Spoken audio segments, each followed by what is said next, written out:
right. Good evening, everybody.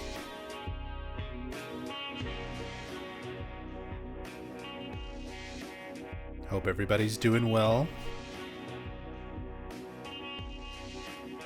Happy Monday.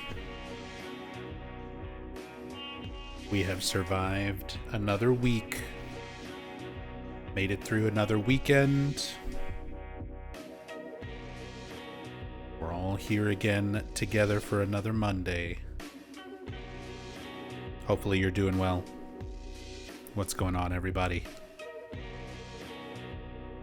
Will Boy, welcome back.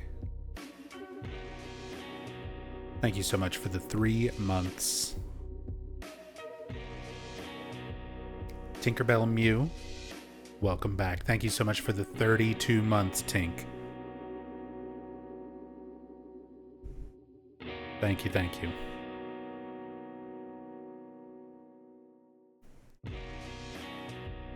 And Shadow Noises, welcome back as well with the 15 months. Thank you, Shadow. Thank you all so much for the love and support today. Hope you're doing well. Just heard thunder? Oh, I was hoping that was the sound of you moving stuff around in your room. But apparently it is thunder. God damn it. Well, if the stream suddenly and abruptly ends, it's because either the power gets knocked out or the internet takes a shit.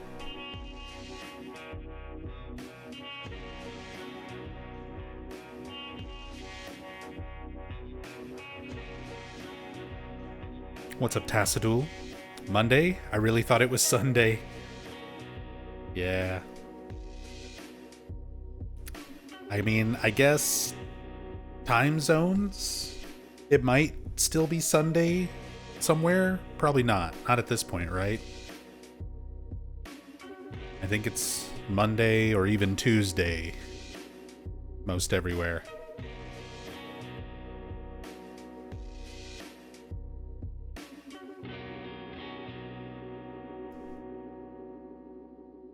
What's up, Nora? Hope you're doing well tonight. And how's it going here, Amy? Everybody you're following has gone live at the same time tonight. This is unprecedented. Almost makes me feel like I should be streaming. I'm not gonna.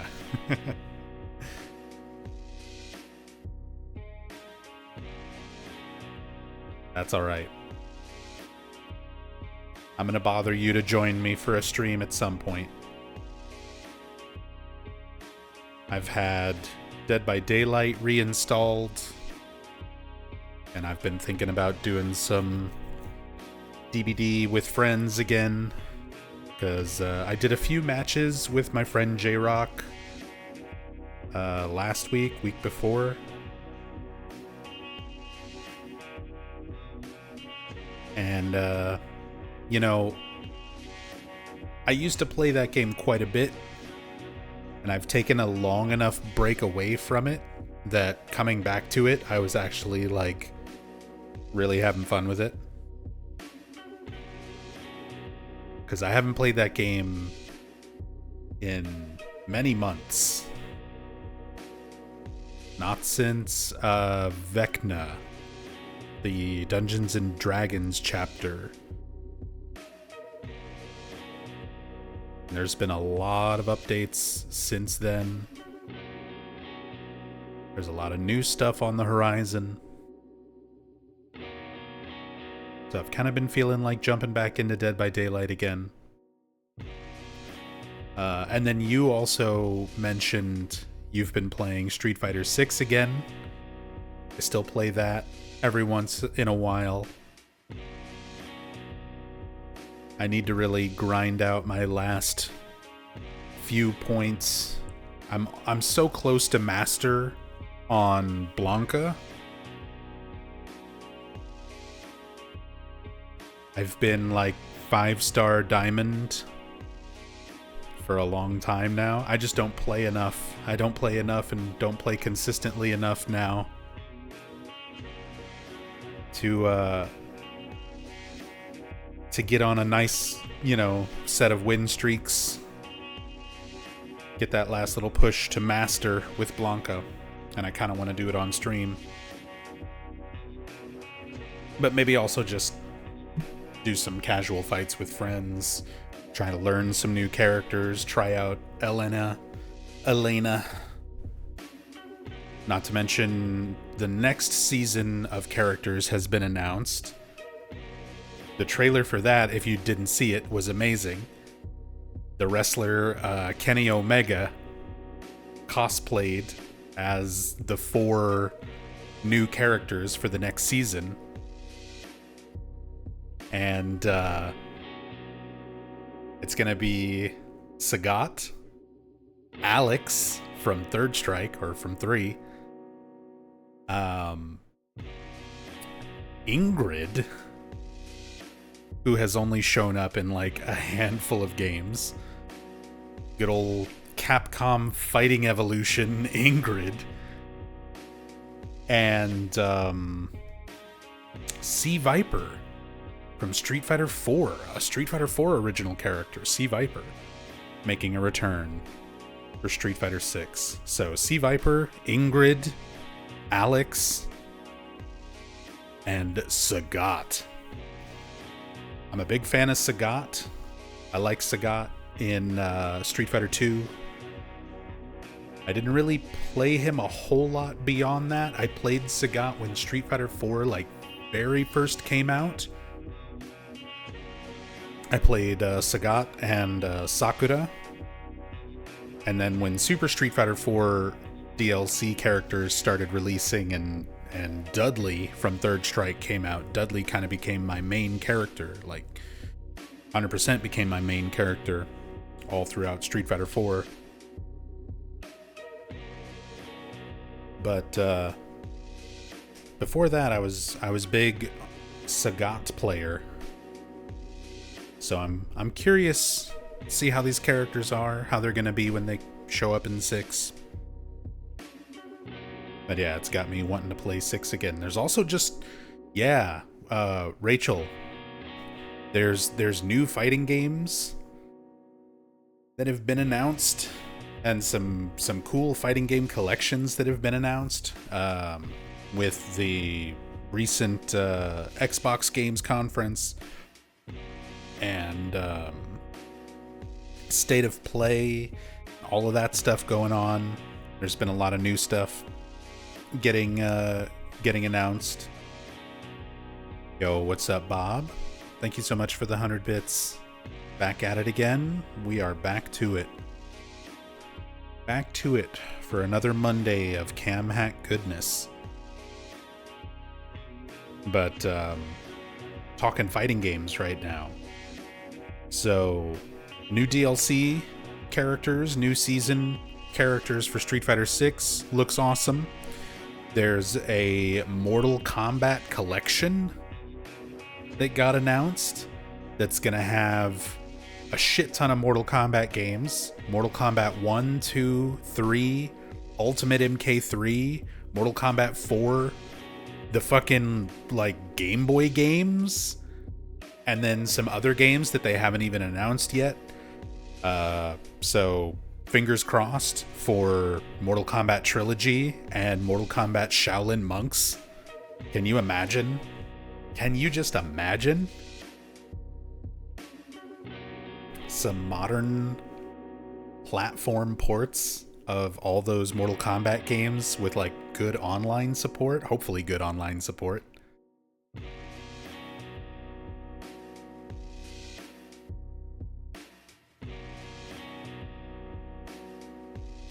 But I kind of fell off with Mortal Kombat.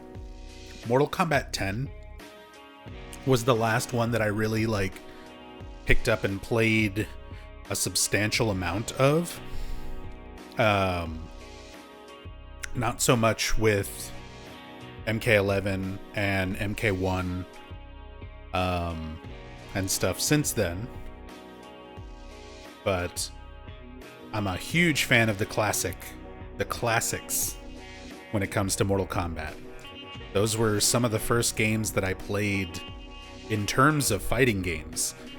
I used to go to a little local video rental place and our local gas station when I was a kid. And right next to the apartments that I grew up in, there was a video rental place and a gas station. The video rental place had Mortal Kombat 1 on arcade, and the gas station had Street Fighter 2 back in the day. And that was like some of my introductions into fighting games, was playing those in arcades back then. So excited to see those classic games getting collection, the classic MK stuff. That'll be a lot of fun. Some new fighting games, some crazy new fighting game stuff that got announced. ArcSys, the makers of Guilty Gear and BlazBlue, and a lot of other fighting games that I really enjoy. They're making a 4v4 Marvel fighting game. I guess after Marvel vs. Capcom Infinite kind of flopped, Marvel decided they were not going to give the fighting games to Capcom anymore. And they went to ArcSys, and ArcSys was like 4v4. Marvel Tokon. Looks insane. Can't wait to play that. That I'm honestly really excited for. What's up, I Stay High? Thank you so much for the 16 months. The new Marvel looks wild.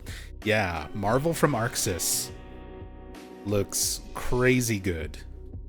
Crazy good. My cat is doing stupid shit. Ziggy, stop. Hold on.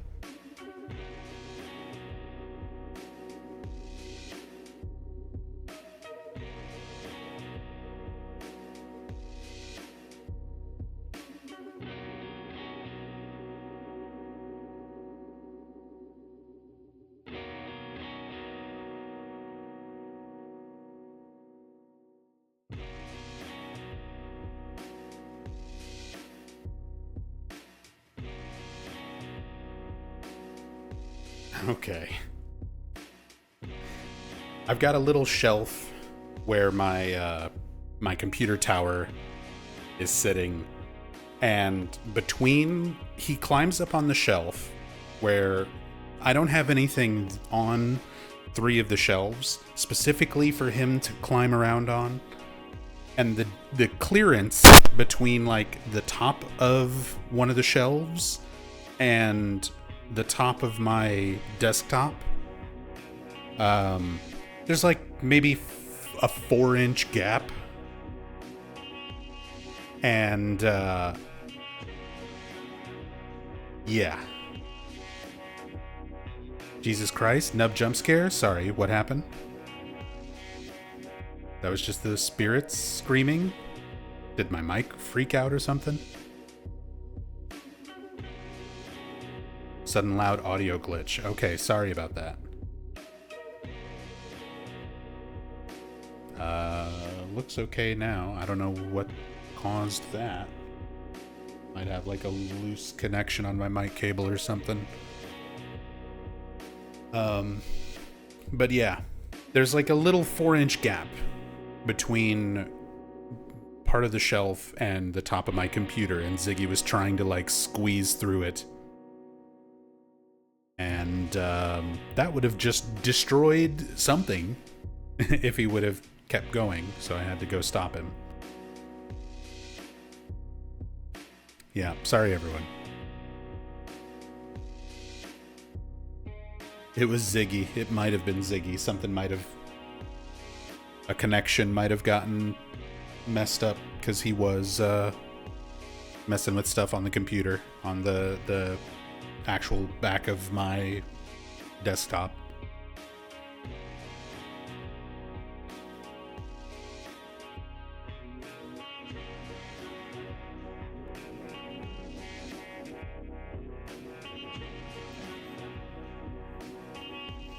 Yo, Will Boy. Will Boy kicking it off with 5 gifted subs to the community. God damn. Thank you so much, Will Boy. Icy Manicotti, Minty Mania, Nick Giles, Gillies, Sasam, one of my good friends and a longtime Silent Hill franchise speedrunner, and Frank LFG.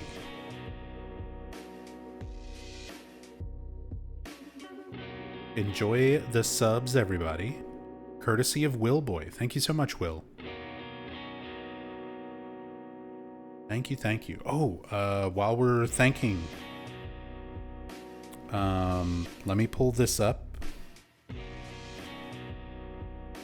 because I also got a donation while I was off stream, and I always want to try to keep up with this whenever people are kind enough to tip or donate or anything. I don't want to dox or anything, and the donator did not leave a Twitch username, but to the viewer who donated $100 along with the message "for good health," thank you very, very, very much for that super generous donation while I wasn't even online. Really, really appreciate that. Again, if you decide to tip or anything through PayPal, try to leave a Twitch username so I can shout you out. If you want to, you can also just do it anonymously if that's what you prefer, but yeah, thank you so much. Really, really appreciate that. You allowed us to buy groceries today, so that was very, very kind of you. Thank you so much. For good health, because healthy foods are not cheap.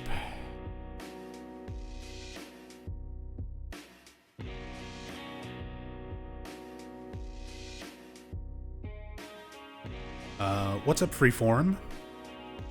Why don't you dual stream to YouTube also? Can get more money broadcasting the stream on YouTube also. Plus it's convenient. Yes. Could potentially make more money broadcasting on YouTube. It's something that I will probably start doing at some point in the future. I just haven't gotten around to setting all that up because there's a lot of setup required on my part. Because I have to adapt to having 2 chats, multiple things to keep up with. I also have to assign moderators to keep an eye on everything on YouTube, and I've watched a lot of streams on YouTube. It's not the same as Twitch. There's differences in quality, there's differences in all of the settings that are available, there's different bitrate limits and things like that that I have to like try to account for. And yeah, as said, I've also, from the YouTube lives that I watch, YouTube chat is fucking crazy. I don't know if it's just bots that tend to be more common on YouTube. I mean, that's definitely a thing. There's bots that will just post like random nonsense and like dangerous links and all sorts of random shit in YouTube chats. Twitch chat is a lot more moderated by default. Plus I've got established moderators and everything already here. So it's just something that I haven't had time to set up for. I think there's more normies and children on YouTube, but yeah, also bots. Yeah, I mean, that's one way to put it. But it's just something else. It's just a lot of extra setup and effort and stuff that I haven't gotten around to doing. I've kind of already had my hands full trying to get back into streaming full-time on Twitch again, while also managing my health, which is still not fully recovered.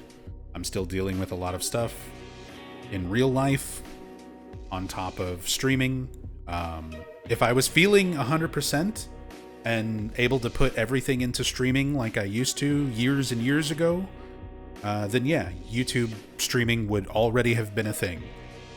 But right now, just trying to manage my health, manage day-to-day life, and try to get back to streaming full-time, on top of also editing, because I'm editing videos and stuff for YouTube, which is not something I was doing before. I used to just take my streams and throw them on YouTube. Now I actually take the time to edit stuff and try to make it better. Not to mention all the content and videos that I'm making specifically for YouTube, like the iceberg videos and things like that. I've got a lot of projects that I'm working on. So it's just, my hands are full. My time allotted towards doing this is somewhat limited. So I just haven't had the time to set up the infrastructure for dual streaming. It'll happen. It'll eventually happen. I might look into doing that once I finish the cam hack playthrough, before I jump into the next big multi-part stream. But for the time being, it's just not something I'm worried about.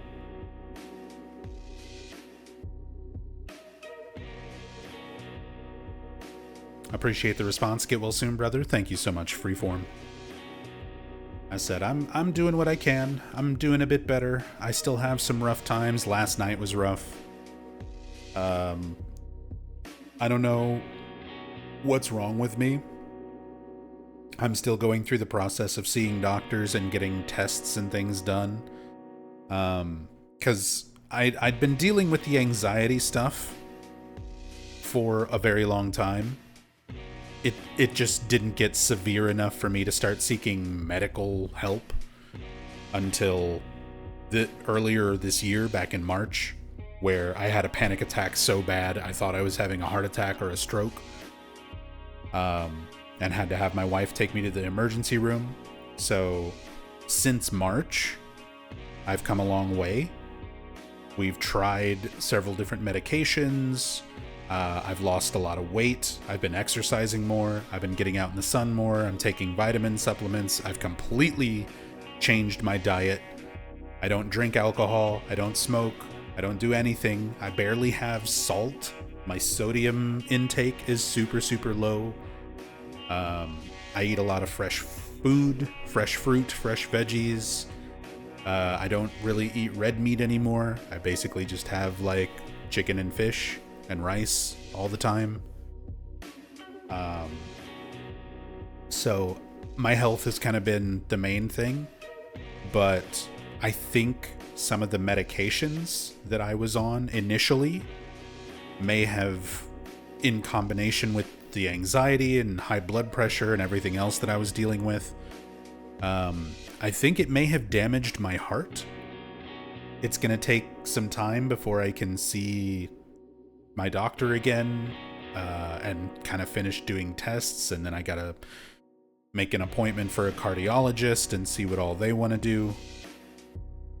But things that, even before I started trying to fix my health, when I was still dealing with anxiety and panic attacks and just sort of dealing with it without seeing a doctor or anything, even at that point in my life, I wasn't having issues like going to sleep at night. Like laying down didn't mess with me. Laying down to sleep, once I was asleep, like I would usually sleep through the night just fine. Now, whenever I go from like standing or sitting to laying down, like a prone position, my heart rate starts going crazy. Like, And I'll be fully rested. I won't be like after exercising or anything else like that. I won't be stressed out. I'll be in a calm environment, have a nice stress-free day, watching something, relaxing. So I don't feel like it's anxiety related, but I'll have a resting heart rate of around like 60 to 70 beats per minute. And then I'll lay down and my heart will start going from 60 to 110 to 50 to 90 to 120 to 50, like within 20-30 minutes of laying down. And I start getting weird like tunnel vision and dizziness and all this other stuff once my heart starts going crazy. And then that usually starts triggering anxiety response and panic attack response. So I never had that problem until I started taking medications. Even when I was dealing with panic attacks, that was not something that would happen to me. And apparently there is... I don't like trying to self-diagnose.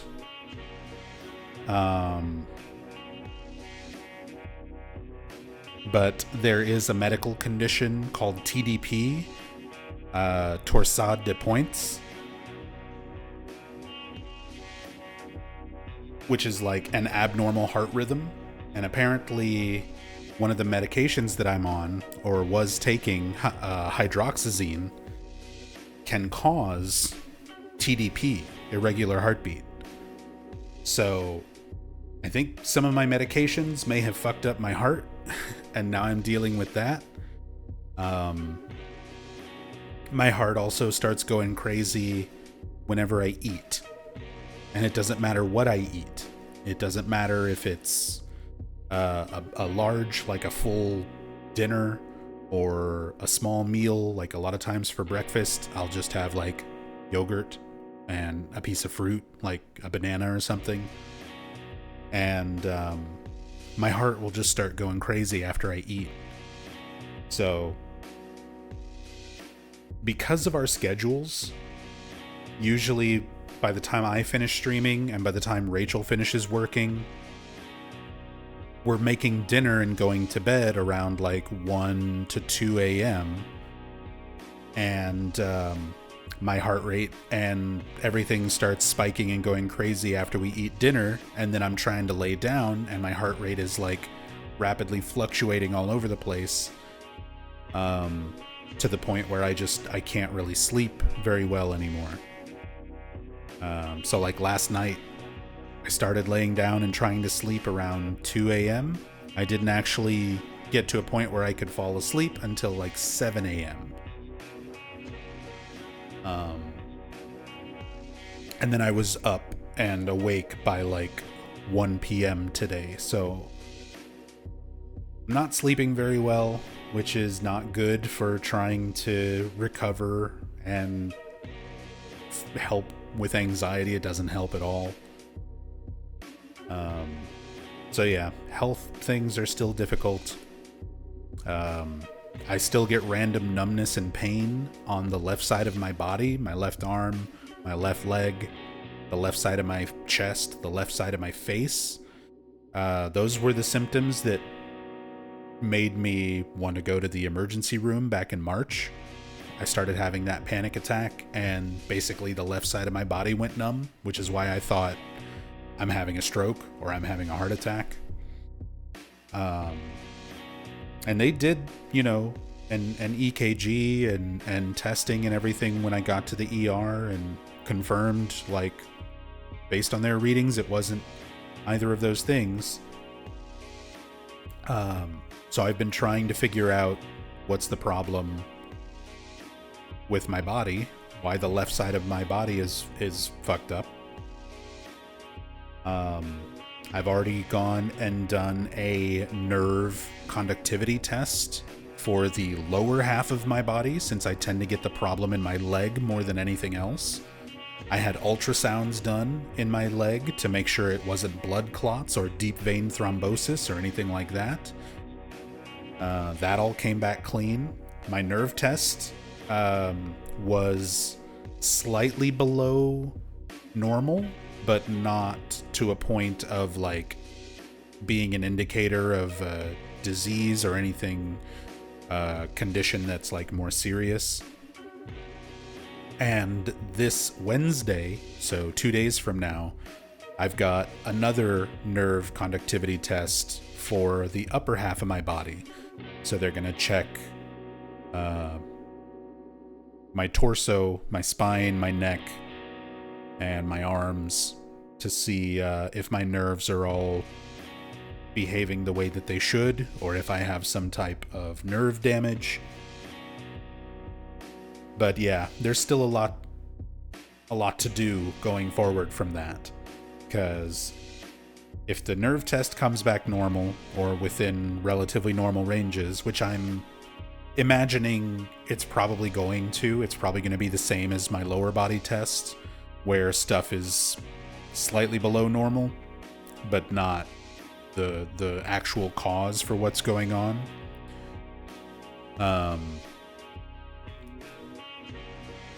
Whereas after that, I'm going to need to make an appointment with my general doctor, see if she can set me up with a cardiologist to look into the heart issues.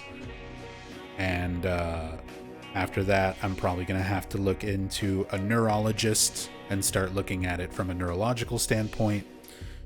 Probably start scheduling like an MRI and brain scans to see if there's something else going on. Dog syrup. The brain is a powerful tool beyond imagination, and just because it lives inside our skull doesn't mean it's on our side. Be careful what you're feeding it with. Information and research. Oh, I know. And I definitely know how much I've kind of fed into a lot of. That's why I try not to self-diagnose too much. But unfortunately, that is just who I am as a person. I seek to understand and learn. That's why you all watch me for Silent Hill. That's why I'm like this when it comes to things like video games and things like this. I just have a natural desire to learn things and understand things more. So when things start going wrong with my body and my mind, I'm trying to understand it so that I can fix it, or at least know what's going on better. And I've definitely learned a lot, but yeah, there's definitely a line where looking into it too much and assuming the worst can be a problem. And Rachel's just said it. That's why I'm here. Counterpoint. Rachel is here to remind me and help sort of counter a lot of those things that I look into, because I've already had blood tests done. So there's times where I start looking into things and I'm like, maybe it could be this. And Rachel's like, it can't be that. Like, put that idea out of your head, because that's the kind of thing that would have shown up on your blood work already. That's the kind of thing that would have shown up on your ultrasound. Stuff that we've already ruled out. So Rachel has definitely been a huge help in every way possible. Mentally, physically, spiritually, supporting me and keeping me from falling apart.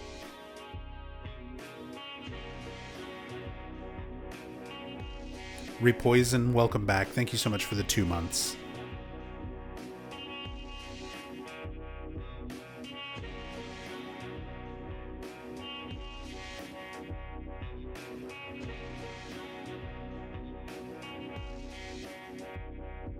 Naps with Cat, thank you so much. Wishing you and yours well. Again, Gotta take the good days when we have good days. Gotta deal with the bad days when they happen. It's just how it is. It's just how it is. But I'm still here. I'm still thankful. I'm still alive and breathing. My heart is still beating.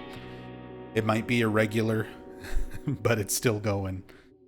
My brain is still working most of the time. Sometimes I have realized, and this might just be getting older in general, but I feel like my mind is not as sharp as it used to be. It's a lot harder for me to remember and recall things because that's kind of been my whole thing for a long time now. And stuff that I would have known and been able to like respond with very instantaneously without having to like second guess myself or search my brain and not be able to find it. I feel slower. My processor is getting old.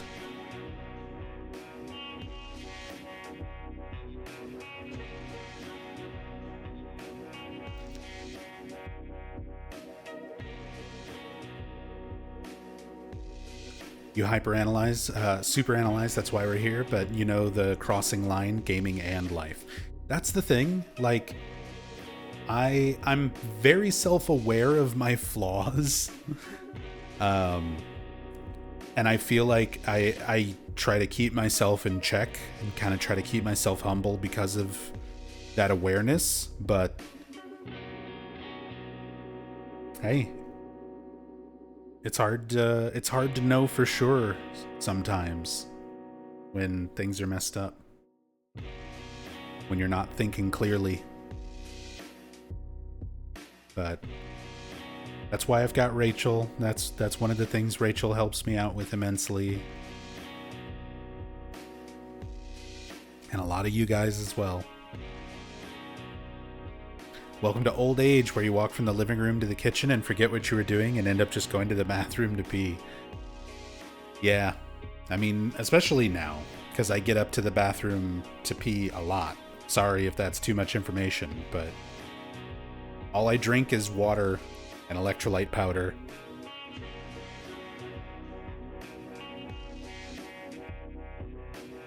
And I try to drink a lot of it.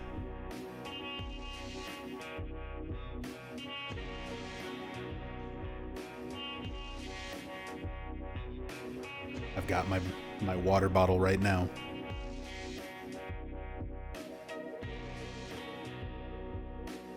My rememberer doesn't like to remember anything these days, and I'm only 41. Yeah, we're not far behind you, Tink. Me and Rachel are not far behind you. And Rachel's brain still works a lot better than mine. There's so many times where she'll recognize something, and a lot of times we watch like old commercial compilations and random movies and TV shows and things like that. And we'll see an actor or an actress, and Rachel will just immediately be like, oh my god, that's, so-and-so. And it takes my brain so long to like find all of that connecting information. Like, who is that? What is their name? What are they from? Stuff that I would have otherwise, like, even just 5 years ago, I feel like my brain would have seen these types of things and just immediately been like, oh yeah, it's that person, the same way she does. Now it feels like there's lag. My brain doesn't get to the information as quickly as it used to.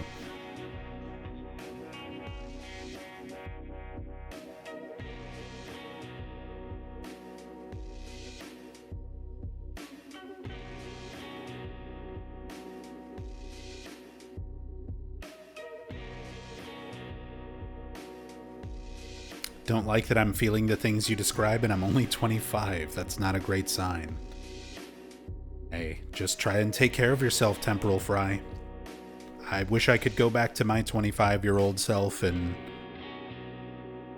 kind of take better care of myself much sooner instead of letting it get to this point. I wish I could go back to that time and be like, all right, take it easy on the drinking, stop smoking,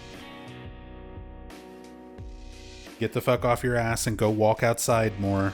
Don't just sit in front of a computer for days and weeks and months on end.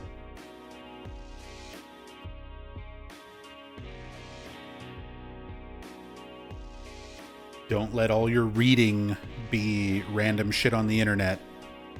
Pick up books and read them and absorb them and keep your brain working.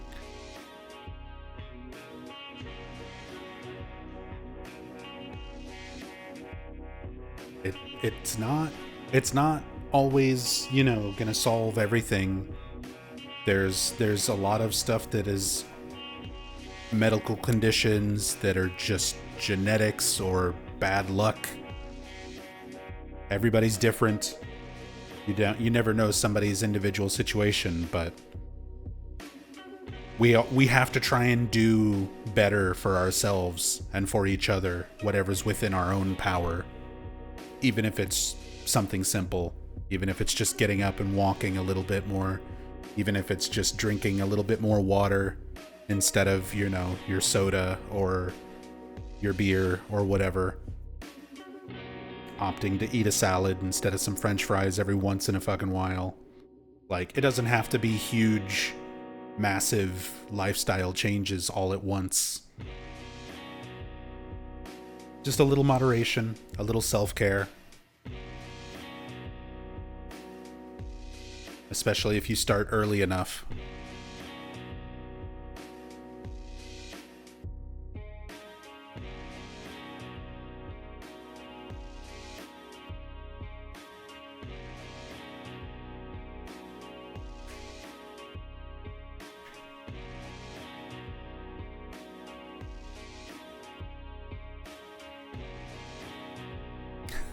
Akari. Random shit on the internet's my favorite to read. Trust me, mine too. But sometimes you gotta pick up a book. I need to read a new book. Even just sitting here talking about this stuff, I'm realizing I'm slipping back into some old habits in that regard. I'm spending too much time on fucking Blue Sky and Reddit.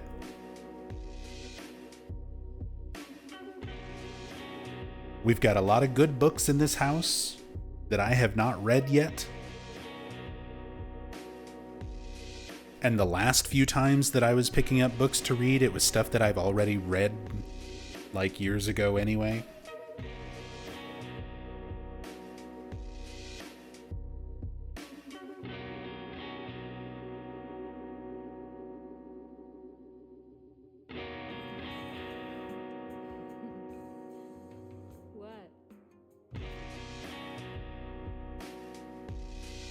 Yo, Pirical, welcome back. Thank you so much for the 16 months.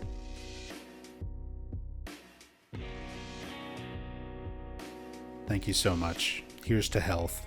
Here's to health. Thank you very much for the love and support.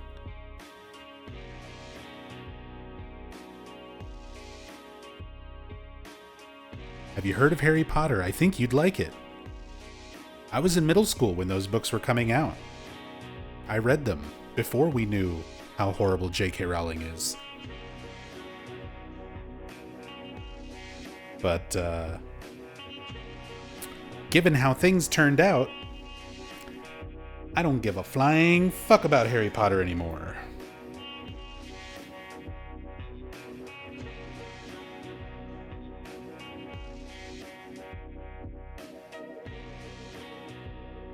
Read the Witcher books, they're pretty cool. Oh, speaking of video game books, that reminds me. Rachel got me the Death Stranding novels. Maybe I should read those.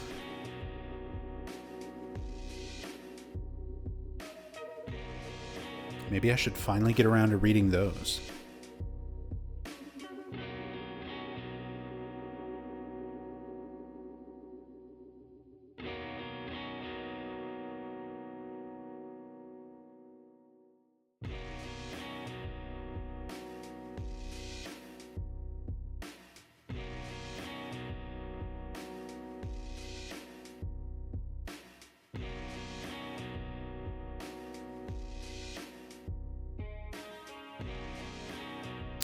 Who wrote it? Hitori Nojima did the novelization, and it was translated from Japanese to English by Carly Radford.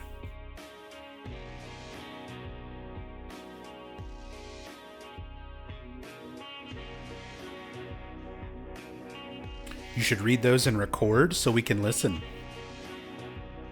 What time zone are you in, Nub? Eastern. It's 9:11 for me right now.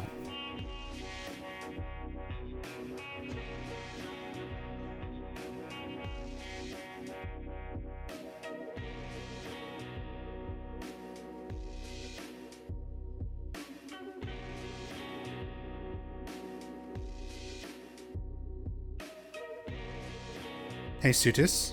Oh my gosh, you scared the hell out of me. Didn't see the full title on mobile and got frightened that it's gonna release in a few hours. Oh, Silent Hill F? No. We're in the waiting room for Silent Hill F.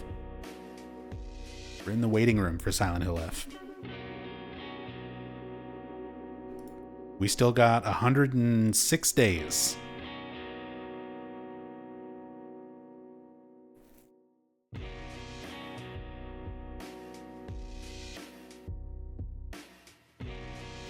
Have you ever played Fatal Frame on stream or ever? Absolutely. I've played Fatal Frame 1, 2, and 3. I played 1 and 2 on stream a long time ago. I think the VOD for 2 got lost to time back when Twitch was just randomly deleting shit. The first time they randomly deleted shit. But I think I archived the last time I played through Fatal Frame 1 on stream on the Stream Archive channel with my friend Jubilation Station. Yep, I sure did. That's archived from October 4th, 2016. It's been almost 9 years since I played it, but there's a link for you in chat. Please subscribe to the archive channel. That's where pretty much all of the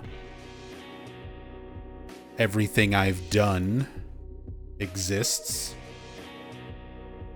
If you want to go back into some of my playthroughs of games and things over the years outside of the Silent Hill series.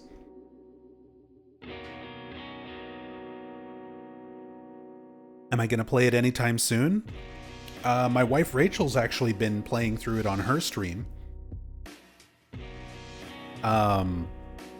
And I still have to play 4 and 5.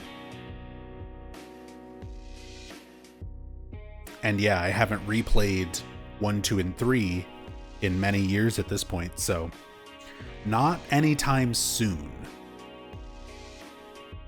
Not anytime soon.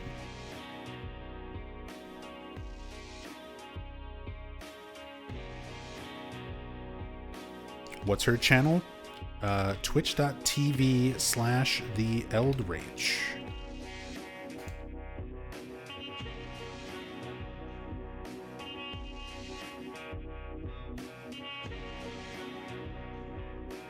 She is also a huge horror nerd, Silent Hill fan. So, if that kind of stuff is up your alley, you should definitely go give her a follow.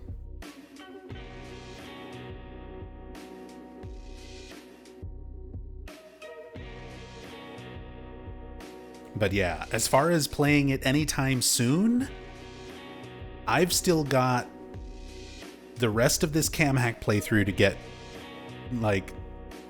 all the way through.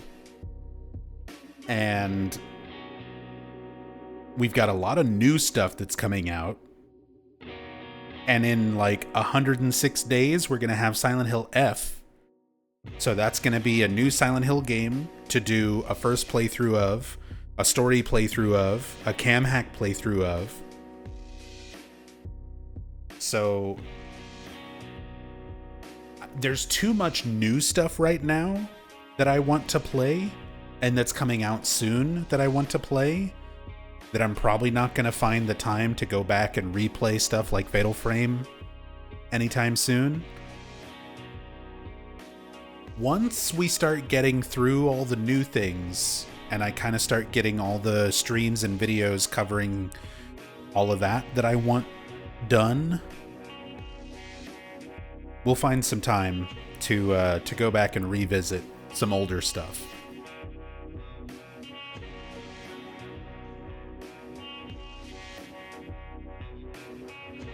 Are you worried about Silent Hill F, that some quintessential Japanese folklore will be lost in translation? I mean, that's always kind of an unfortunate side effect when you're taking a game from a completely different culture setting, and releasing it everywhere. But I think so much of the Silent Hill series in general deals more with kind of just very core human psychological elements that a lot of people, regardless of culture, can kind of relate to. I definitely think there will be aspects of it that are uniquely Japanese that might not translate well, that a lot of people are probably just not going to understand. But hey, that's why I do a lot of what I do. I try to help sort of bring those elements to light. That'll be a big part of story playthroughs for that game. Is just going to be translating and kind of explaining as much of the Japanese cultural side of it as much as I can. Not being Japanese myself, but understanding the language to a decent degree, understanding the culture and everything to a decent degree from a gaijin standpoint, from a foreigner's outlook. But that's also kind of what made Silent Hill 1 and the original Silent Hill games so interesting. They were American culture, very significantly, specifically American culture, through the eyes of Japanese writers and creators.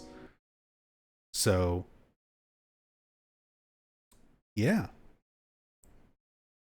Damn, we've been talking for like an hour. Let's jump into Silent Hill 2 Remake. That's the longest intro I've ever done. Not really, but that's the longest intro we've done in a while. We got to the end of my 1 hour End of Small Sanctuary loop.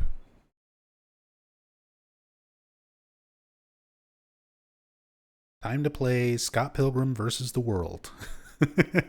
I just reinstalled that because a new Scott Pilgrim game got announced. And I'm a big fan of Scott Pilgrim, so I'm excited for that new game. But I reinstalled the old one. So I opened up Steam, and that was like what it opened up to.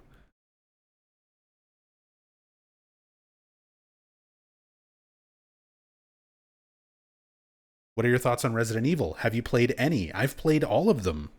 With the exception of some like random outliers. I don't really stream them, but I'm a fan of the Resident Evil series. I love the Resident Evil games for the most part. Some more than others. Again, similar to Silent Hill, I'm a big fan of the classics. Resident Evil 1, 2, 3, and 4 Some of my favorite games, my favorite of the series, and I know there's already going to be some Resident Evil fans who are going to write me off immediately for this, but Code Veronica is my favorite Resident Evil game. I'll be sure to leave an address in the YouTube description so you can send your hate mail. But I fucking love Code Veronica. And I love the original Silent Hill games, Resident Evil games. Why? Nostalgia. I'm much more detached as a Resident Evil fan compared to a Silent Hill fan. Like Silent Hill fan, I'm the obsessive, super delusional super fan. Resident Evil, I'm a big fan of it, but I'm detached enough to recognize that nostalgia played a really big part in how I feel about those games. And when I got my PlayStation and those were just some of the first horror games that I played on it, they left a huge impact on me. And Code Veronica was like one of the first games that I played on my Dreamcast. So that was like one of my favorite consoles of all time. So that was just one of those games that I played like over and over and over. Even as much as I liked Resident Evil 1, 2, 3, and 4, I didn't play them nearly as much as I played Code Veronica. Code Veronica just stuck out in my brain and in my life a lot more. So I got very attached to that game. And I recognize that it is quite flawed, but I love it.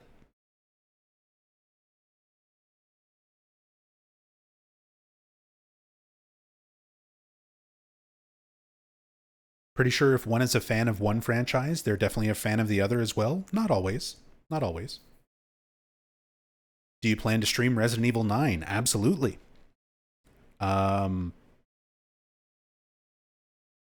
I just, again, my focus is on other things. Definitely more Silent Hill aligned. I'm not going to stream it on launch. I'm not going to stream it probably even within a month or two of launch. But eventually I plan on getting around to it and playing it. Although, who knows when that will be. I don't want to try to make plans for stuff and then my health suddenly goes to shit, or I have a heart attack and die and leave a bunch of unfinished business for my spirit to latch onto. So I like the Resident Evil games. I've played almost all of them. Like I said, a couple random spin-off games are the only ones I've never played. I never played Umbrella Chronicles. I never played Gaiden. But all the main series games, I've played all those.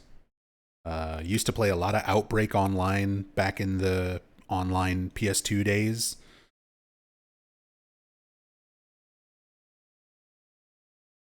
Which is interesting because Resident Evil 9 is a spin-off of Outbreak. You're playing the daughter of Alyssa Ashcroft, who was a character in Outbreak. So that's interesting.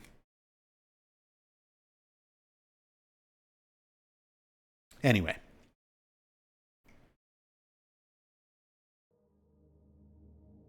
hopefully at some point we'll find the time. We'll get through all this stuff, Silent Hill stuff that's kind of the main focus on my brain.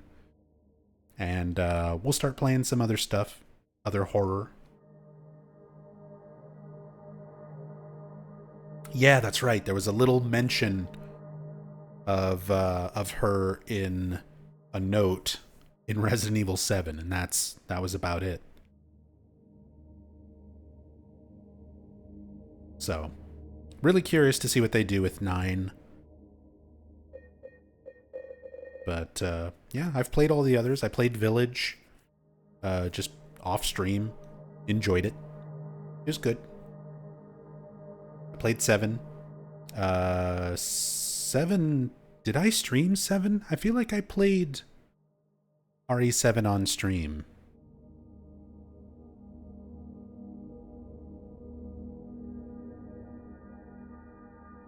here's that brain not working thing that I was talking about. I'm second guessing myself.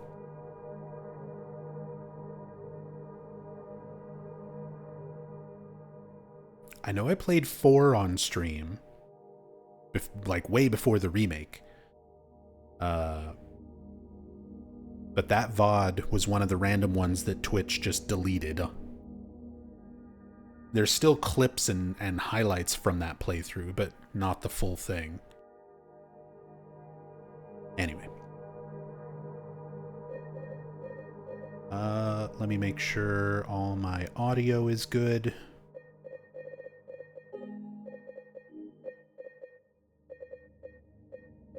Headset audio profile.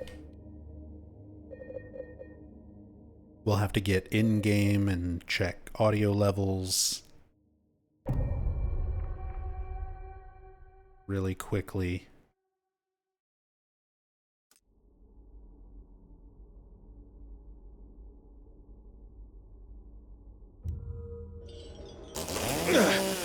Well, James swinging around a chainsaw. Audio should be okay. About even with my voice.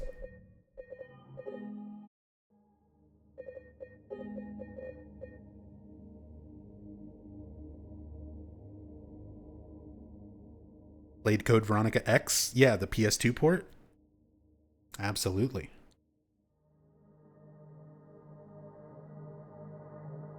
Okay. Silent Hill 2 Remake. Cam hack playthrough. Day 17. And we're actually coming up to the end of Brookhaven. We've spent a lot of time looking around this hospital.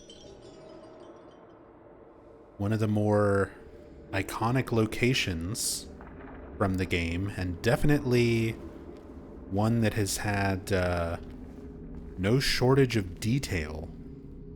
A lot of individual rooms, a lot of very just kind of cluttered areas, a lot of shelves and medicine bottles and posters and all sorts of different things like that to look at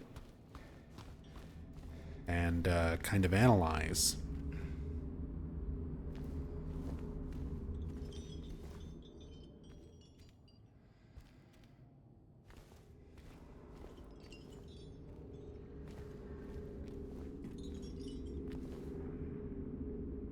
So we've got one more code that we need to open this box. You can sort of follow the chains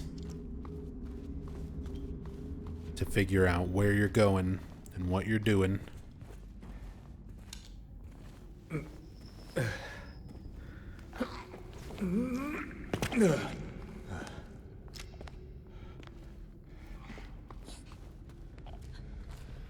Oh. We just got Mary's gasping breath audio for a moment there. Happens in several points throughout the game. Very faint, very quiet sound effect of what's essentially Mary's last breath.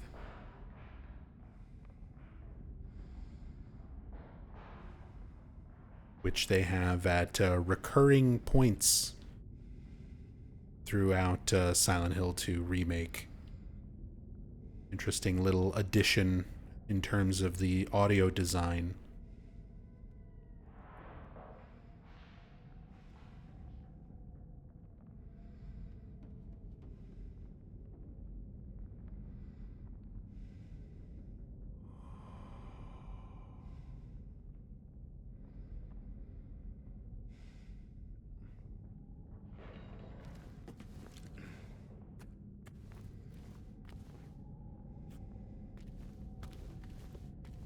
Or these doctors' coats.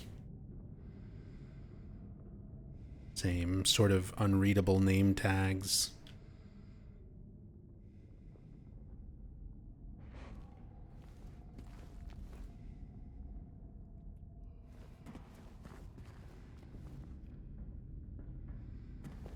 DuBois Bob asks, do the nurses' heads actually pulse when they're dead?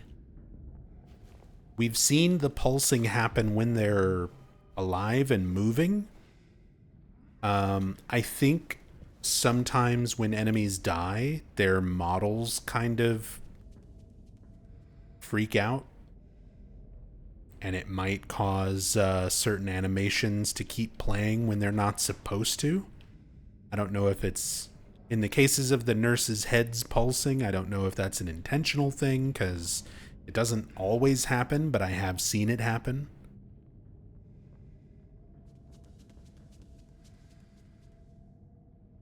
Ooh, that audio. Footsteps running around.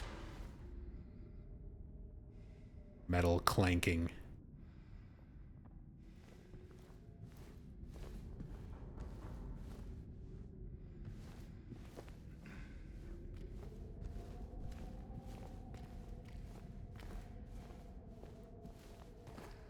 Mirages. I don't know if this is way too off topic, but I'm hyped for Resident Evil 9.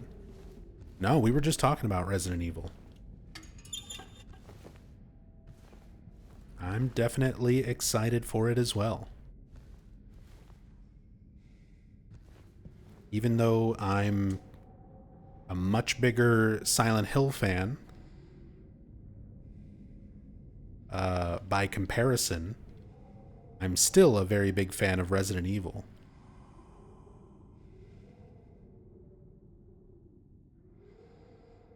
And I'm definitely curious to see what they do with Resident Evil 9, especially since it's kind of spinning off with characters and story beats from Resident Evil Outbreak, of all things. It's a pretty surprising way to go on Capcom's part.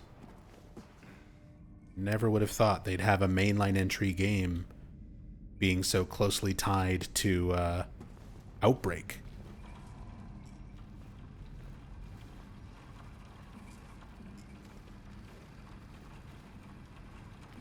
Bob, thank you so much for another 100 bits. Did I scare you? Yeah, you did.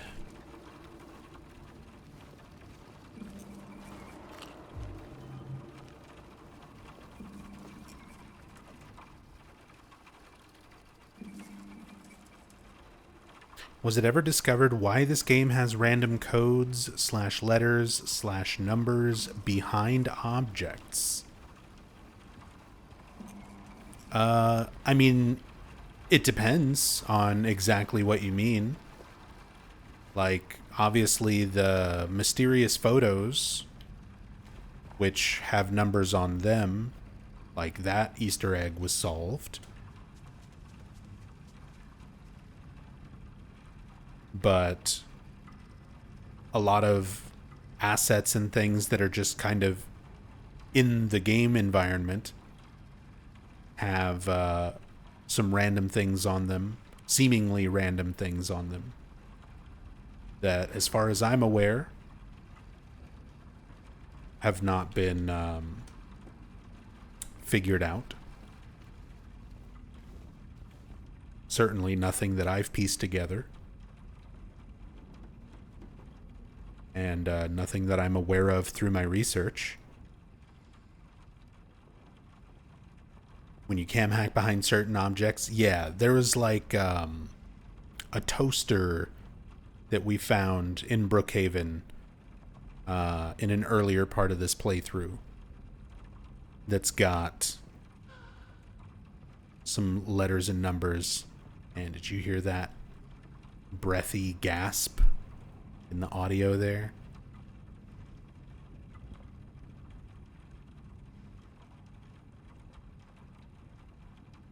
Still a mystery, and it's one of those things that could be intentional and part of an Easter egg that has yet to be solved.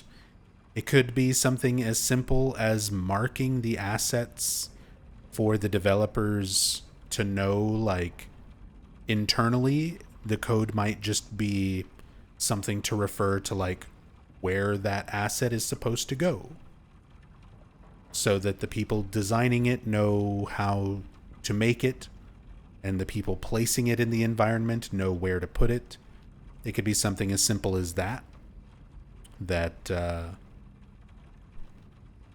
they figured players wouldn't look at, or maybe even just forgot to remove.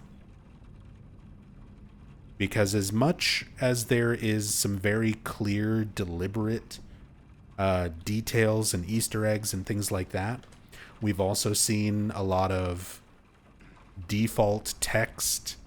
We've seen literal, like, your text here written on some of the things like floppy disks and some other assets where there's text on it, and it just says your text here, where that was some sort of asset and they could have put custom text in but didn't, and it just went into the game with that placeholder text.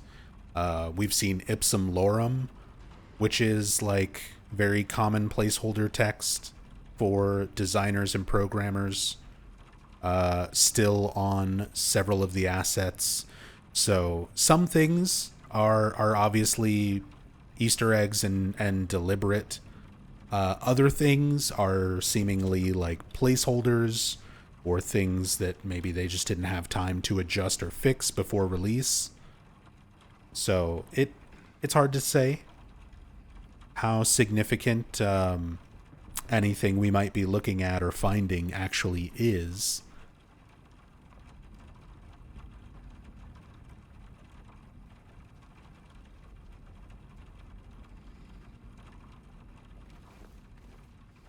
But yeah, as far as piecing together any groundbreaking new Easter eggs from stuff that we found written on assets and environmental things that are only visible with the cam hack, nothing that I have figured out so far.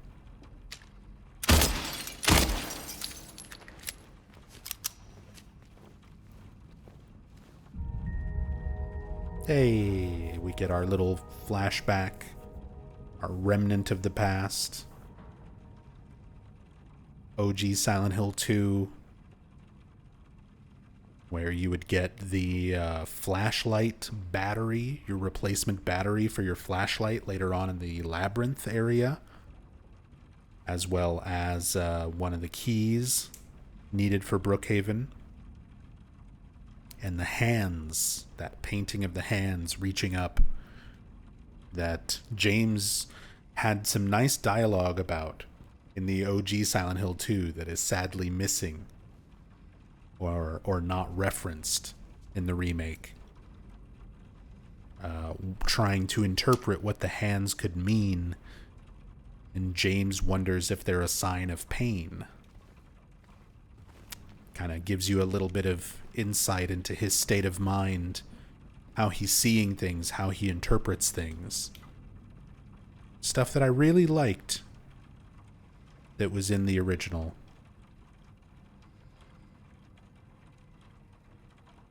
That sadly didn't make it into the remake. And there they are.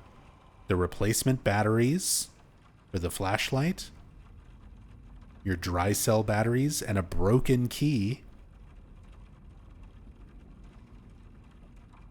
Just like you would have found in here in the original game. Laying right there on the ground in front.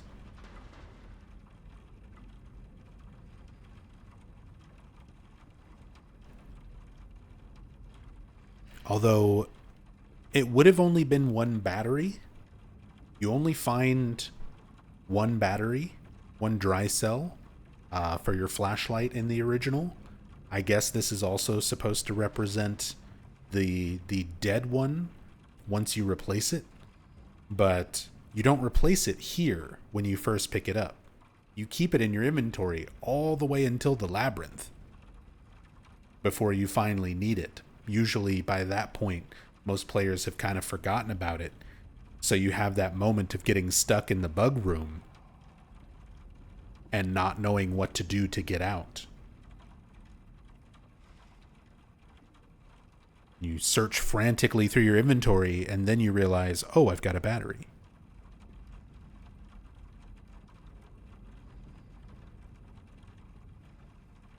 U.S. Razo. R-A-Z-O.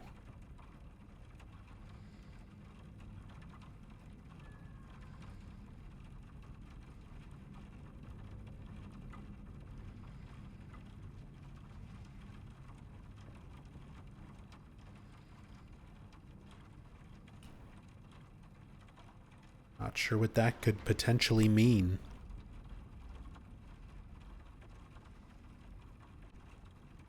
If it's something in Polish, I'm sure Tassadul will tell me. Or something maybe specific. Because we have found a lot of little Easter eggs and things like that that are sort of very specific to the Polish language or culture.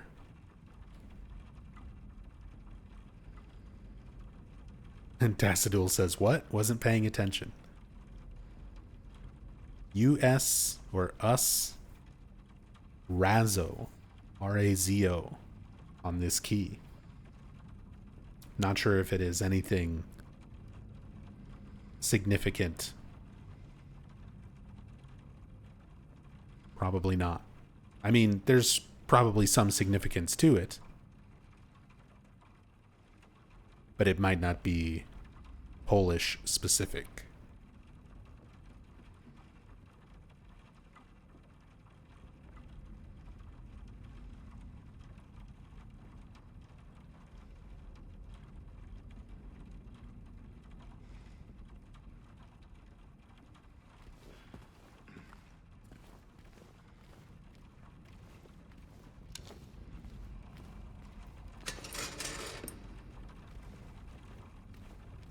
Can you eat the batteries? Of course not.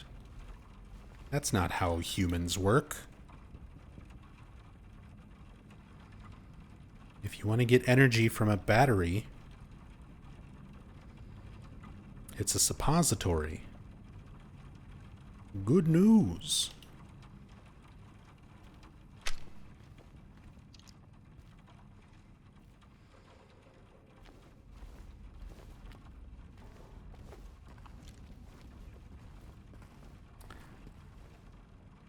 God, very appropriate weather. So for me right now, it's storming outside. So not only am I hearing the rain in-game through my headset, there's rain going on outside against my actual room window, and thunder, like, occasionally going off and shaking the house. So I'm getting a very immersive experience today.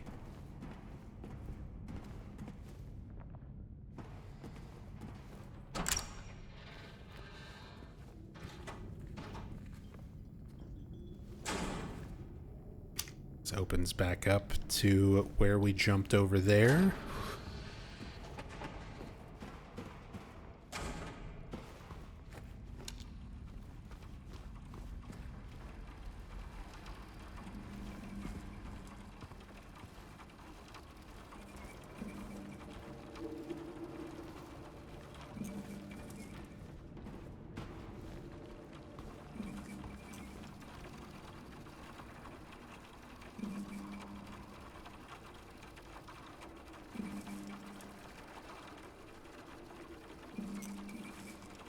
Here's another 12-hour video in the making. Rain against window and flickery light.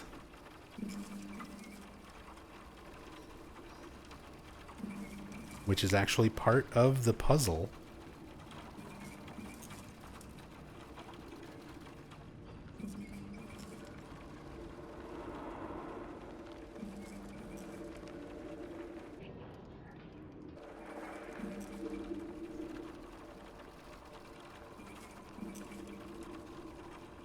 Already trying to put us to sleep. Oh, I don't have to try. Just doing what I do naturally.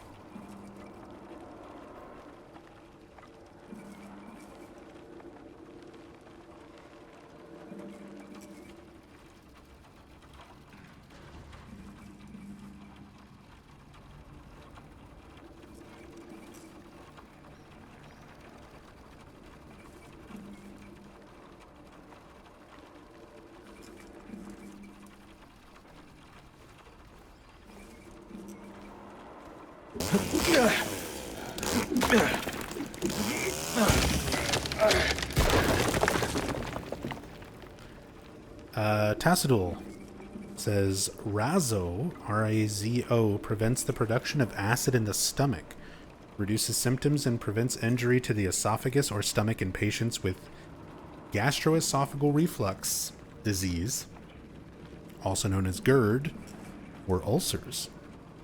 It's either that or the car accessory brand. Interesting.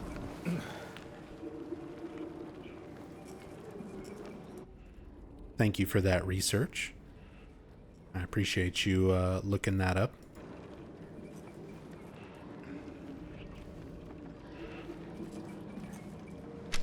Watch it go dark.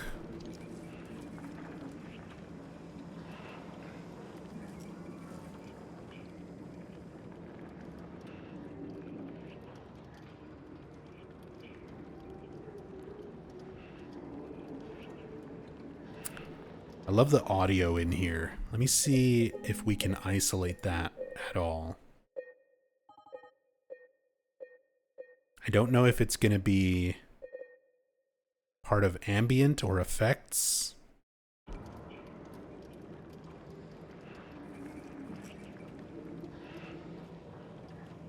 But there's like whispering, murmuring, kind of faintly in the background here. There's a few spots where this happens. And I know there are some people who've isolated the audio, like Rachel Ashman, who believes it to be the hospital director's voice.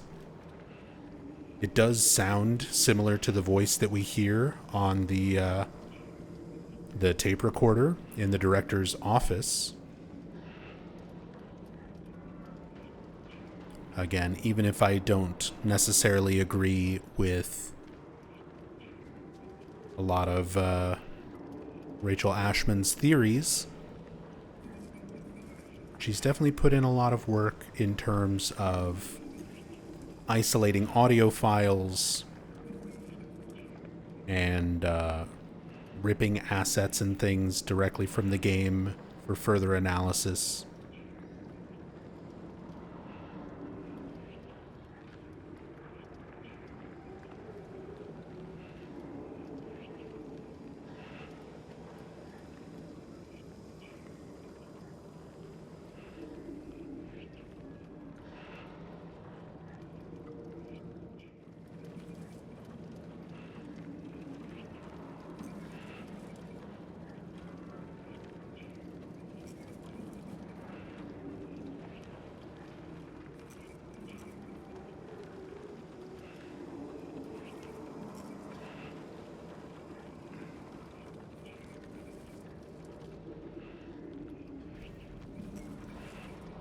I love that you get this nice, like,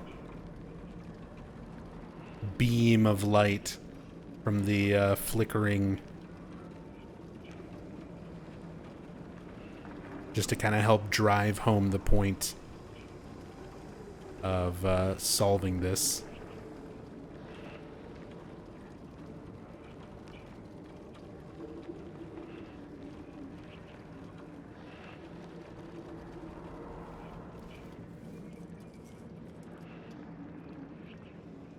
One year they've been watching me. The number of pills in the sink and the hour the clock makes a sound all make me count the times the light goes out. And this note actually changes depending on what difficulty you're on. Because I think it was not this straightforward when I played on normal and hard riddle.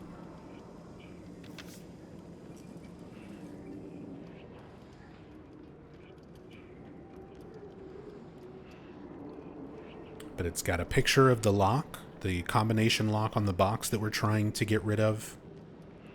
We're still trying to open. 1 year they've been watching me. So, 1, in bold as part of the combo.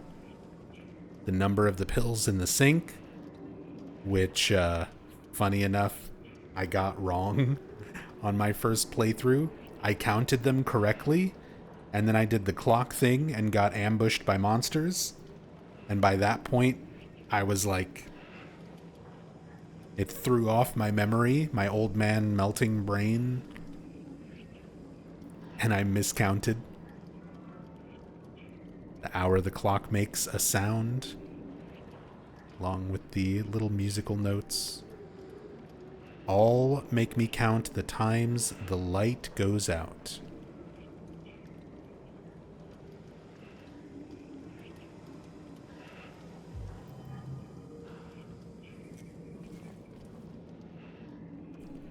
See if we can still see anything significant on this journal, even after picking the note itself up. You can see there's like the word help written there, scratched in.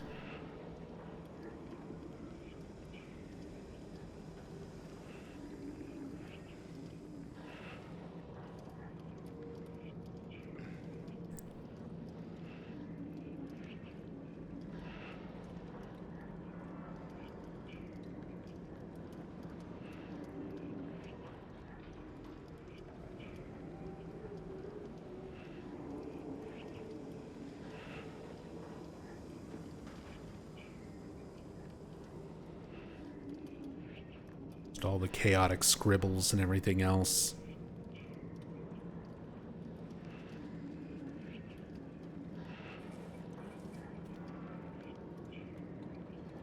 Freeform. In your opinion, Nub, what's the most interesting thing you found so far on this cam hack series? There's a lot. Like Bob pointed out, the ice cream bucket, Eddie's ice cream bucket, mentions gutless fatso multiple times in the nutritional facts label, which was a really interesting little Easter egg. There was of course, the HD collection, Comic Sans Silent Hill Ranch sign sitting on a pile of rubble inside the barn on your walk into town, which is pretty amazing that Bloober Team would acknowledge that and like take a jab as an Easter egg at the HD collection, which is great. The VHS tapes, VHS copies of movies, Shoot and Crusher Dan, which are movies that were playing in the theater in Silent Hill 1, that utilized the movie posters for Raiders of the Lost Ark and Die Hard 2. They made VHS copies and put them in the environment in Brookhaven, in one of the front offices, as well as in the house where you first pick up the radio and fight the first lying figure. Those were all really cool. Some of my favorite little things to find.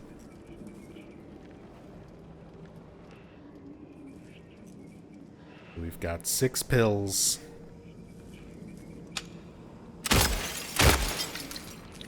Gotta shoot out the mirrors.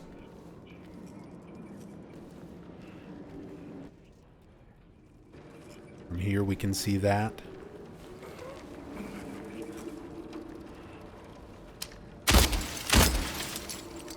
Still shooting out all the mirrors just in case we've got paintings and pictures and stuff hiding.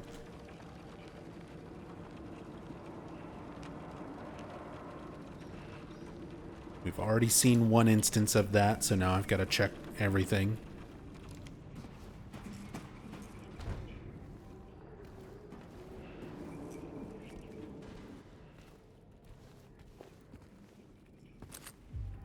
Crusher Dan, starring Woos Brillis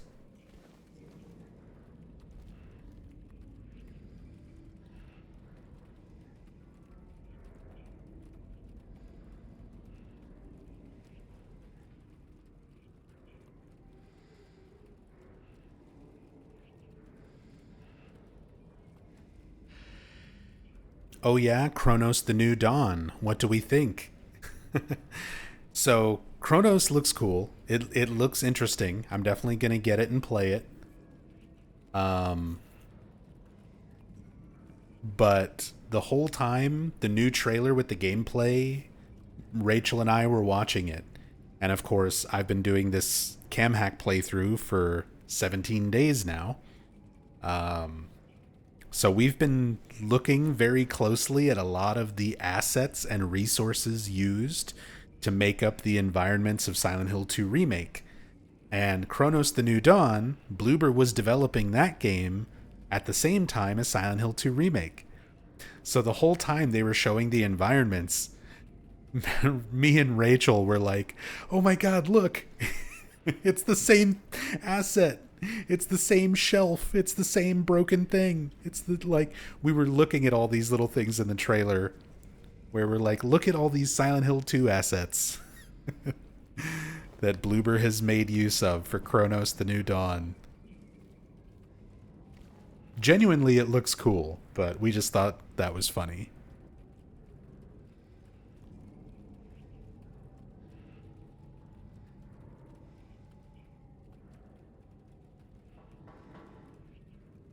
That can't be good? I mean, it's fine.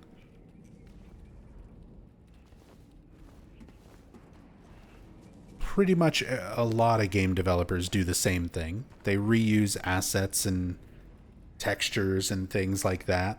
Like, once you've already made stuff for one game, using it for another game is not the worst thing in the world.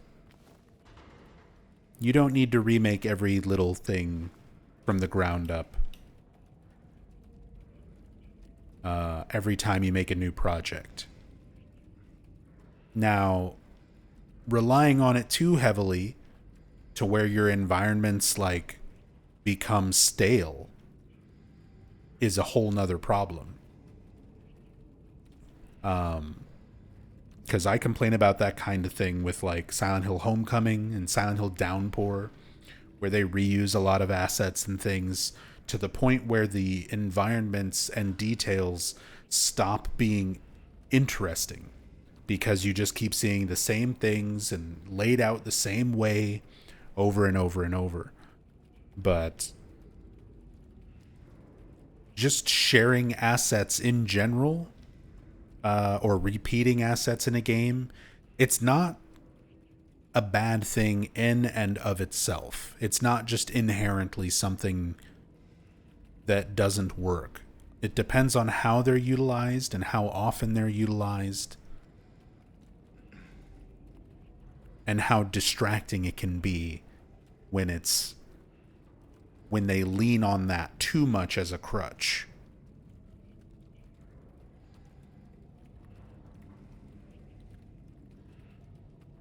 But from the trailers, Chronos looks interesting.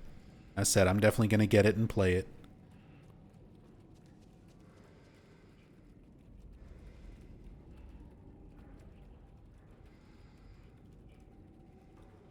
We'll see how another Bloober original stacks up for me, because I'm not a fan of any of their original games. The Silent Hill 2 remake is the first of their games that I've enjoyed, and that's because they've done well with the source material that they had. You know, they had characters and plot and fan theories and all of this stuff that they were able to utilize rather than having to come up with their own. So, I don't know. We'll see how Chronos winds up being. But Bloober did well enough with this game that I'm willing to give their next original game a chance.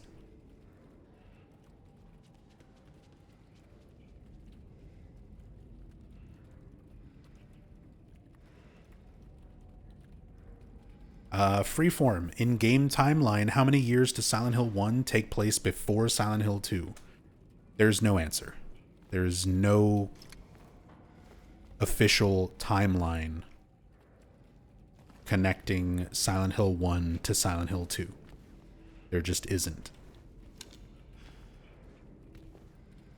There's a lot of fan speculation on when Silent Hill 1 takes place that changes depending on context. I think the intended time period for Silent Hill 1 was retconned when Silent Hill 3 was made. And no, we don't even know that Silent Hill 1 happened before Silent Hill 2. Silent Hill 2, we're not seeing the same parts of the town, and we're not seeing reality as it actually is.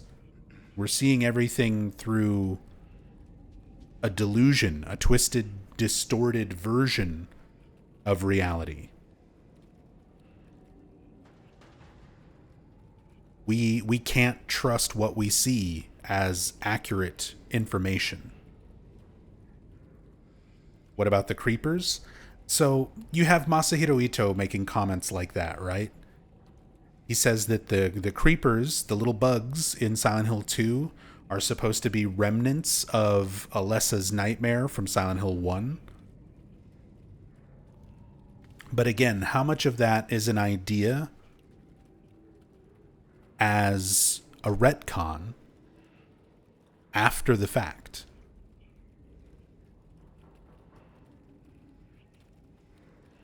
We don't know, because Ito is also part of the dev team that retconned stuff for Silent Hill 1 when they started making Silent Hill 3. But these games, they weren't really made to interconnect in a perfectly sensible sort of timeline with each other. Like, we know that 3 is 17 years after the events of 1, but as far as what year 1 takes place, there's plenty of debate around that. And I'm not going to get into that argument and evidence. You'll have to wait for my iceberg video where I break down a lot of that stuff. But even then, like, there's ultimately no definitive answer. The developers were being intentionally vague about Silent Hill's time and location when it came to the original games. Even Silent Hill being in Maine, which is a widely accepted aspect of the series, at this point, was not the original intention. When they were first doing location scouting, the developers were looking around Chicago. In the trade demo for Silent Hill 1, the police cars have Buffalo written on the side of them. There's posters and newspapers for Chicago newspapers in Midwich Elementary. It was going to be in Illinois. It was going to be in the Chicago area. But that changed and shifted to Maine as they started increasing the sort of Stephen King influence and elements of the finalized story.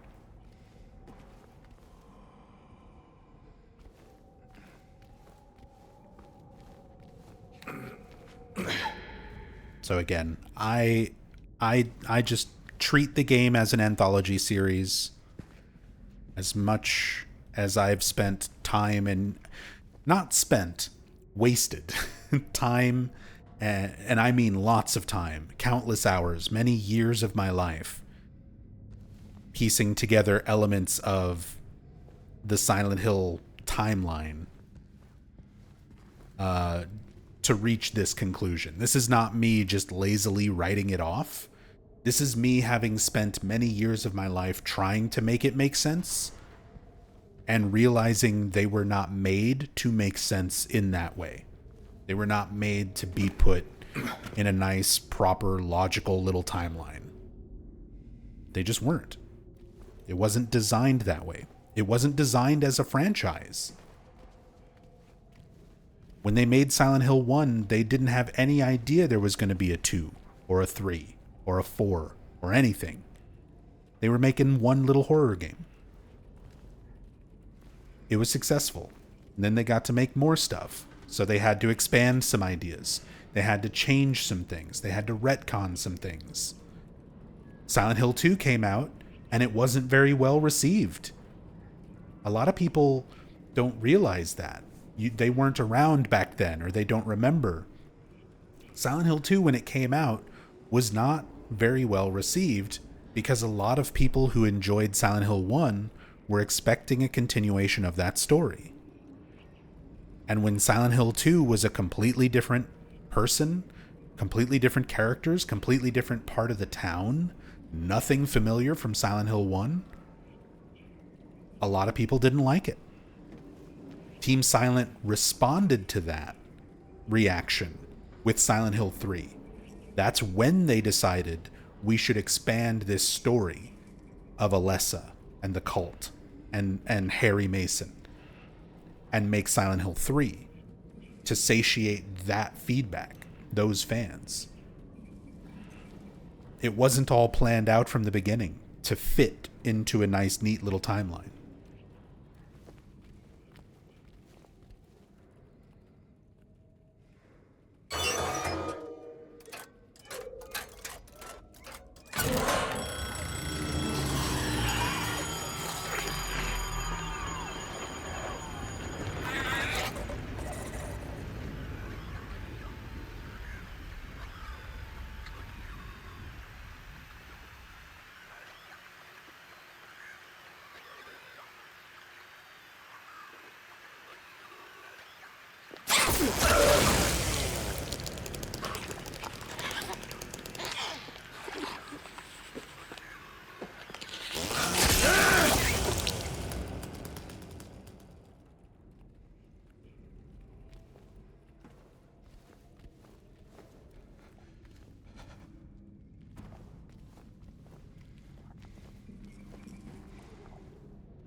Was that reaction mostly from Japan or America or both? It was both.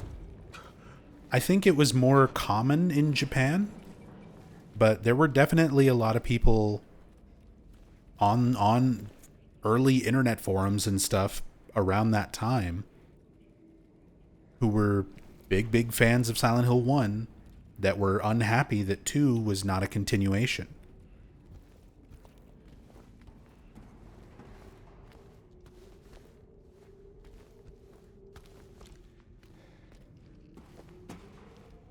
Hey, Luxury Japan, welcome. Really enjoy your content on the lore. Thank you. I'm glad you're enjoying it. Appreciate the new follow. Welcome to the live streams.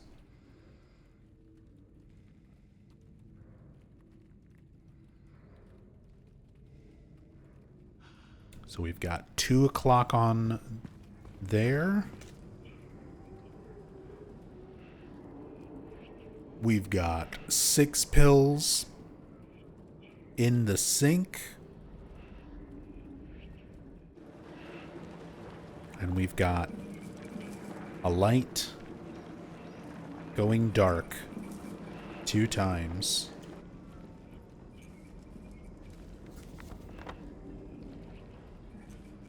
That effect. I love the map effect soaking with water.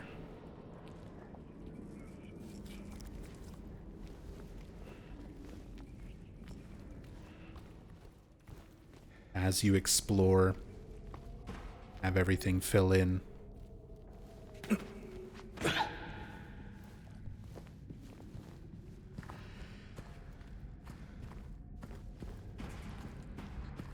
see, before we go back. How rude. Before we go back, just want to take another look through these areas. We did have some more enemies spawn in.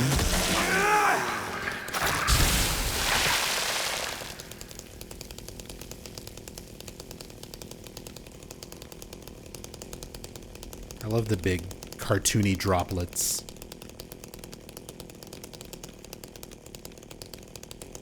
The animation happens so fast, you never really see it too well. Normally.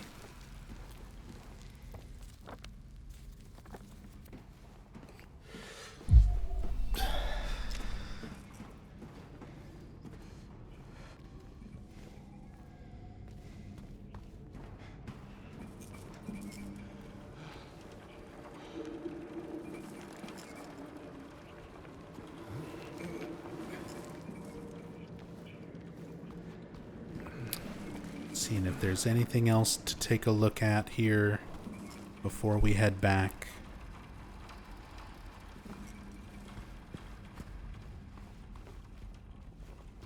I think that's everything.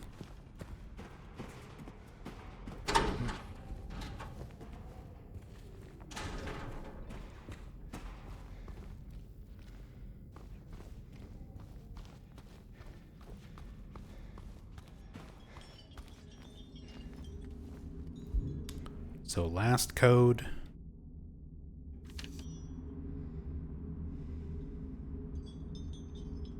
One year, 6 pills, 2 on the clock, and 2 times the light goes out.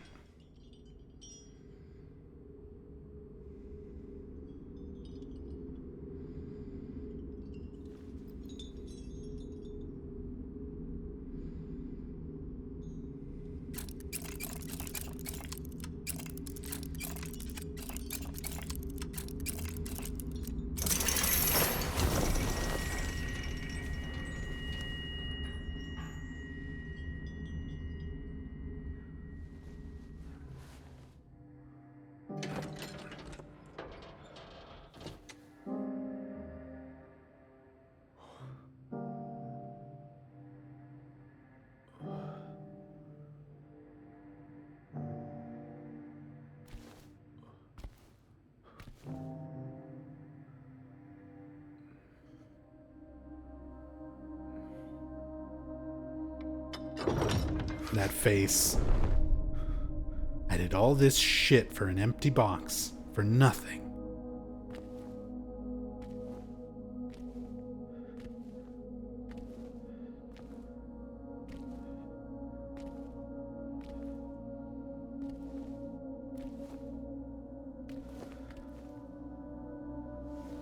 Turns out all you should have done was pull down the sheet behind you.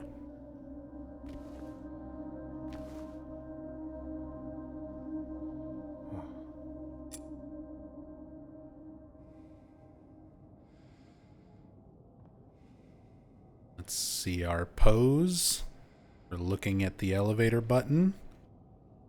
No fancy finger. Just our standard A pose. Button itself.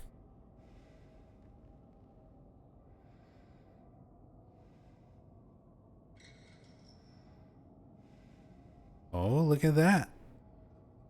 It's even got the little circuitry, the little switch and everything on the back. FG005. Again, like we were talking earlier about some of the details on assets and environments, there's numbers and letters and things like this.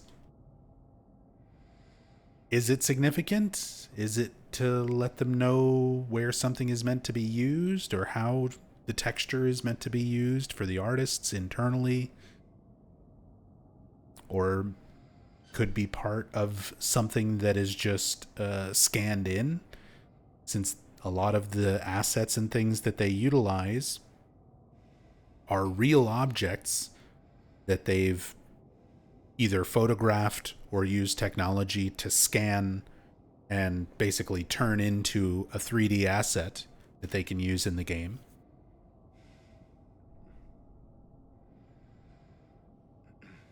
So some of these might just be parts of that real world asset. It doesn't let you flip it. No, you can roll it around in your fingers.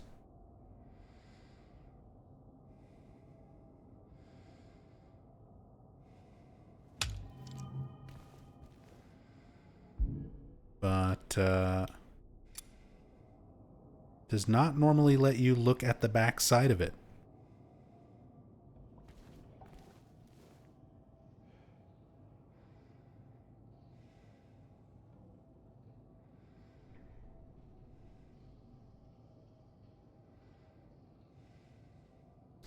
Got our Lady of the Door text. She is an angel. No one knows. Only I can see the lady of the door. They cannot walk along her bridge of thread. They fall from the weight of their crimes. Like bloated and ugly corpses, their sins, she devours them. Sin and sinner alike. She saves me. She is an angel. So you find a note in one of the rooms across from the lady of the door in the original Silent Hill 2 with this same text written by an unnamed patient, or possibly Joseph Barkin.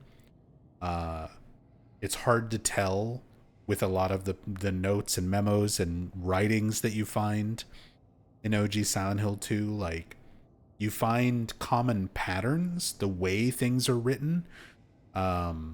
This patient, specifically didn't use like correct punctuation and capitalization and spelling in a lot of their notes, whereas certain things with Joseph Barkin also were written that way.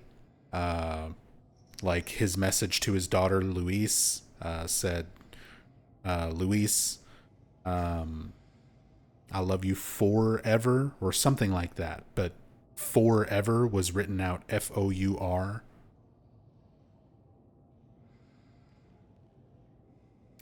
You find the note about the key in the basement's basement, and a patient claiming that, you know, they took it, but they're not a thief.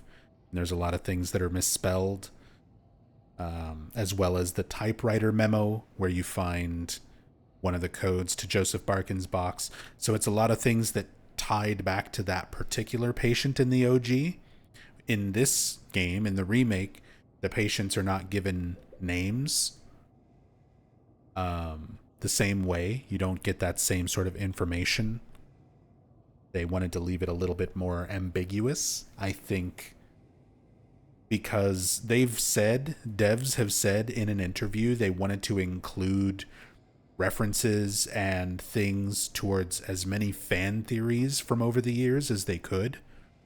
And that was a common fan theory back in the day, that the patients, because they have such similar names, like their names all start with a J, just like James, and their symptoms, the way the doctors wrote about them, were all things that are parallels to James and Eddie and Angela. A lot of fans back then theorized those patients were supposed to be references to the characters or those characters themselves. Not a theory that I ever believed in, but something that Bloober would have been aware of and wanted to kind of hint towards that fan theory by leaving the patients unnamed, I think. Leaves that open for interpretation a lot easier, and just leaves it more ambiguous.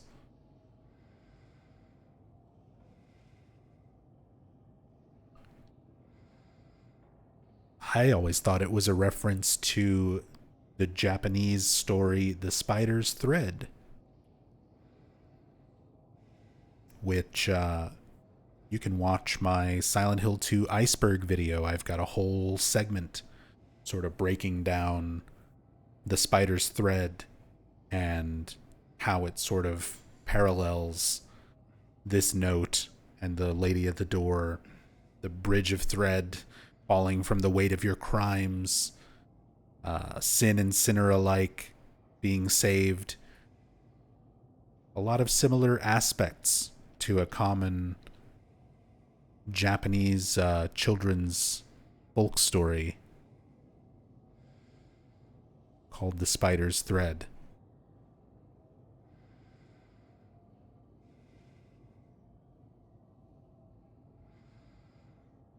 And just the recreation of this artwork, something that was in the original Silent Hill 2. You had the lady of the door with her arms and parts of her sort of 3D coming out of the door. That was part of a larger mural on the wall.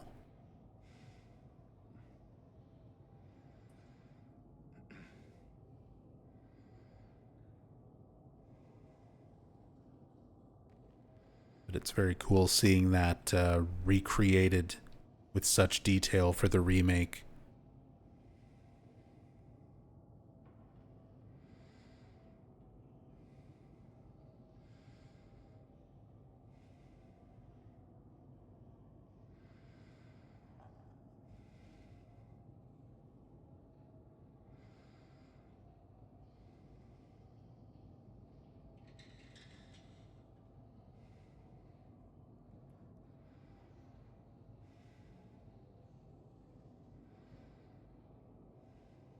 I want to get these icons off the screen.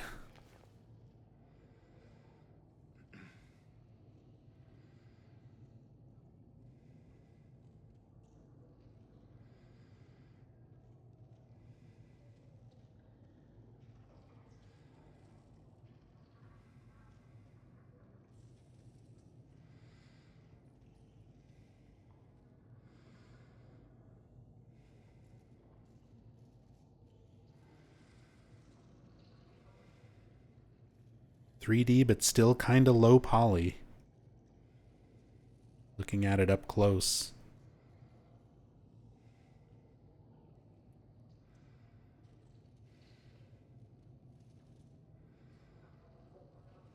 But still some very nice texture work on there with all the little scrapes and stains. Paint and everything that's rotted and flecked away.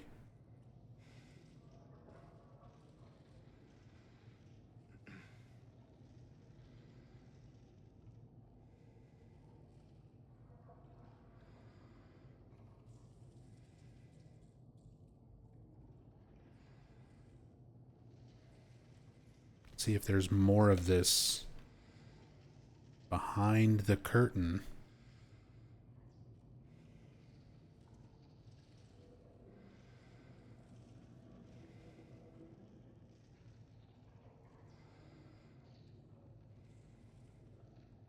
Nope. Mural seems to just sort of abruptly end here where you're not seeing anything behind this.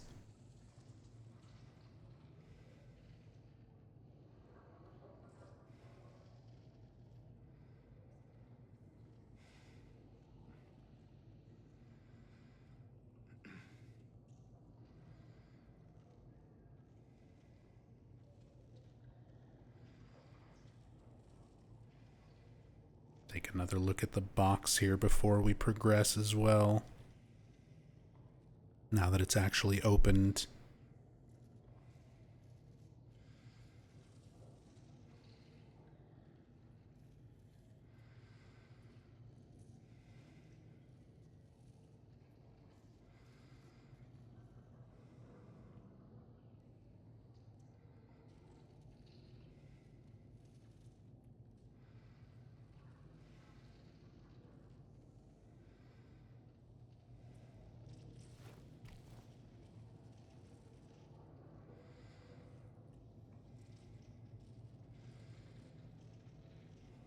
If we have anything else kind of behind this side.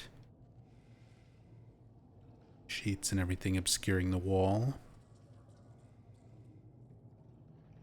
But not really. No hidden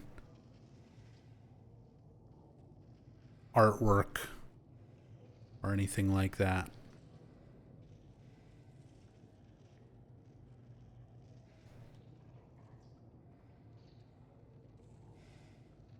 And a clipping behind the door. Actually teleport James back here if we can.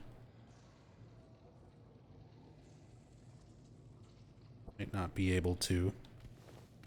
Give me 1 second. I need to fix the controls, which break for some reason. And usually that means taking a screenshot. And for some reason, whenever I do this, it breaks the capture. But it's just easier for me to switch scenes while everything kind of breaks for a second.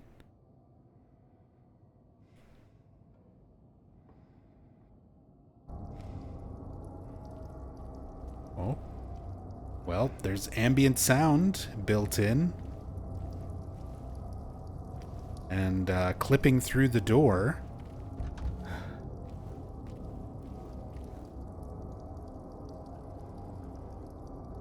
We do still get our ambient tones, background music, and everything else.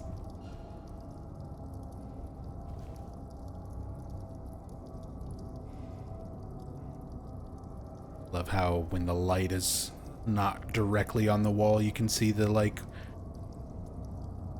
water, moisture running down everything.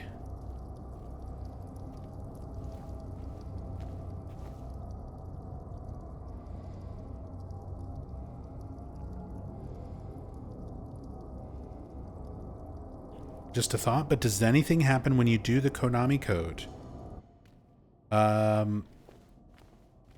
So far, no. Not that I've discovered, and as far as I know, not anything that anyone else has discovered. I'm gonna make a save because I might potentially break the game. Because I want to go down the stairs without Maria and kind of see what happens here.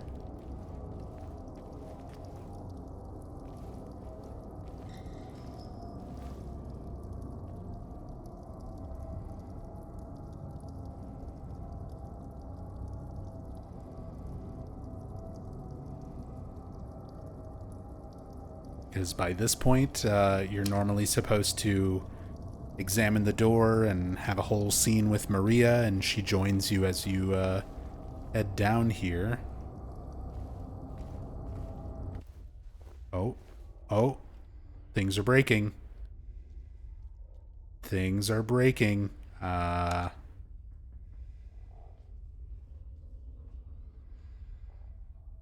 world sort of unloaded around where I was, deloaded.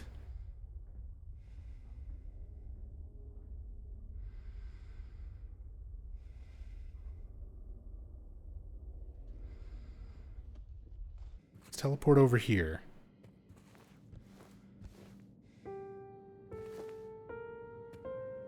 Oh my god. And then we get Magdalene when we're not supposed to hear it. We skipped the whole elevator sequence.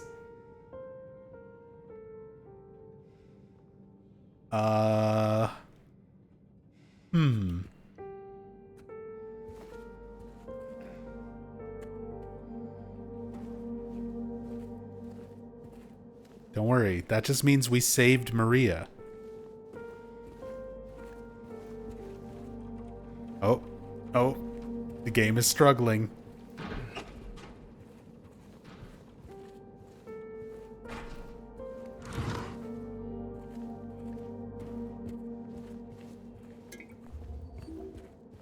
Stuff is getting choppy. Things are happening that are not supposed to be happening. The game might crash. New speedrun strat found. Yeah, because I can't interact with the elevator.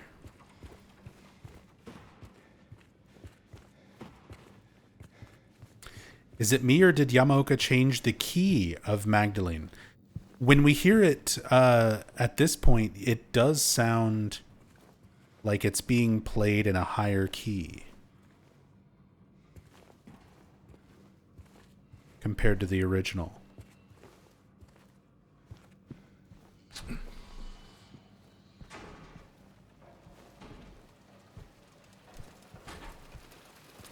Oh. And there is why everything was lagging out. Because we kind of made the Otherworld town start rendering. Laura standing out here somewhere, theoretically.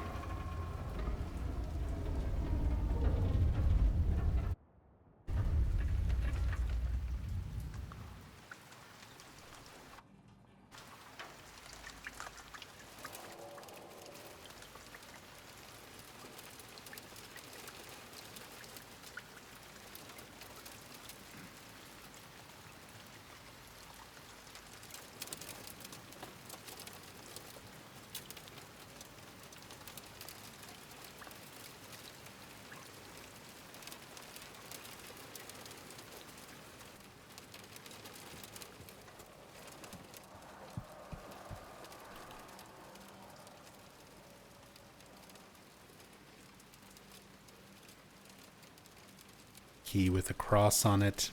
Sort of similar to the lapis eye key.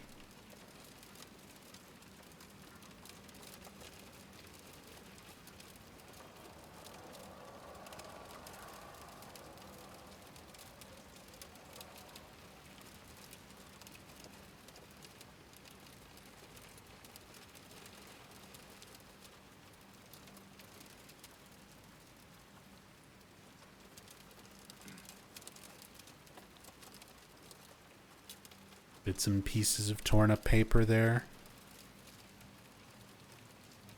The potential for this illness exists in all people, and under the right circumstances, any man or woman would be driven like him to the other side. The other side, perhaps, may not be the best way to phrase it. After all, there is no wall between here and there. It lies on the borders where reality and unreality intersect. It is a place both close and distant. One of my favorite notes from the original Silent Hill 2. Some say it isn't even an illness. I cannot agree with them. I'm a doctor, not a philosopher, or even a psychiatrist, unlike the director. See, they rewrite part of this note to try to give more significance to the hospital director in this remake. But sometimes I have to ask myself this question. It's true that to us his imaginings are nothing but the inventions of a busy mind, but to him there simply is no other reality. Furthermore, he is happy there. So why, I ask myself, why in the name of healing him must we drag him painfully into the world of our own reality?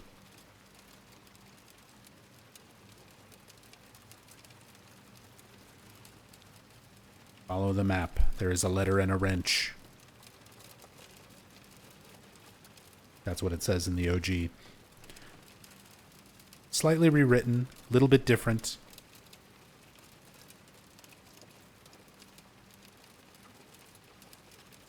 Little different progression at this point.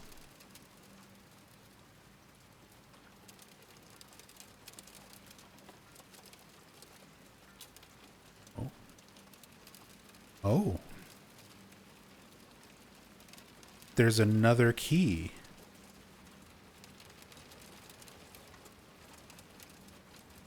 There's a copy of that key inside this drawer that you can't normally open.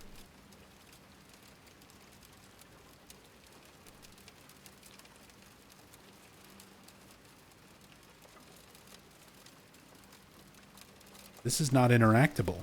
That's not something you can normally get into.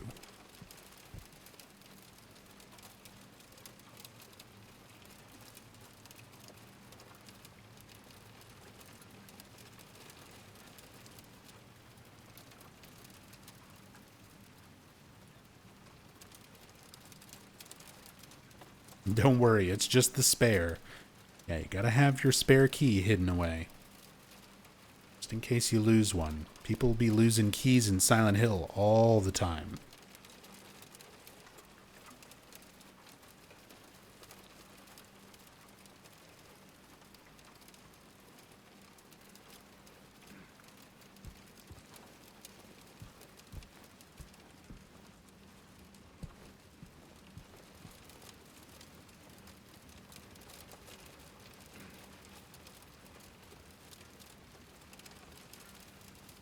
Key control log.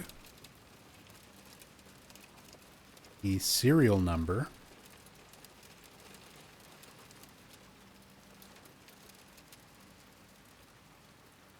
Just a form where the nurses, everything here, were keeping track, supposed to be keeping track of their keys.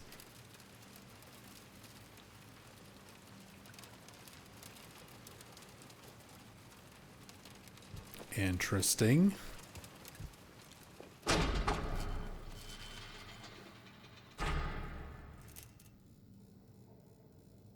Oh. Still like a nurse standing back here. We're not supposed to be in this part of the hospital anymore.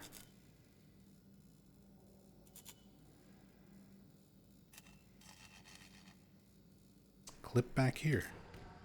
Oh. I guess she was not supposed to be here either.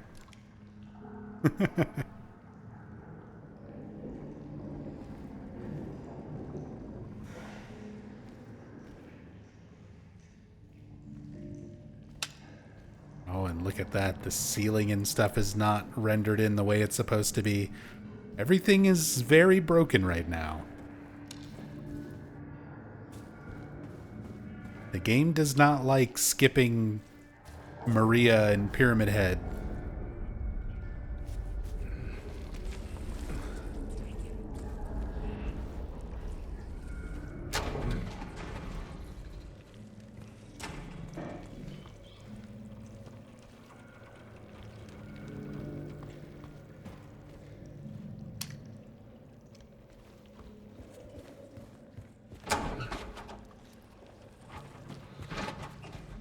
I mean, surprisingly, all the stuff that is still rendered here is all sort of working. I'm not falling through the floor just yet.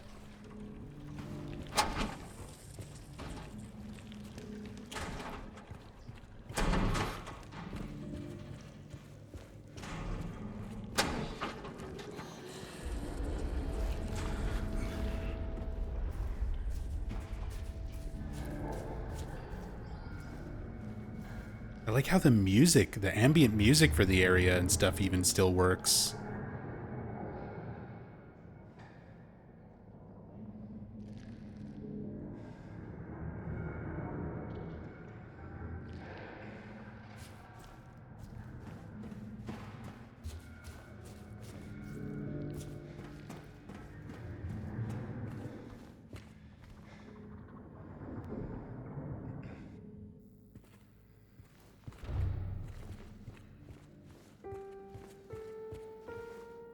And then we clip into here and we get Magdalene again.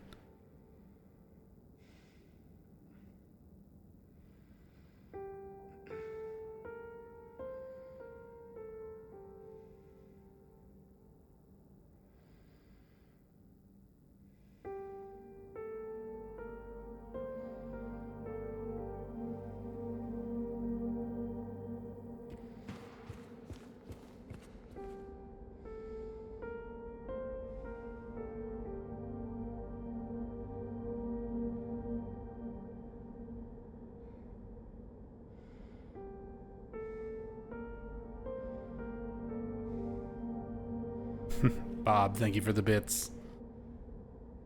Much appreciated.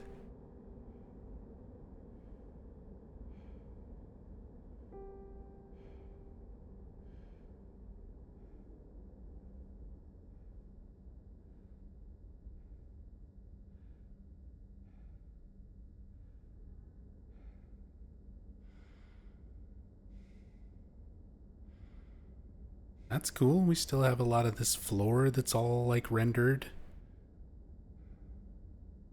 Uh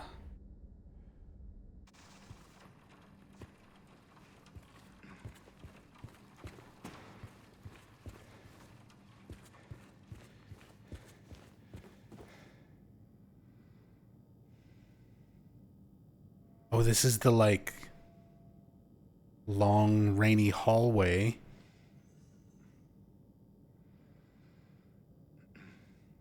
That you walk down with Maria.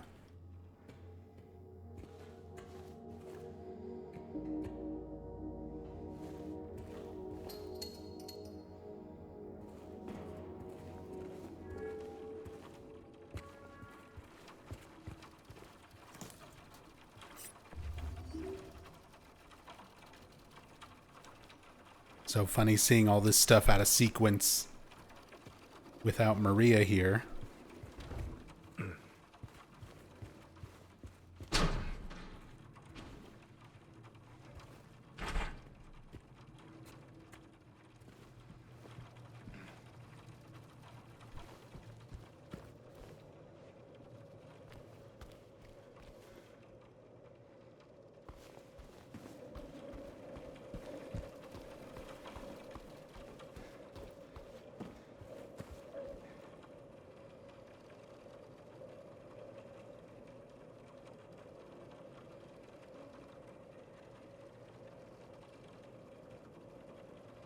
we've got our pierogi recipe book.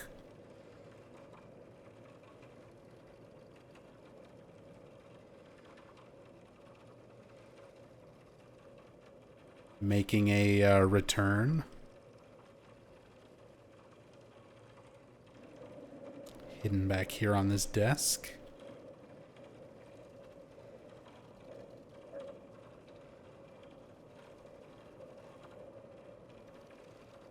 We had seen that in a couple other places already.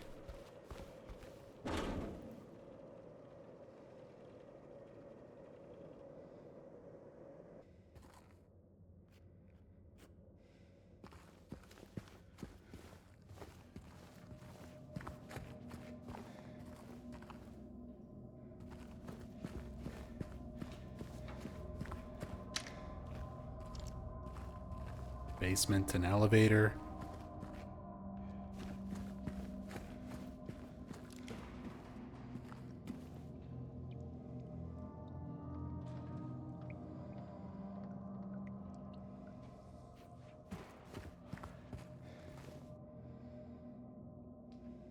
Nothing rendered behind.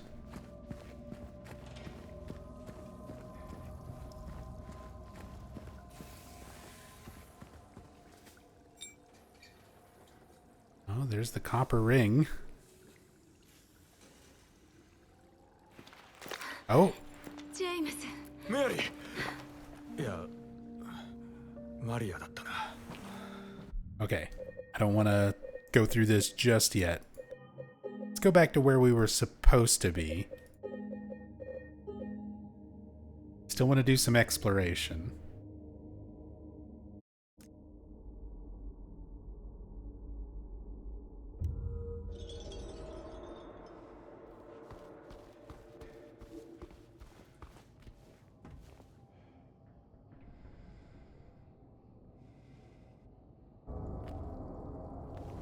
Try going behind this again.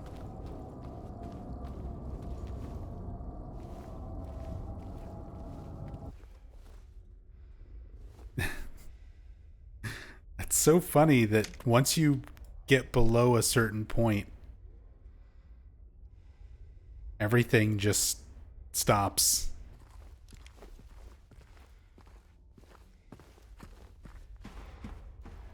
And it's like, oh, you're here now. Not supposed to be here, but now you're here.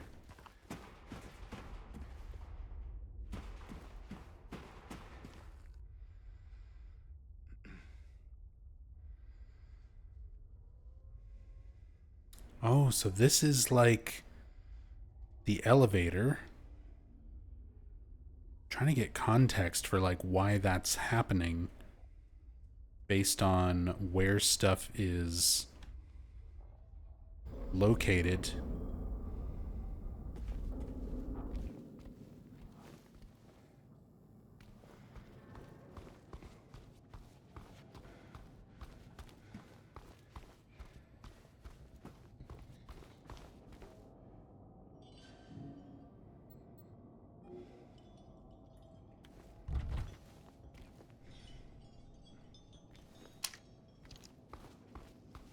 Okay.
答えは覚えておきましょう。いつ役に立つかわかりませんよ。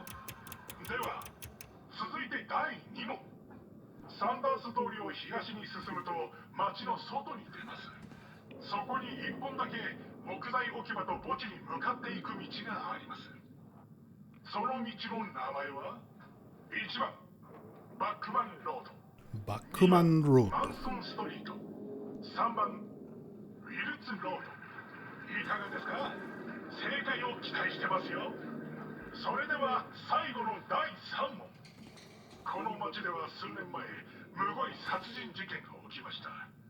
道で遊んでいた幼い兄と妹が斧で襲われ、切り刻まれ、バラバラにされたのです。裂ける皮膚、砕ける骨、飛び散る血。かわいそうなことです。罪のない命が残酷に奪われた。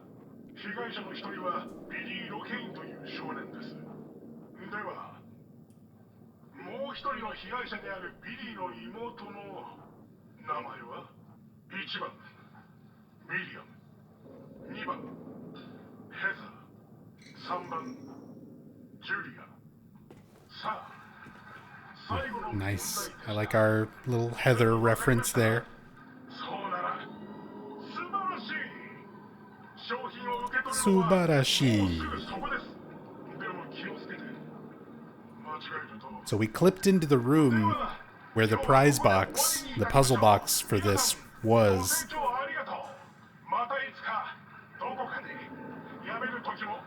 So it's already been opened. Oh, now we get the sound that the elevator is moving. If you... Oh. Oh. In this instance, it actually moves.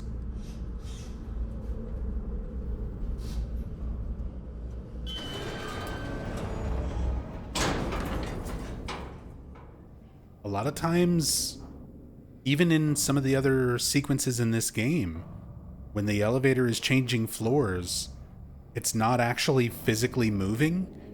It's just sort of playing a sound effect and making you stand in a little room in this elevator box, and then changes your location, like you sort of teleport where you're supposed to be.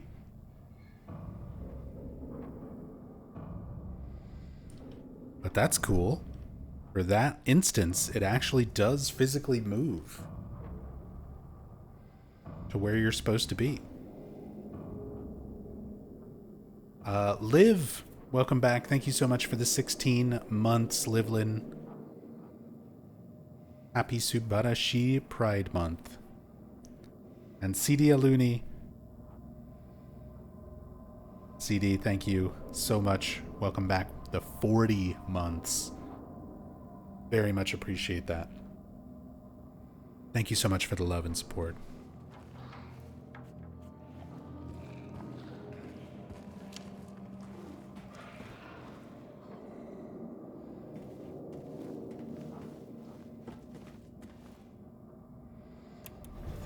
Now I just want to watch the elevator work.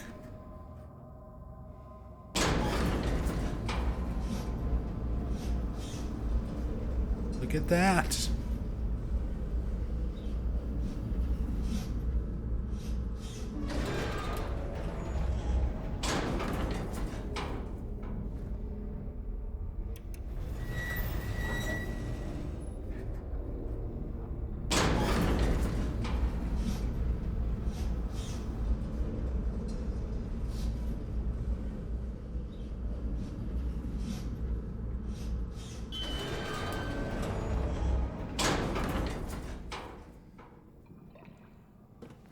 It's actually working. It's physically moving you from floor to floor logically.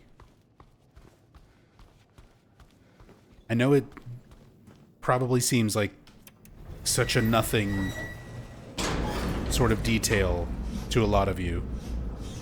But again, if you sort of understand game development and how this sort of thing is handled in most games, even earlier in this game, Elevators very, very rarely work like that in video games. They're not like physically taking you from floor to floor like that. It's usually a little loading screen.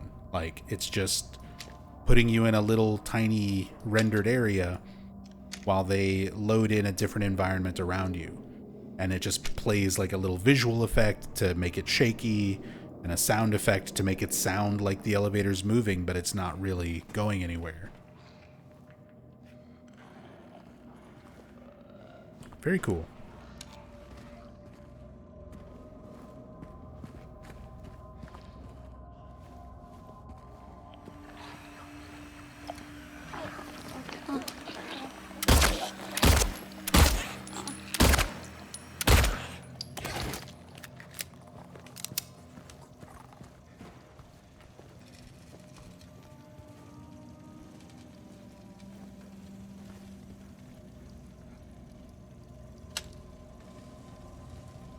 Rope and cable.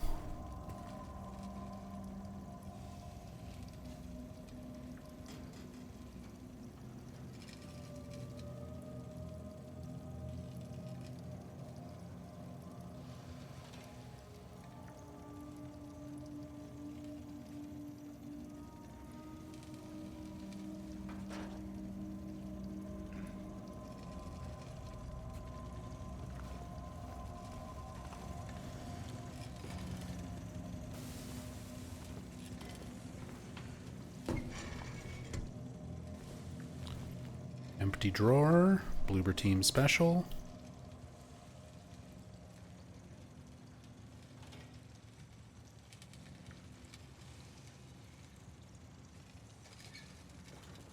Love making you waste your time opening up something that has nothing in it.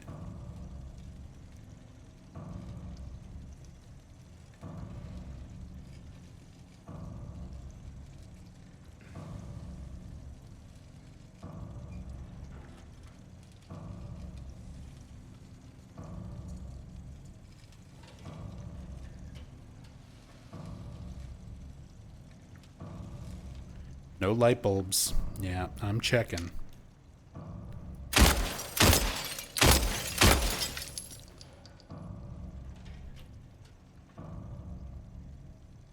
No hidden paintings.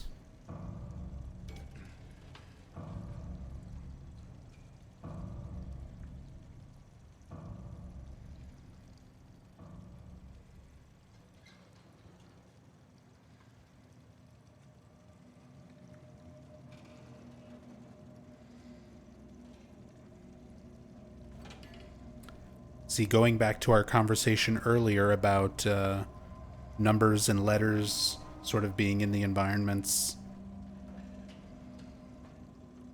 to me, these look like they scanned in photos to make a 3D asset of like these electrical boxes and things like that, and these are just numbers that were on those things in real life, whatever their reference model was. Not necessarily some part of some Easter egg or anything like that.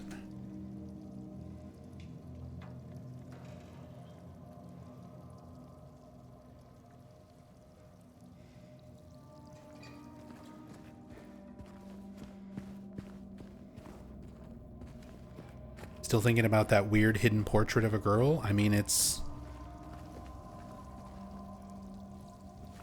there's been a few instances of interesting things like that. Little Easter eggs or hidden things that are just kind of like one-off.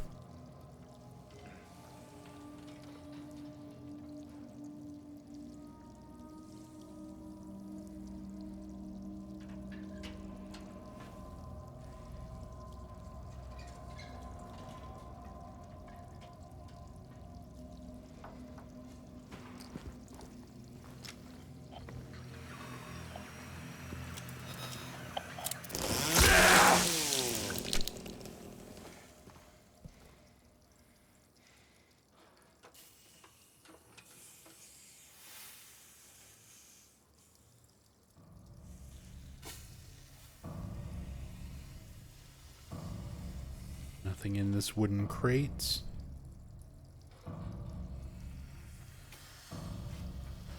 Nothing in the machine. Nothing hiding in the vents.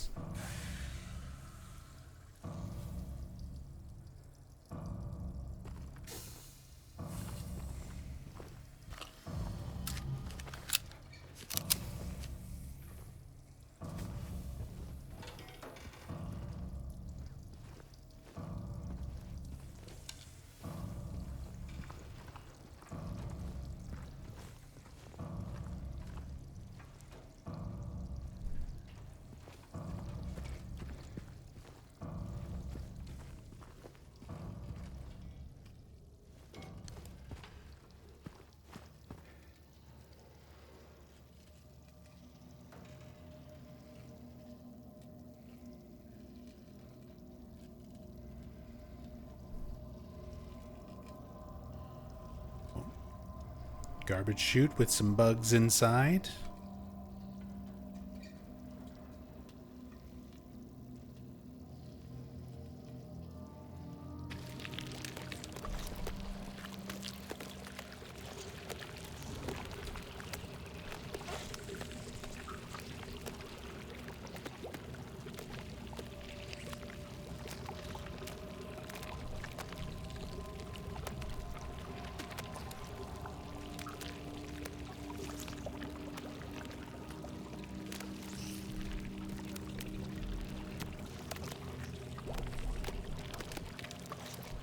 Like a dried up pepper.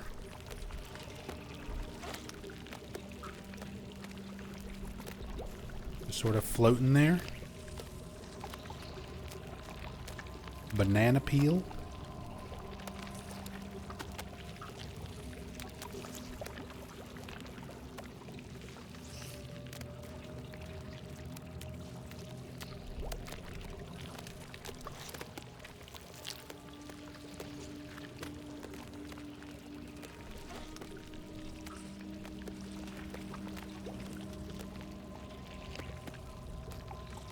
Wonderful, gross sound effects. Wet garbage. 12 hours of wet garbage ASMR. Here's your next 12-hour relaxation video, everybody.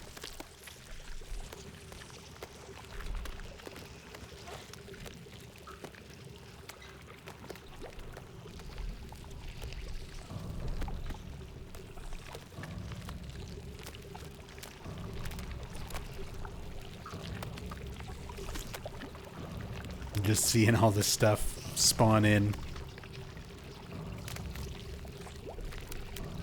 The fact that there's bugs way up there.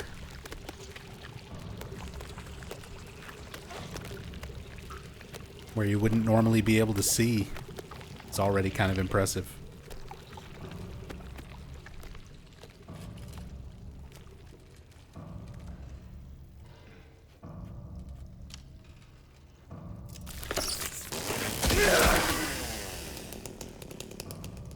Mannequin just patiently standing there. Anything hiding in the fridge? Nope, nothing even rendered.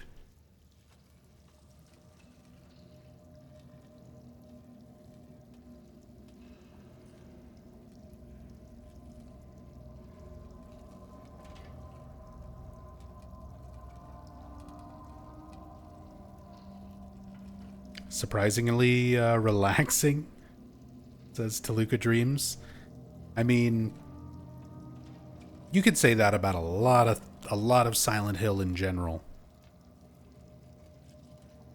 For as creepy and scary and disturbing and disgusting as these games can be, there is a weird kind of comfort that goes along with them too.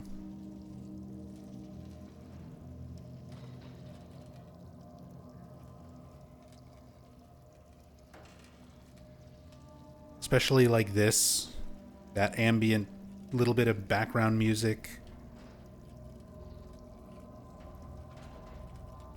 Nutrition drink hiding in there.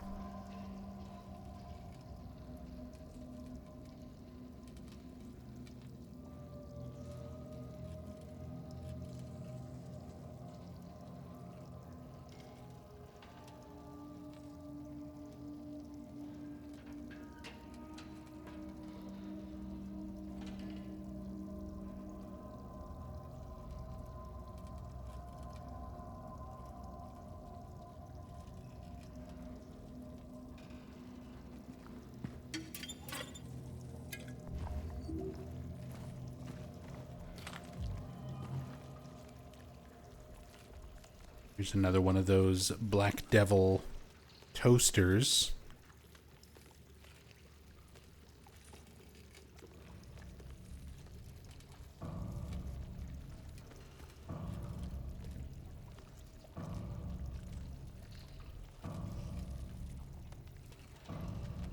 Because we've seen a few different versions of these. One that was in the cafeteria that had some like writing and stuff on it. Still unsure if that's anything significant, or maybe just to differentiate between different models and where they're meant to be used.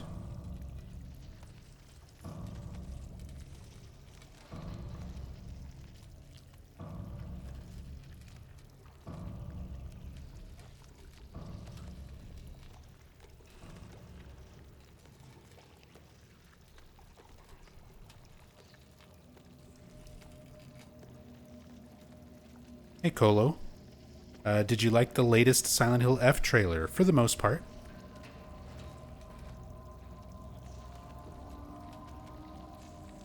I'm a little bit iffy on some of the combat. Like the little hit stun, hit slowdown kind of effect. Feels a little bit out of place. But I put up a whole video giving my thoughts and analyzing the new trailer on my YouTube channel if you want to check that out. I don't want to get into all of that right now while we're live. So, if you want my full thoughts on it, go check out that video.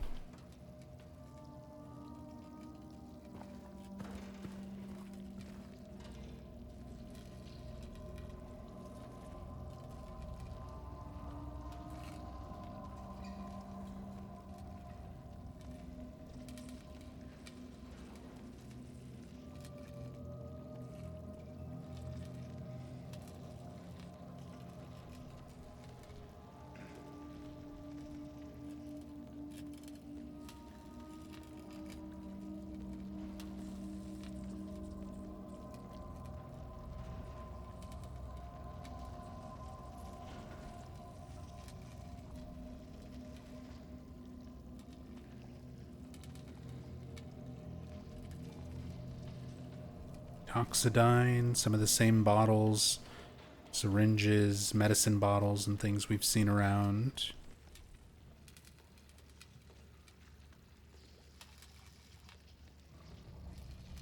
Kabi-sama, I wonder, is there an objective reason for the comfort we find in this series, or is it just us being so familiar with them that it brings us solace simply playing the games?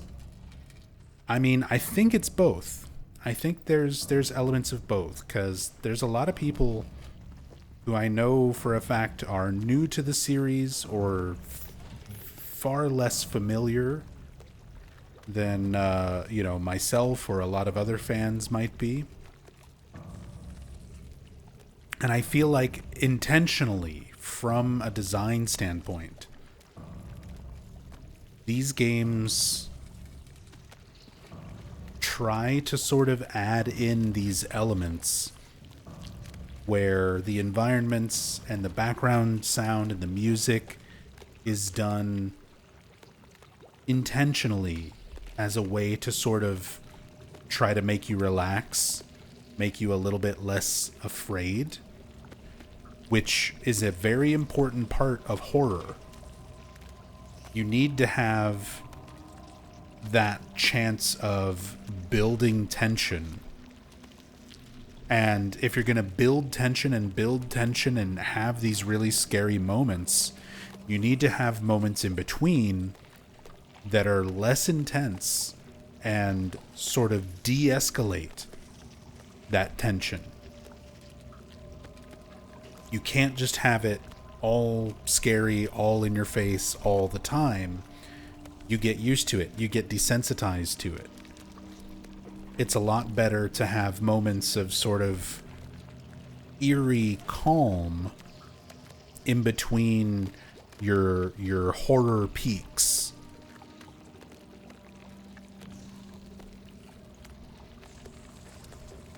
And I feel like there's a lot of that done intentionally. Like, it is part of the game design.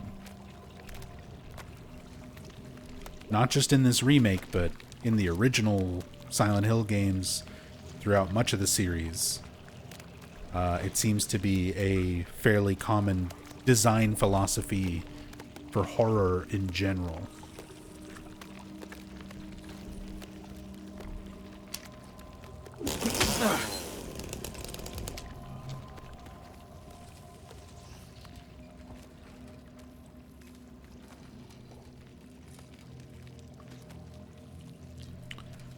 Spaghetti. Giuseppe Napoli. Meatballs made with pork. All of this stuff we've seen around. The tin cans of apple juice, strawberry soda, evaporated fresh milk. As early as the grocery store in the beginning part of the town.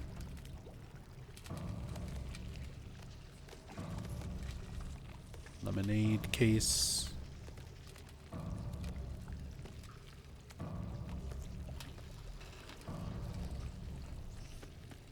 Honestly, you explaining it that way, I think that's why a lot of horror movies don't work for me. They never de-escalate properly. Yeah, there are games and movies and stuff that try to kind of be all intense all the time. And again, I don't think that really works. If it's a very short thing, a very short experience where it's just quick build and then a quick scare payoff with something intense for a little bit and then it's over. Kind of like a roller coaster, you know? It's very intense, but it's very short. It works, but for something with a longer duration, like a film or a show or a game, you need to have those moments of de-escalation in between all of your building tension and horror moments. It's something that I think Silent Hill, for the most part, has always done pretty well, by having your sort of eerie calm. A lot of times that's your moments where you're walking through the streets and there's fog and there's ambient sound, but there's not a whole lot of enemies, if any at all. You just kind of have a moment to like walk from place to place, uninterrupted, while you listen to some music, while you listen to some footsteps, and not much else. And it sort of lets you relax. Your head space kind of automatically starts to de-escalate so that the next time they try to start building that horror up, it's more effective than if there was just constant stuff scary all the time. That's why I also think moments of levity, little comedic moments, are important. So like Silent Hill 2, for example, Brookhaven, very oppressive, very intense, lots of enemies, lots of scary environments. But then you have little moments of like, oh, here's this ring. It's not very cute. You take it. Thanks. The elevator game show. You have these sort of still weird, still not very like normal or natural feeling, but not intense, in your face horror, scary stuff to kind of make you laugh a little bit, give you a chance to breathe for a moment, for the next scary thing to build up again.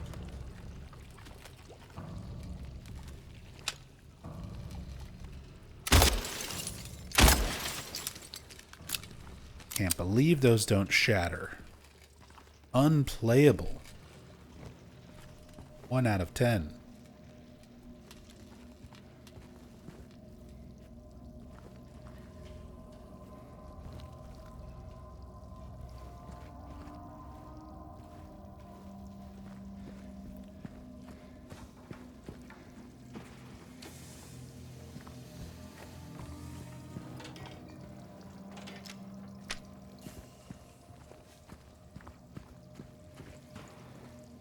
Miss the Silent Hill 2 ring moment. Miss OG Silent Hill 2 ring moment. Compared to Remake, that was pure gold. Yeah, that's one of those scenes where it's not bad the way it's handled in the remake.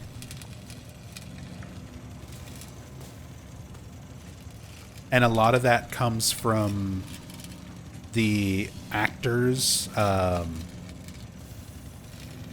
little facial expressions, and like Maria wiping her hand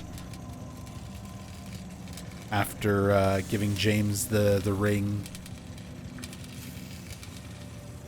The voice deliveries are just not quite as funny. And it's one of those instances, you know, everyone's going to have their own opinions when it comes to the voice acting, but that's one of those instances where the less professional sounding voice acting of the original, like moments like that, benefit from everything sounding more realistic, more weird, less professional.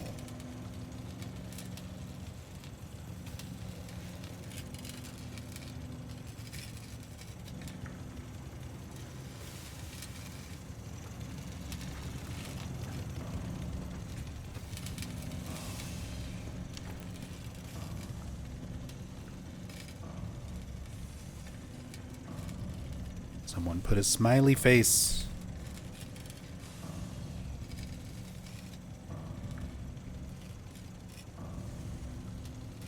Nothing hiding.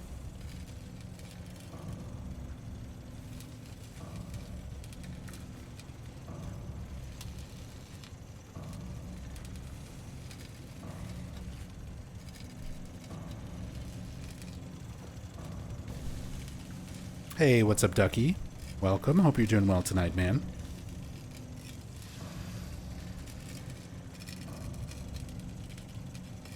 Welcome to part 17 of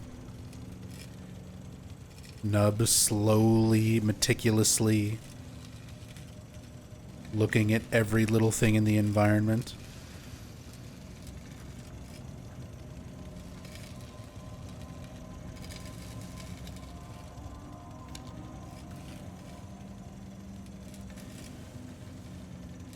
Hanging in there. Hey, sometimes that's all we can do.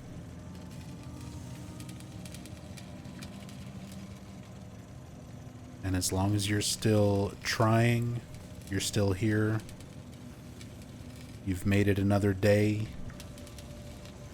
that's what matters, man.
Same little shampoo bottles.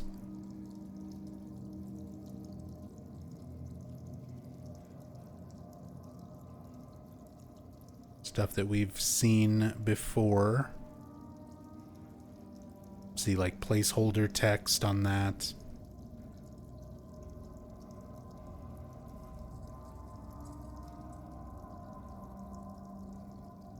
That looks like Japanese. That looks like kanji.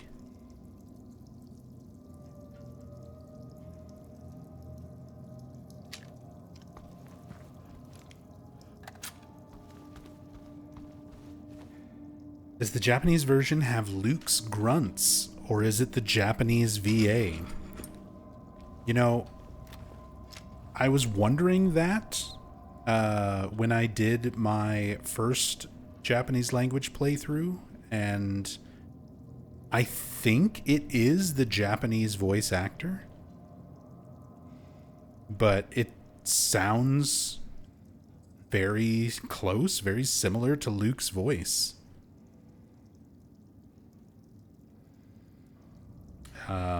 I could be wrong. I'll need to compare audio files of James killing things in both Japanese and English, like side by side, to verify it.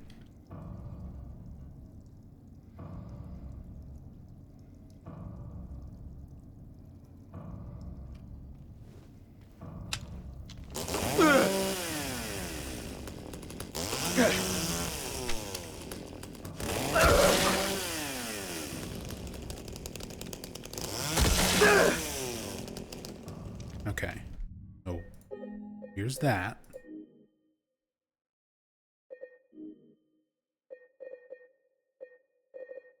Can I not change? Man, I wish you could change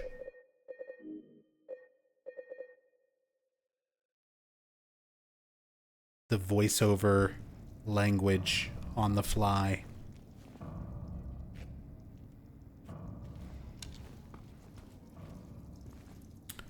That would make testing that sort of thing much easier.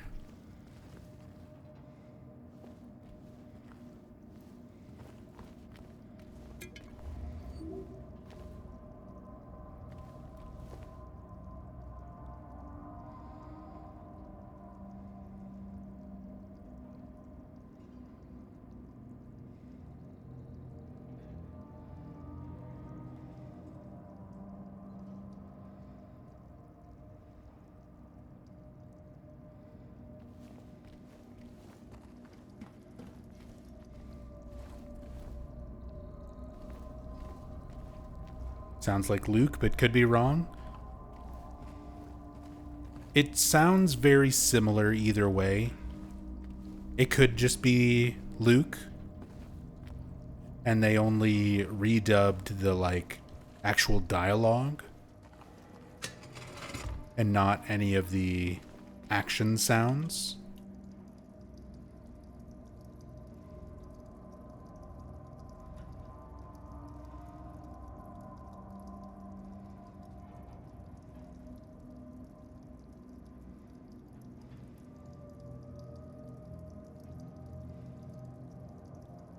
Like I said, I don't really know for sure.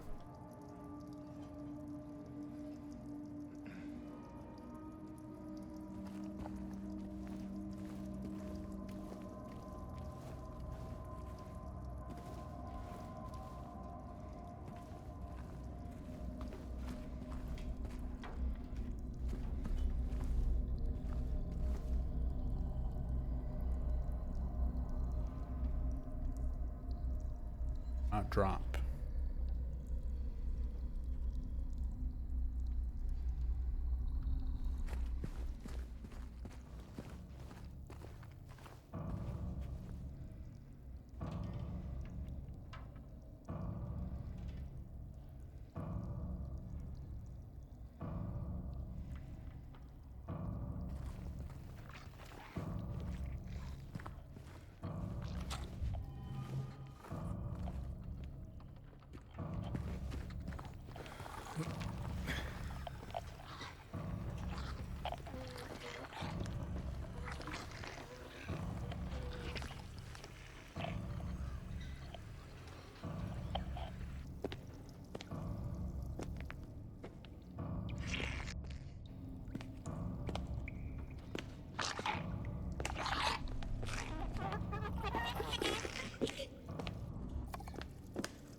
She gonna see the flashlight?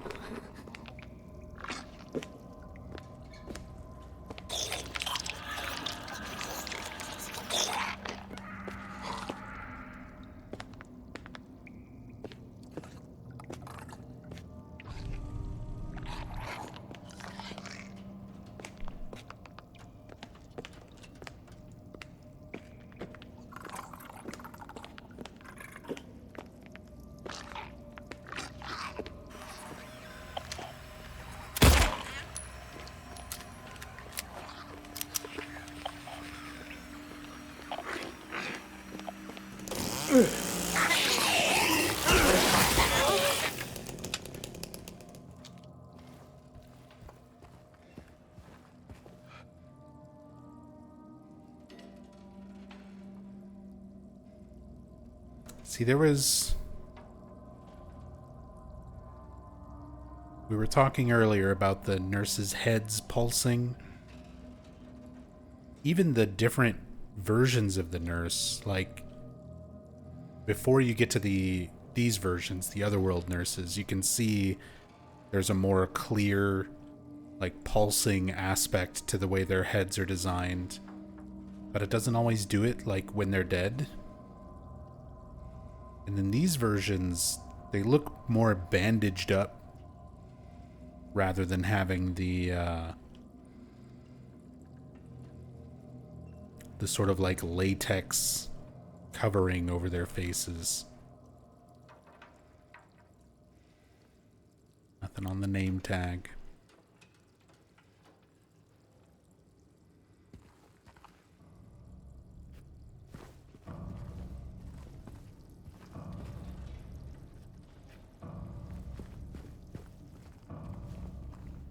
Bob, thank you so much for the bits.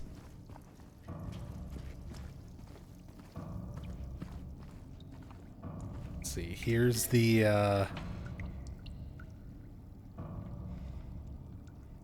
boiler heater, whatever this device is, with the functional QR code and working website link.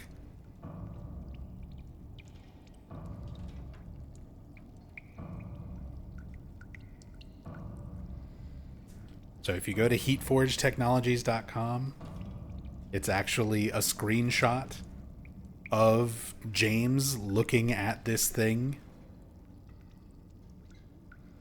and a little spinning model of Mira, the dog from the dog ending, that you can click on, and it'll make OG Silent Hill 2 menu sound effects.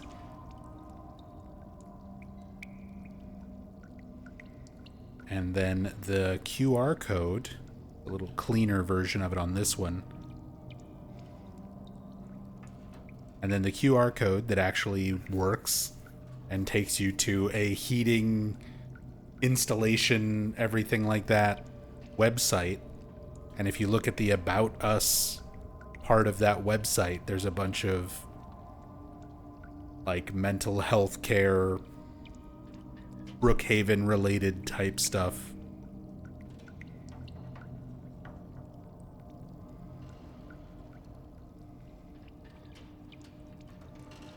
Some more really interesting details, Easter eggs.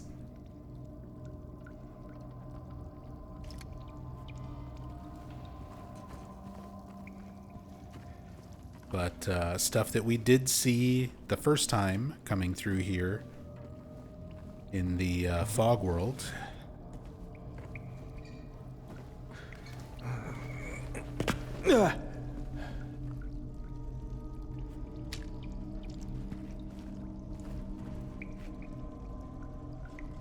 Did I scare you?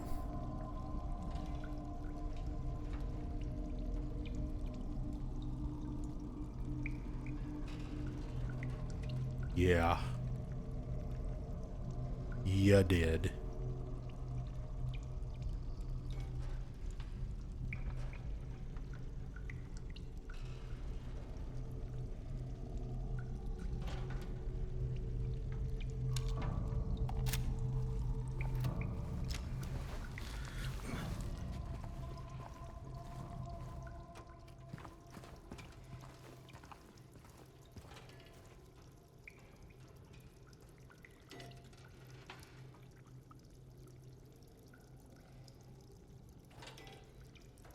A little cobweb.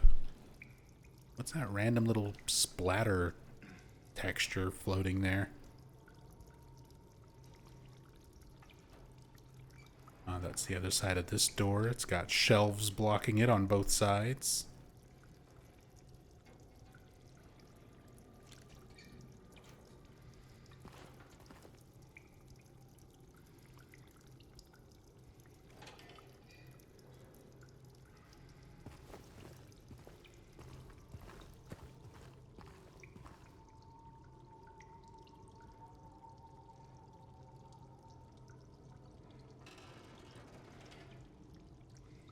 Vintage photos of a couple with a baby, stuff that we've seen.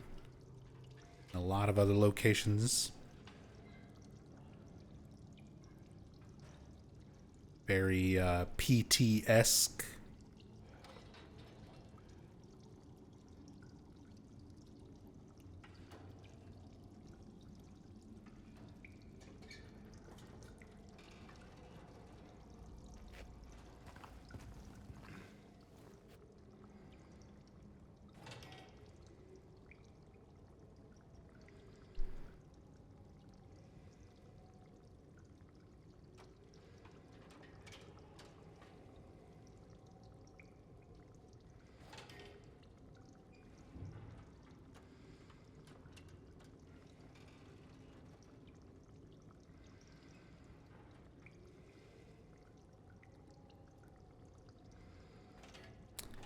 Here's our ring before we actually pick it up with the engraving of a spider.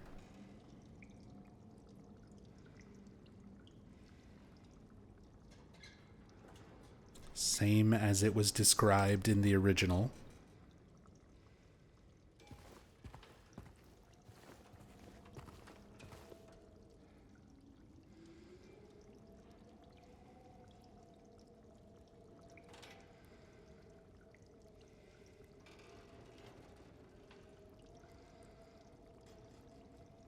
And they've got it on this table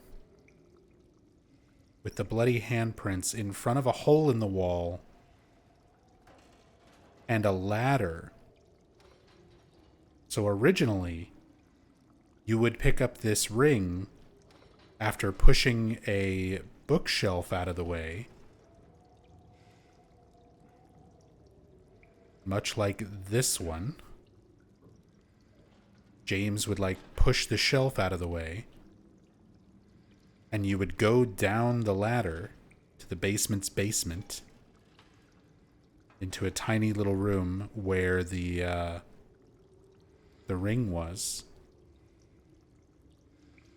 So I like that we have the ladder leading down behind this as like a little reference to the location of this ring in the original.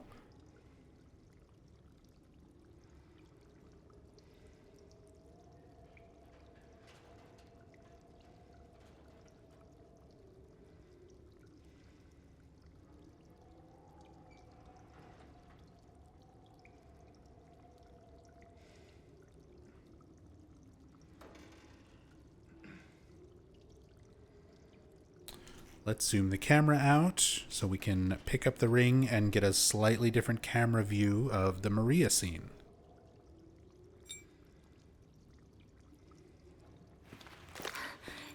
James.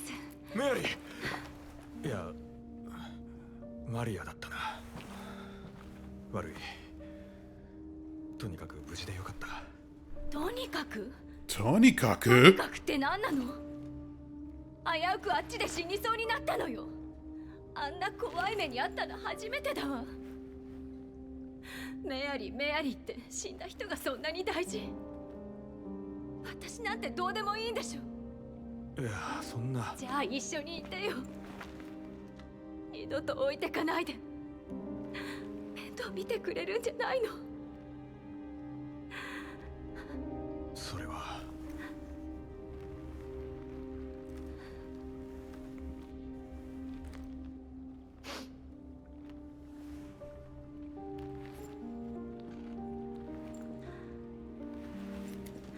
それでローラは見つかった？ああ、けどすぐ逃げられた。なら探しに行かなきゃ。ああ、でも君ずいぶんあの子にこだわるな。知り合いか？別に。初めて会った子よ。でもかわいそうじゃない、たった一人きりで。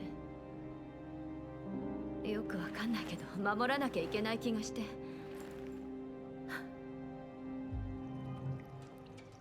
ほら探しましょう。 Good luck. 私の目を潰す気？ Good luck finding her when you're blind. Live. Tony Way? What do you mean, Anikaku?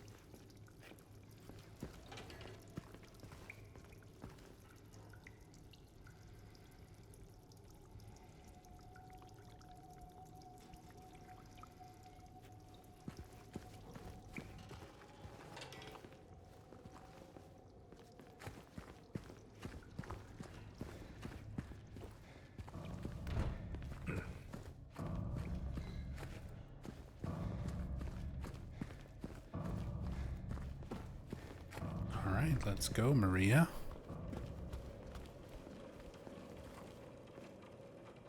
Let's go make some pierogies.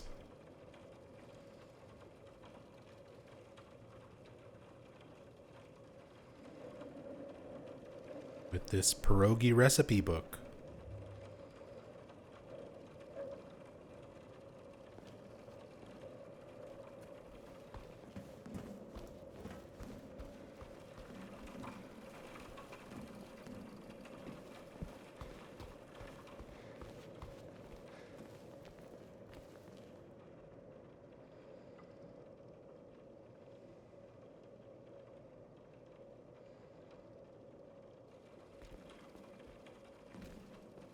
Stairs up here have collision.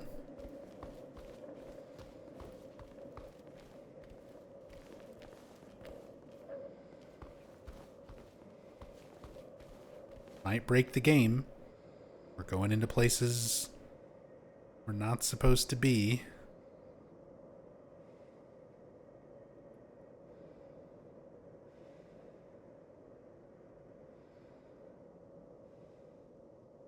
Is that one rat squeal in the remake? So two things. One, I don't remember. I know the sound effect you're talking about. Two, it's the sound of a baby crying sped up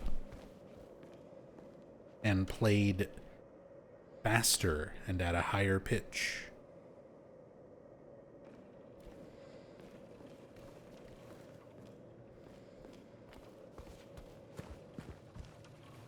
But yeah, the sound that you normally hear going to the bottom of the stairs before the Pyramid Head hallway segment.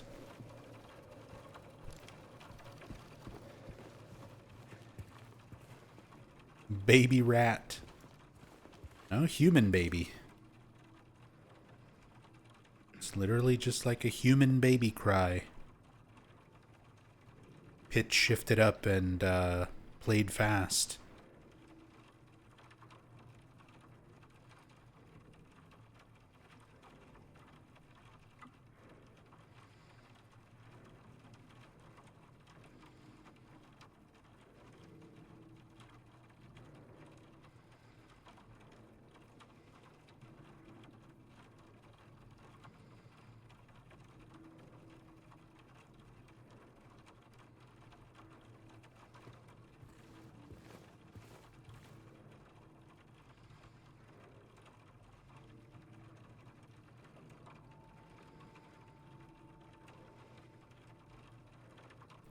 Same newspapers we've seen. The painting that was hidden back here in the fog world was always gone. Or was there before, now is not. Words, English, my brain.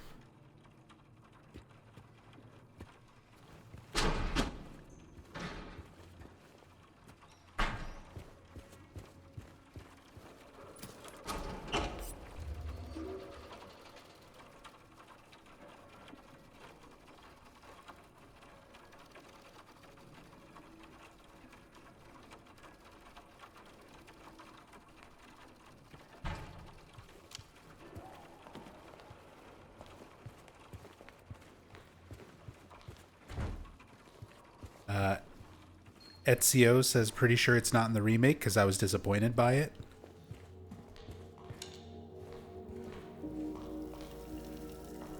どういうことだ。あらいいじゃない。雨の散歩なんてロマンチック。マリア、何を言ってる。明るくしようと思ってただの冗談。そうか。悪い。 Yeah. See, James? She's just trying to keep things light. But again, this is one of those moments. You've got a really big, scary event coming up as you exit Brookhaven with Maria. So you have these kind of moments to help break up that tension. The rain sounds are kind of calming. The music is a little more eerie, but relaxing.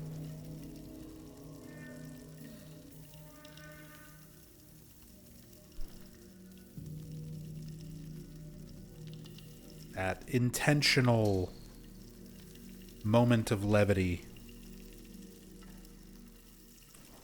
as well as everything just being sort of surreal. Also, I think I broke the swinging light by pausing the game physics.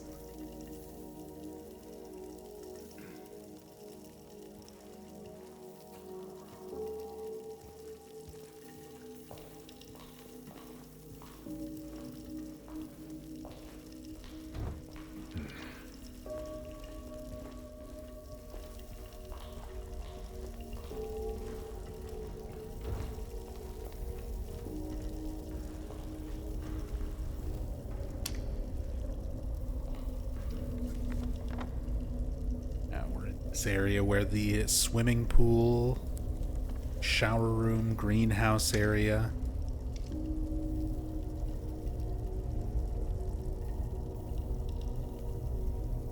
Pool is now just big empty void.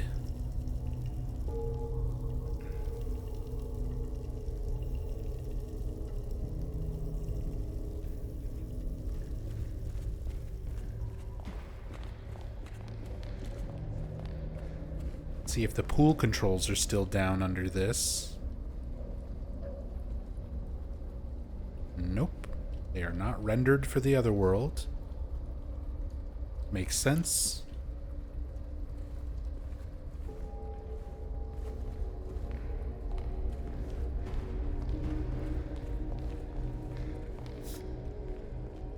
They mustn't know.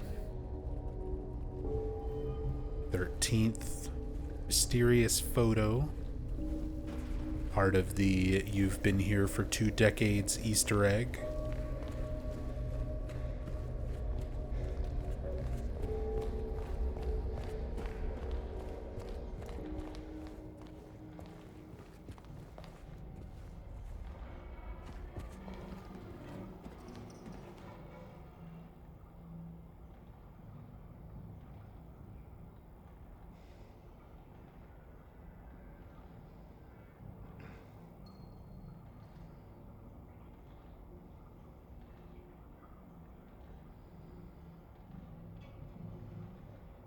A random texture inside the locker. Looks like part of the tile wall that's just like clipping through. Yeah.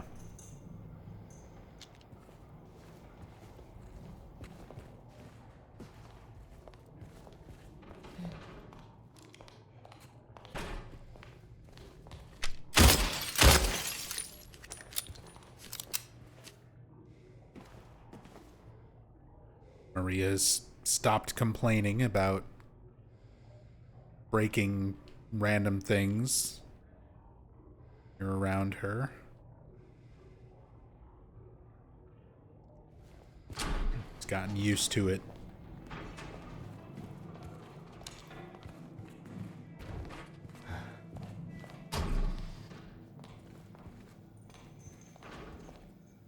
これもしかしてあれなの？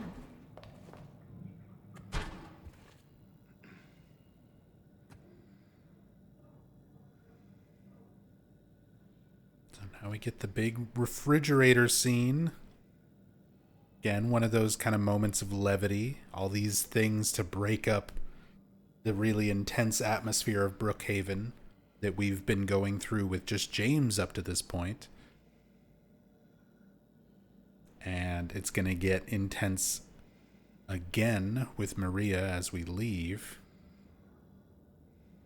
So they kind of add these calm or silly kind of moments to help break that all up.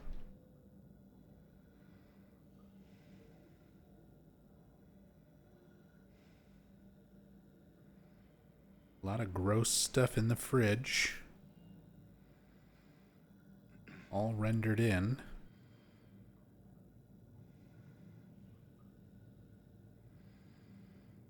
Don't see the ring itself.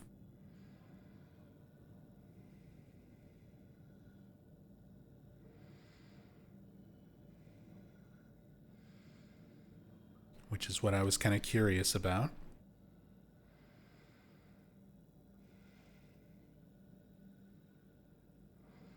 That must spawn in as part of the cutscene.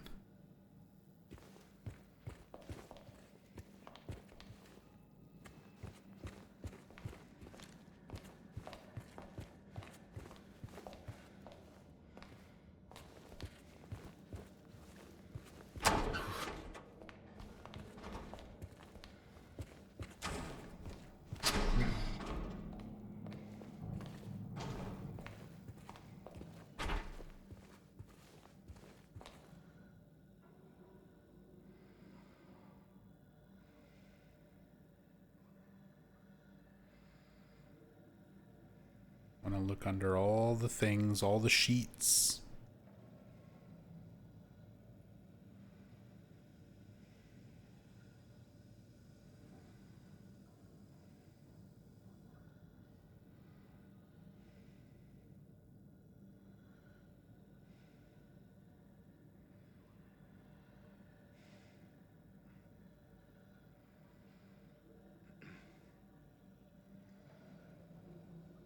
Okay. Then let's zoom out so we can get a little different perspective on the fridge cutscene.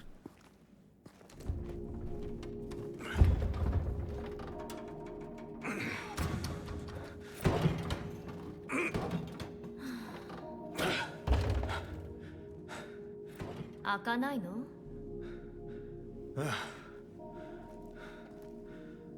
手を貸してくれないか。私？大の男が私みたいなか弱い女性に助けを求めるの？いいわ。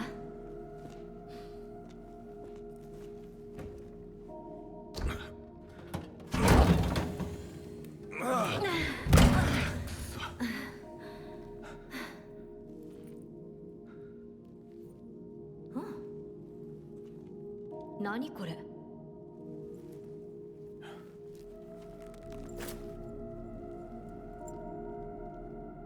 全然可愛くない。はい、これあげる。どうも。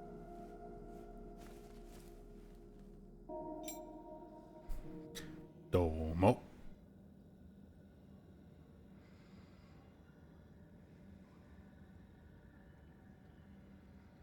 I'll just stand here in my A pose and look at it.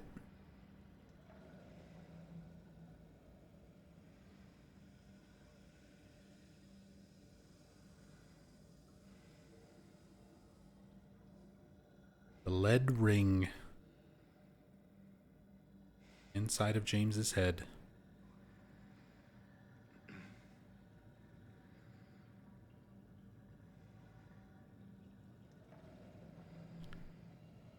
If I remember, they changed the description. それで Oops. 次はこっちだ。はめる場所がある。 Oh, you walked into the flashlight. I was purposefully trying to aim it away from you. Yeah, a ring made of lead engraved with a terrified face. So in the original, the description for the lead ring described it as a bloated, ugly face. This one's still engraved with a spider. Same as before, but I remember them, that they had changed that item description.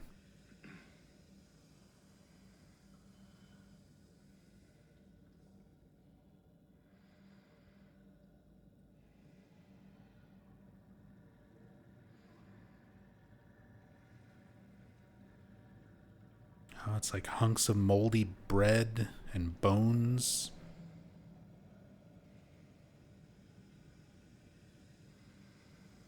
Old moldy carrots.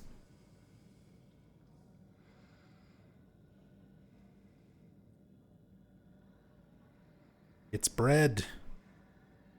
Silent Hill 3 referenced.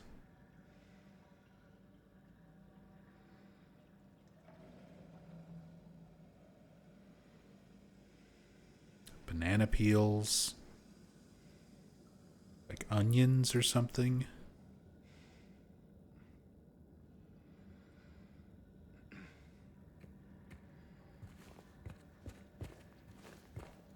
I mean, we do get a proper It's Bread Silent Hill 3 reference later on in the hotel.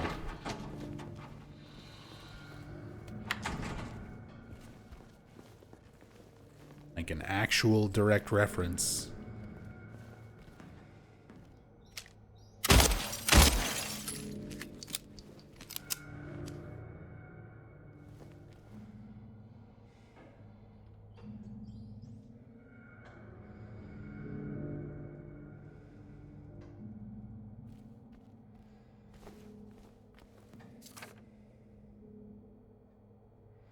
Patients will become the diagnosis, scheduled for them when they'll make recovery, as my aim is always for the entire personnel, especially when their symptoms will become receding with effective treatment. The dissociated notice. Just words. Not making much sense. Is there a rat somewhere in here? Keep hearing squeaking.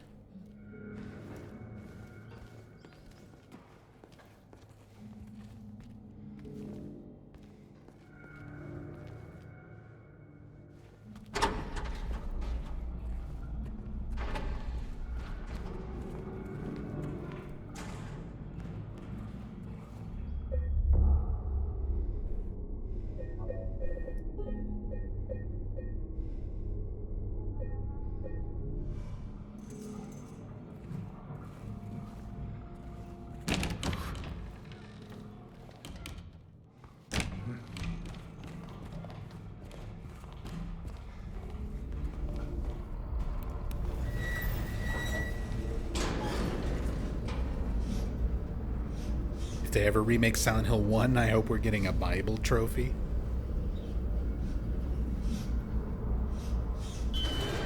Maybe.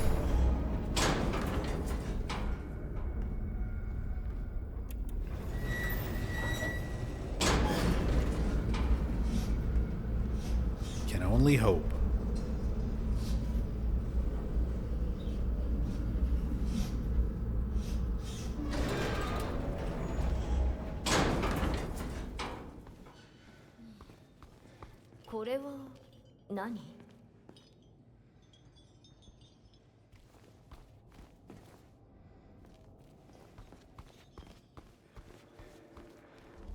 I just saved it, but I'm going to save again.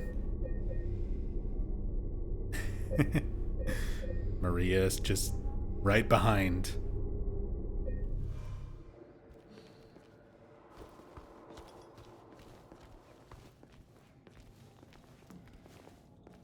James, どうした？早くここを離れましょう。 And she's already reacting, getting nervous, wants to get out of here. Just kind of that implication she already feels, she knows what's going to happen. One of those things that can be interpreted in a few different ways. Because she's a manifestation of the town, she might have some sort of insight into what's going to happen. Or if you're a fan of loop theory, you could say that she's got memories of having already gone through this, knows that this is where she will die, at least one of the times that she will die.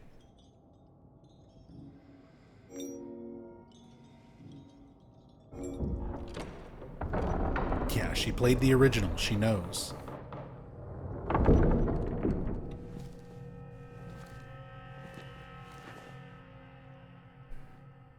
どうした？ここを出たいんだろ？そうよ。だけど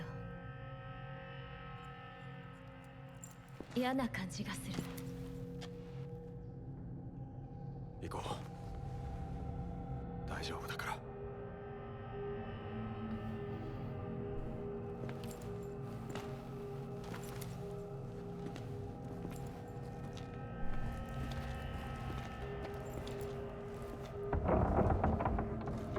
Oh, she clipped out of existence.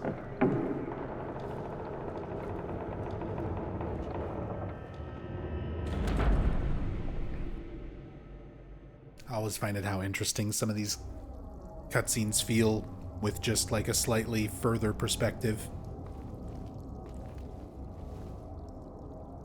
Laudable says, personally, out of the entire remake, really didn't like this part. Felt the elevator was kind of weak, and the remade music following the chase just didn't mesh well. May just be a me thing. No, I agree. I kind of don't like the pacing of Brookhaven, where Maria is not with you for a lot of that. Because in the original, she's with you when the game show stuff happens, and you get like her reaction to it, where she says, you know, what was that? Changing that up, I understand why they kind of wanted to get her into the sick room sooner, before James kind of goes off and explores things. But yeah, those are some of the little changes and stuff that I didn't like quite as much. The chase sequence in general felt a little bit off as well. It's kind of jarring having Maria, you can have it where she's ahead of you and like everything, they switch places, they teleport so that Maria's behind you before Pyramid Head stabs her and tries to like, it's very awkward the way that sequence is edited. So, no, I agree. Some of those things are definitely not as well portrayed. It's not enough to, like, make me hate the game or anything. But definitely some little scenes and sequences here and there that I just prefer how it was handled in the OG. It is done. Sick no more.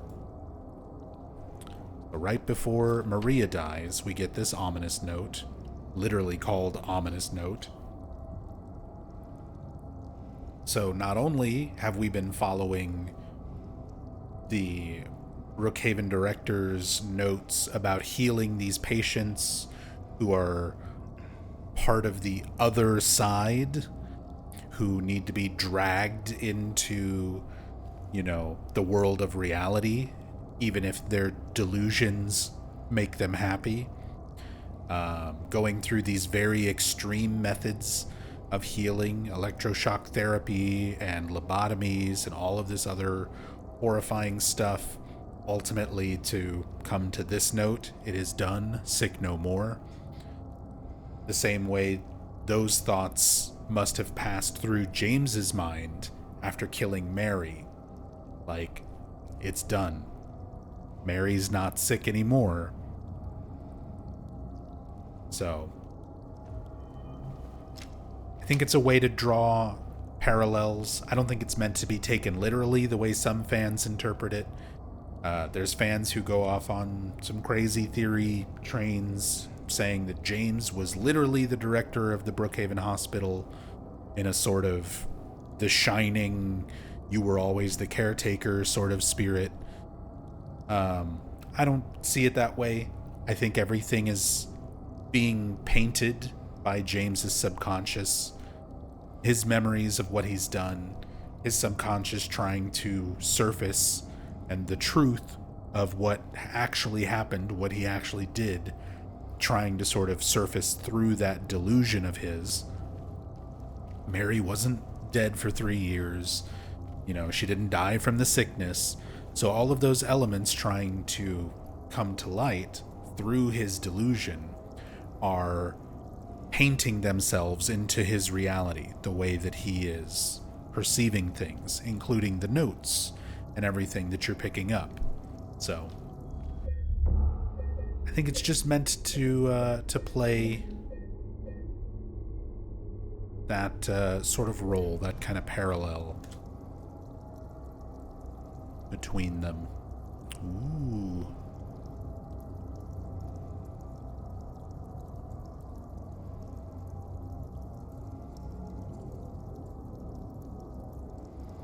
The glowing exit. In the void where we're not supposed to be.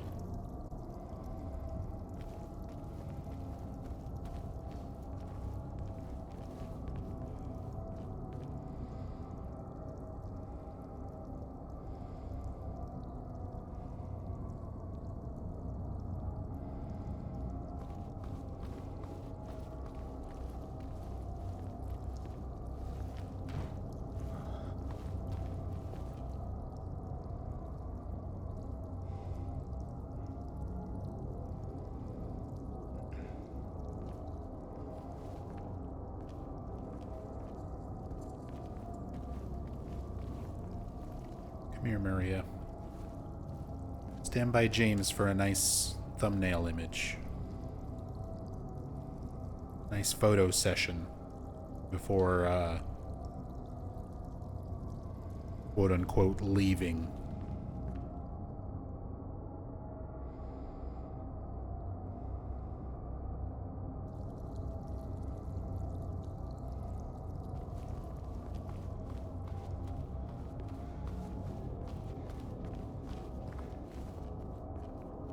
Yeah, so in the OG, going down these stairs, this is where you would get that squeal sound. So it seems to be missing from the remake.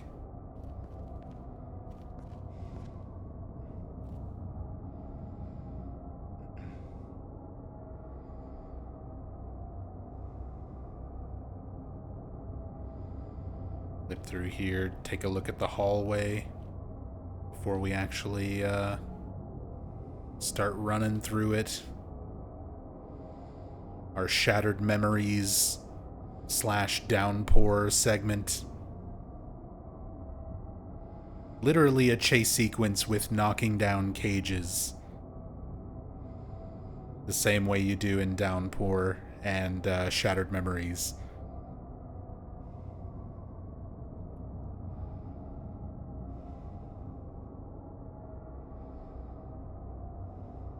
All of this is already fully rendered, too.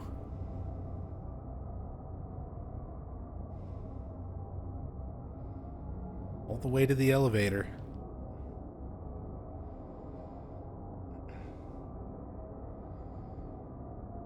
Can you teleport behind Pyramid Head? Absolutely. definitely going to try it. That's why I made sure to make a save. I'm also going to see what happens if we just teleport, like, here. We did it, Maria. Let's go. Let's go. Nothing bad happened.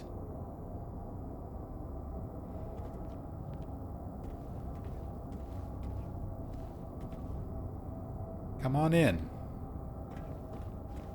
Squeeze through the door and we'll be out of here.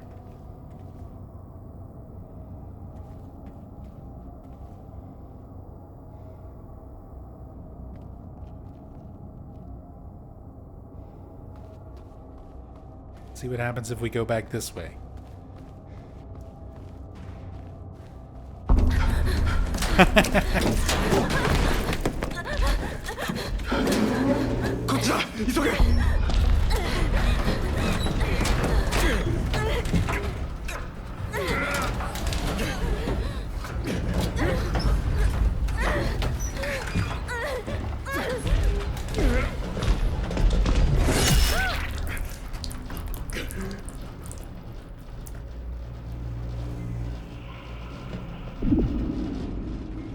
He's not there.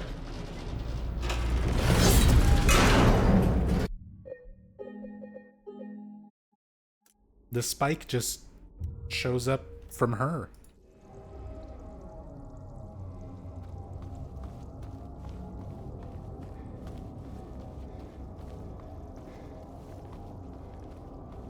That's funny that the cutscene trigger is just there in that hallway.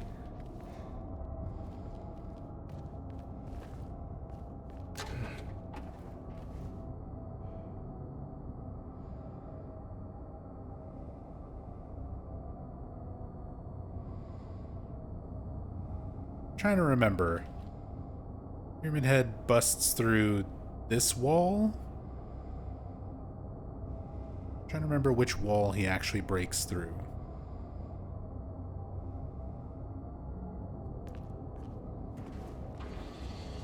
He's probably not rendered behind the wall or anything.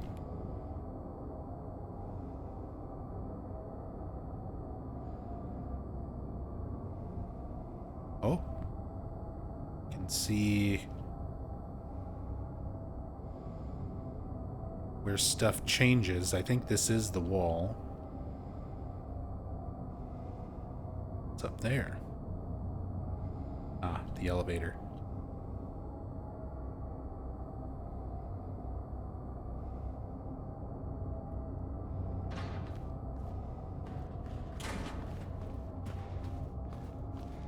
Let's go, Maria.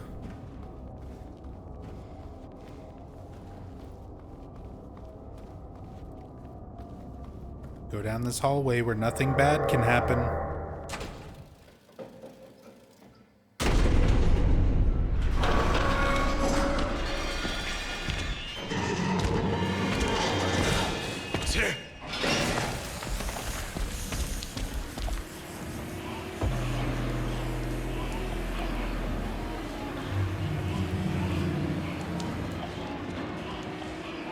Good luck, Maria. I'm going back upstairs.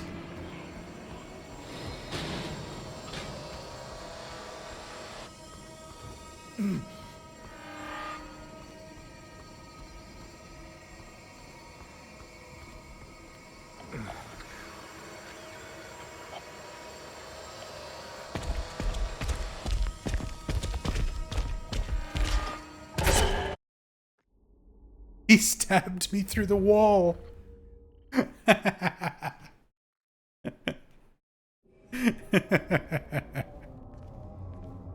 That's awesome.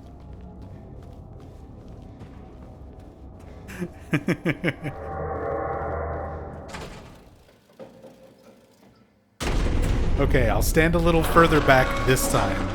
I still want to see what happens.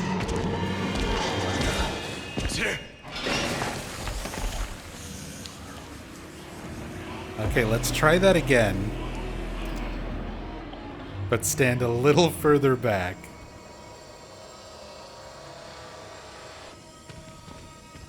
Look at him go.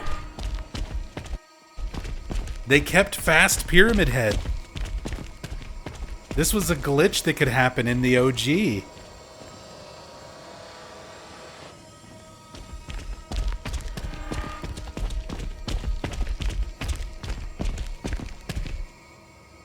Oh, we're confused. He doesn't know what to do. He's got Bloodlust 3.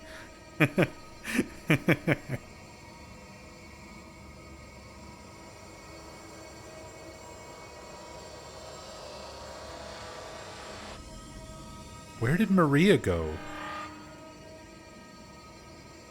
Oh, she's fine. She's running in slow motion towards the elevator. At a low frame rate. And made it. Oh, you're not even trying.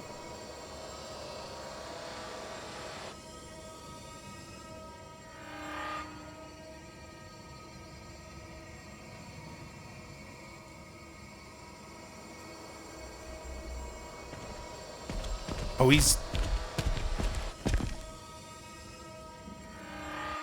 started walking around in circles.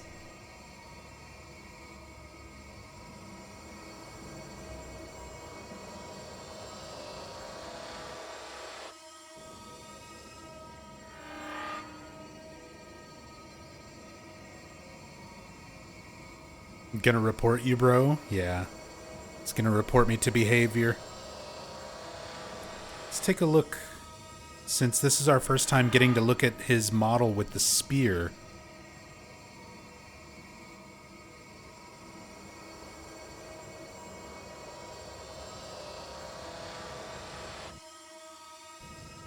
Too bad it's partly in the wall.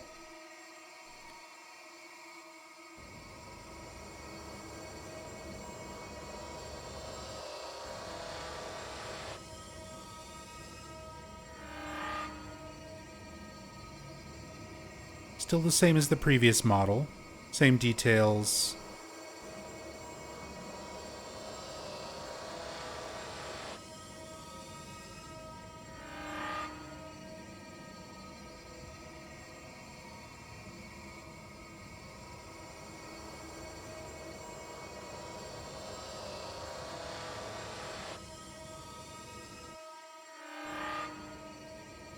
So if I teleport back in...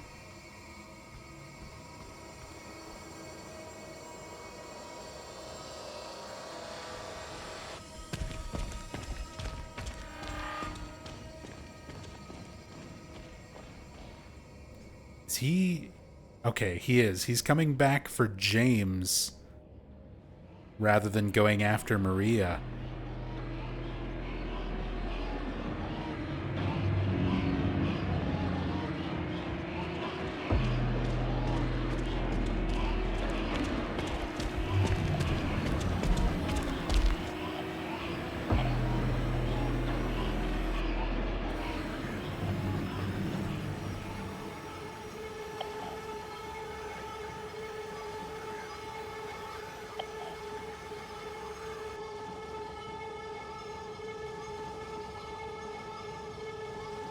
Look at his hand twitching. He wants to stab me so bad, and he just can't.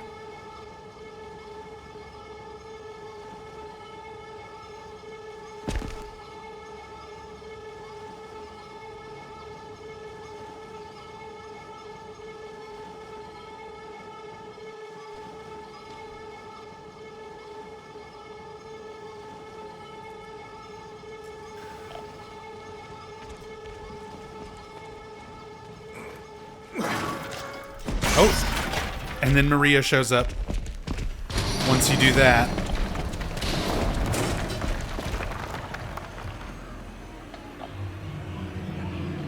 So these little moments are scripted.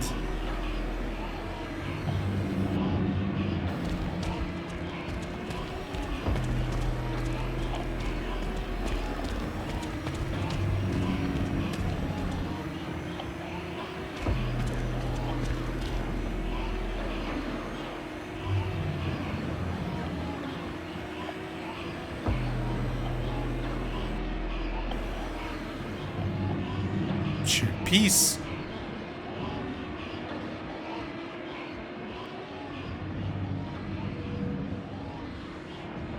I'm just gonna fall out of the world.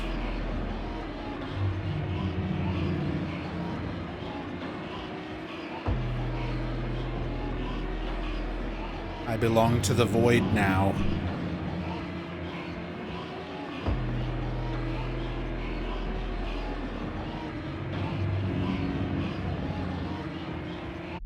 Okay.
If only I could crouch.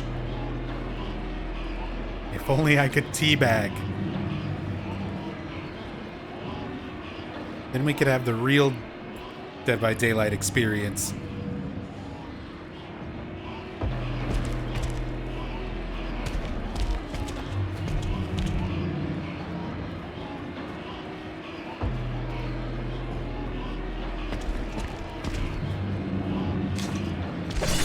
Oh.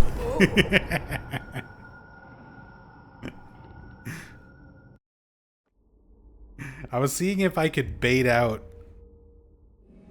the attack and not get hit by it. Click your flashlight at him.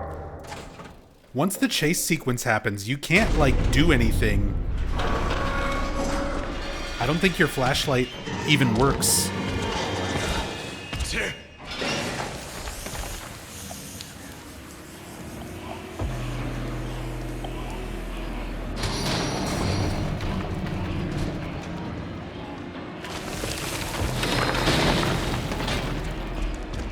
Oh, it does. Clicky clicky. Flashlight BM.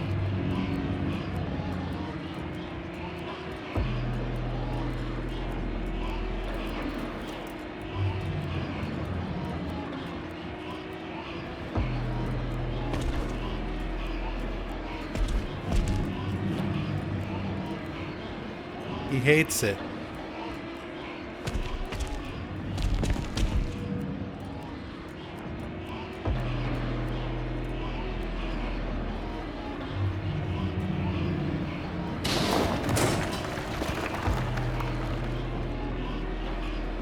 Adana, welcome back. Thank you for the 9 months. Thank you for being here while we bully Pyramid Head.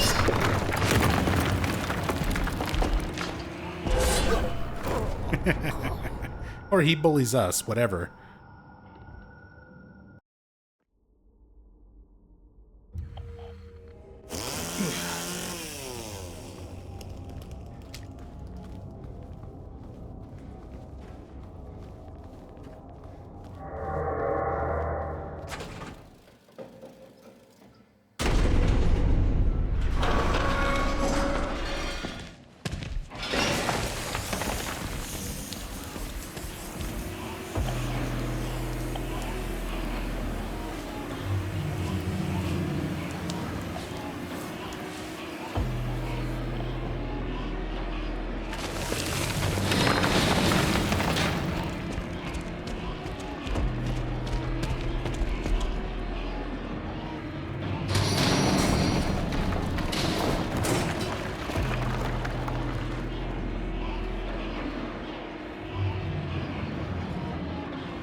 I mean, that's kind of a cool shot, just the lights flickering behind him there.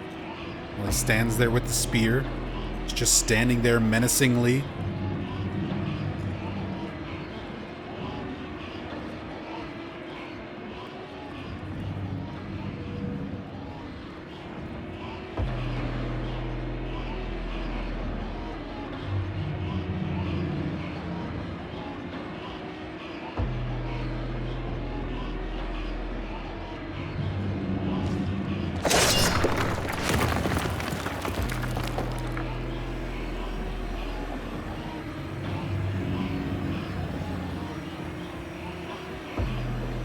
Kool-Aid Man.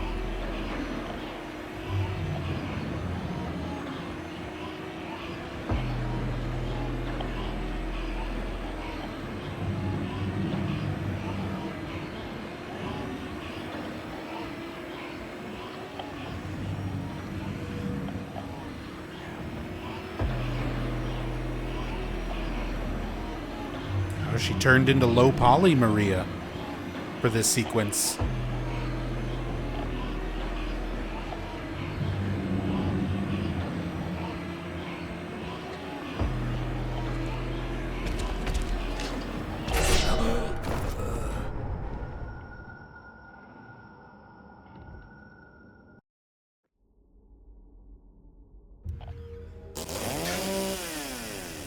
Okay, I'm sorry. I'm dying a lot on this part, but there's a lot of silly things I want to try.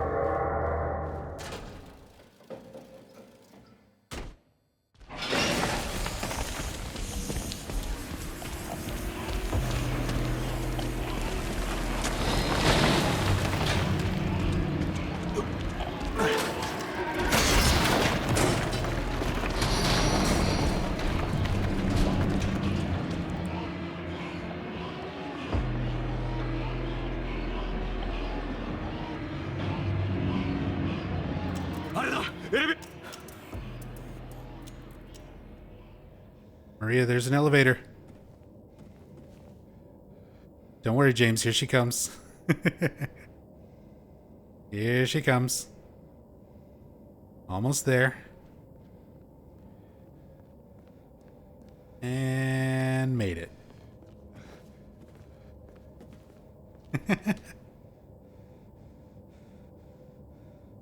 Okay.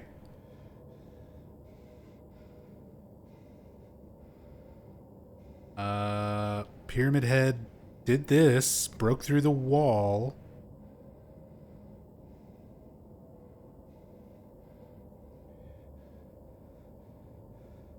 Now he's just gone.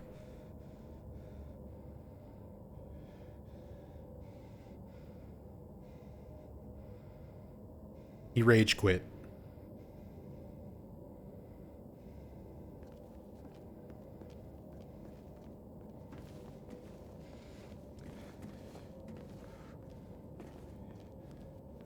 This is like, again, Dead by Daylight references. When the survivor just like runs around in the exit. Like, it's not enough for me to escape. I need the killer to watch me leave. I need him to know that he lost. Meanwhile, the killer's AFK watching YouTube on the other side of the map, just waiting for everybody to leave.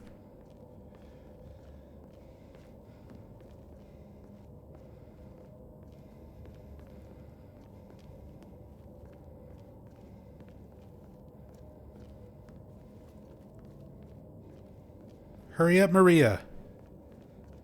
Before endgame collapse gets you.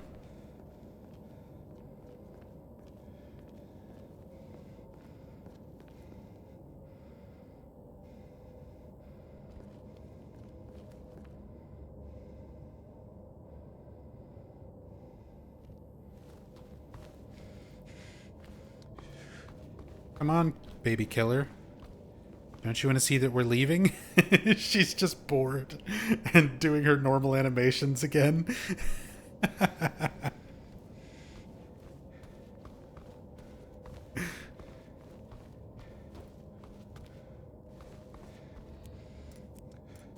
Click your flashlight. Yeah, run back in. Go drop some pallets. Go vault over and over again until the killer shows up.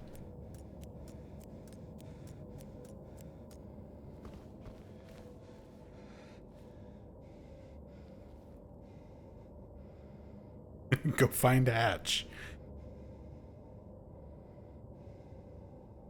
I'm gonna teleport back to the very beginning.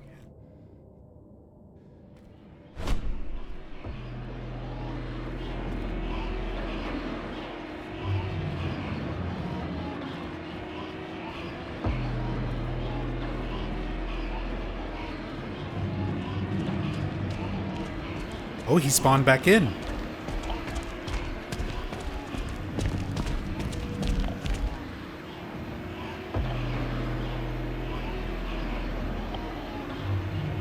Killer was not actually AFK. It was a bait.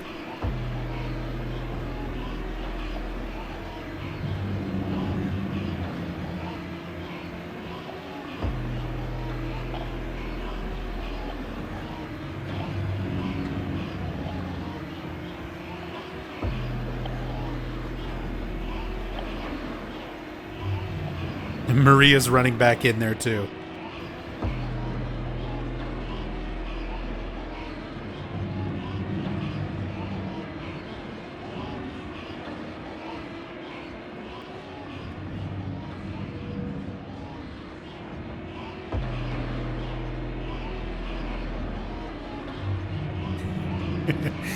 Here he comes. Yeah, body block.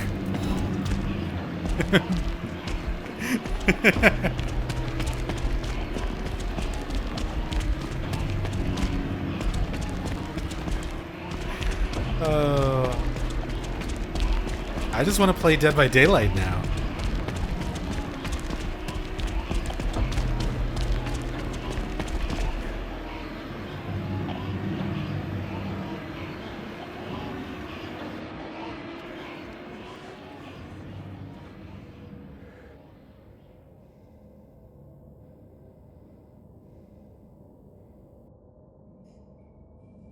Oh, look, they're friendly.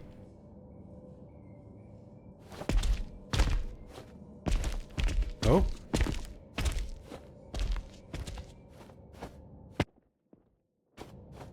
What the fuck?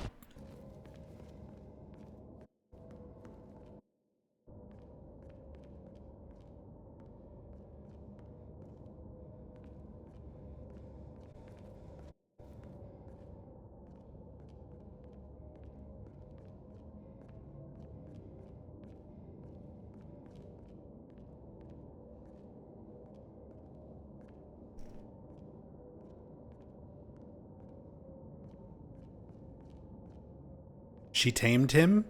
He's being friendly. He's a friendly killer. He realizes he lost. Now he's being nice because he just wants to get some points before the match is over. Maria's being toxic, dancing around in the exit.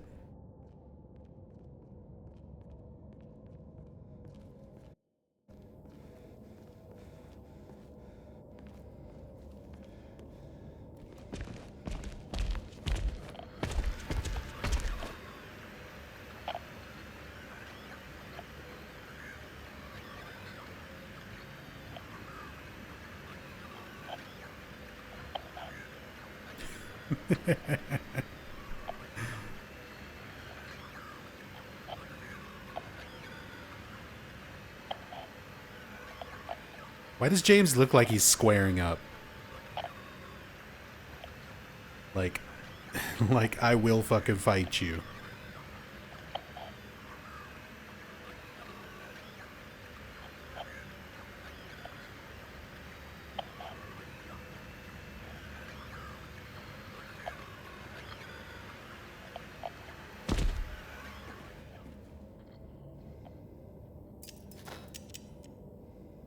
Interesting how the flashlight mechanic, where it like flickers and makes that noise,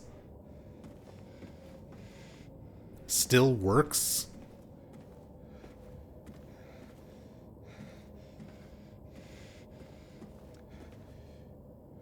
Maria's confused.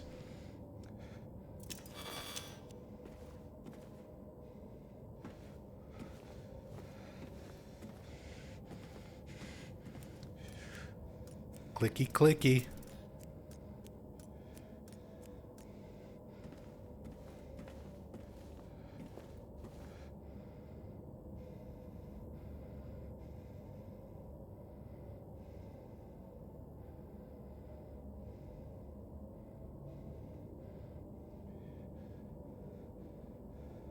You can even see like the elevator stuff there.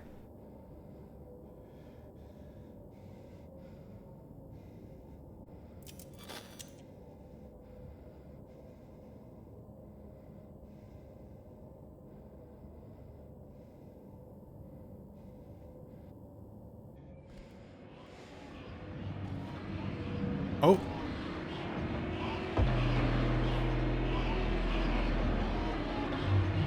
He despawned.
Weird how she runs in like slow motion.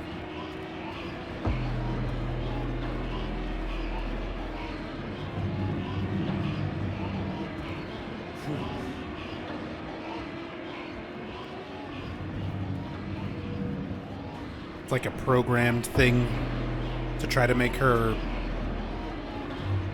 falling and getting stabbed more believable, I guess.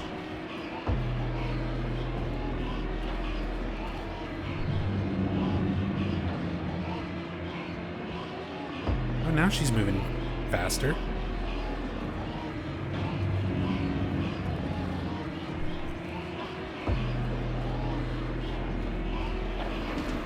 Oh, he's back. So there's like multiple trigger areas throughout the hallway that seem to spawn and despawn.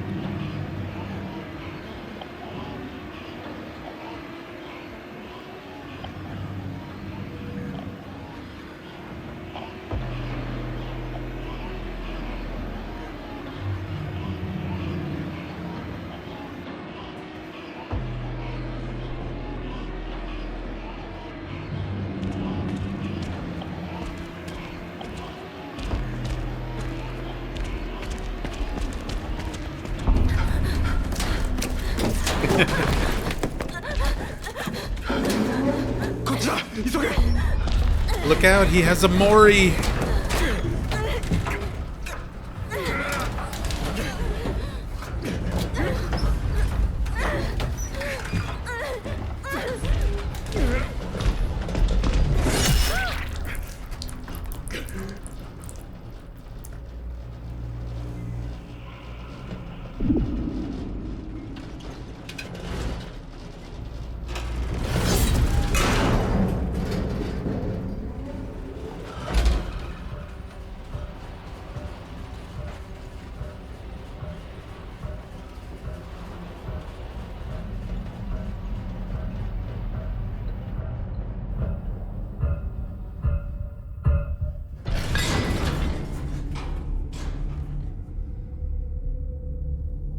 It's Rancor, she was the obsession. Good point.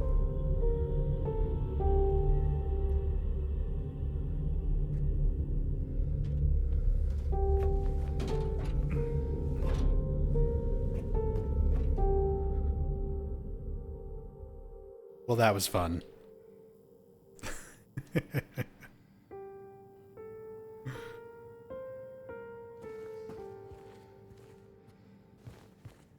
We get our sad Magdalene piano.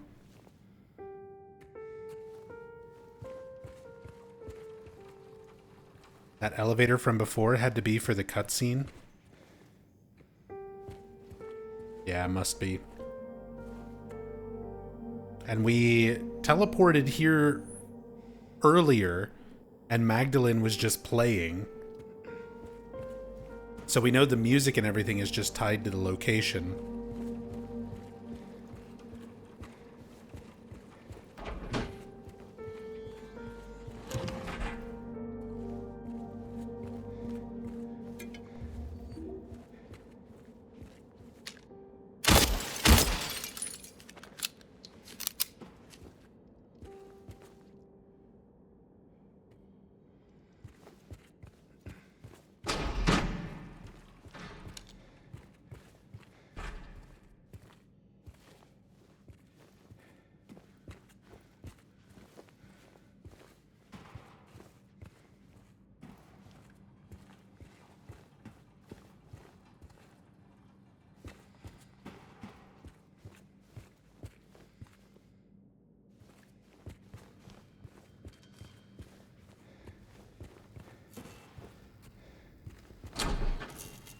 Deja vu.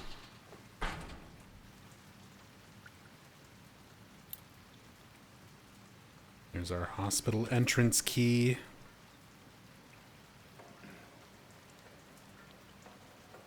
Got the fancy pinky, fancy finger, as is tradition when you pick up a key. See the underside of the cross. Nothing significant on it.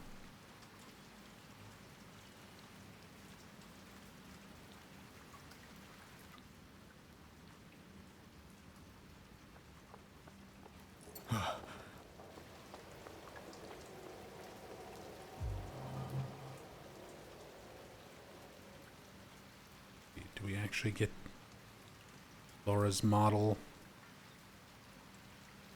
Nope. As soon as we regain control, she blips out of existence.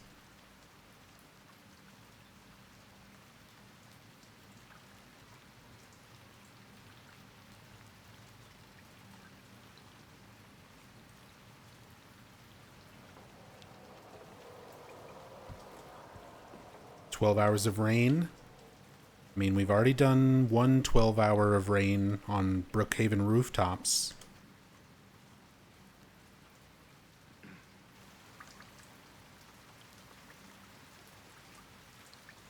We could do another one, looking at the city streets.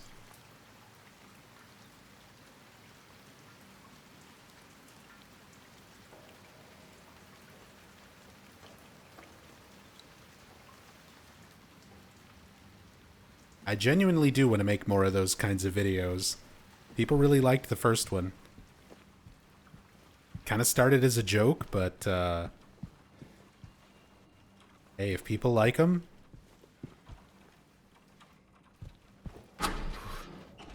I'll record more.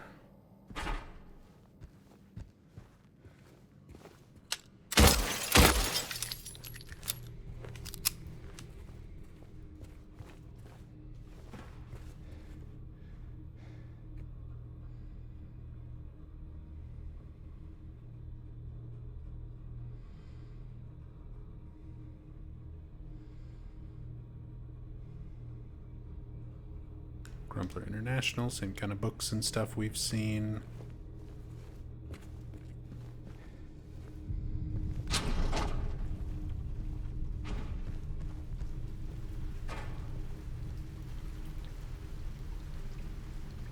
Here's our note that we read. We've already read this when we kind of clipped out of bounds and wound up here.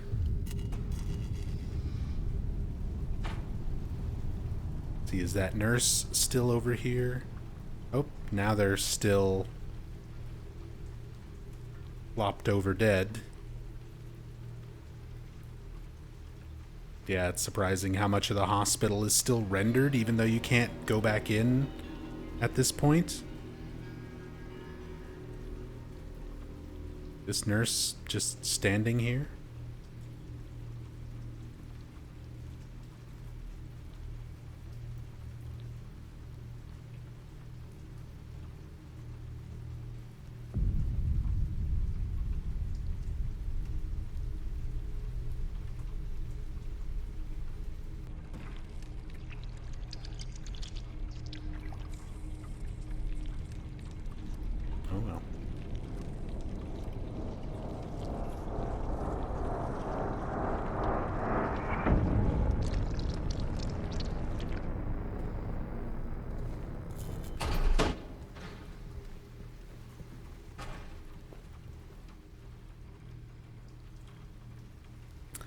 Okay.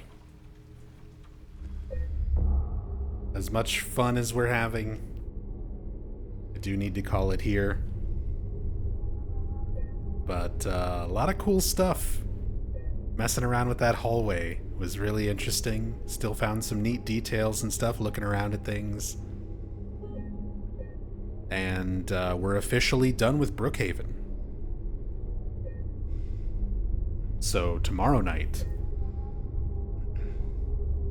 we'll spend forever looking at the Otherworld town streets.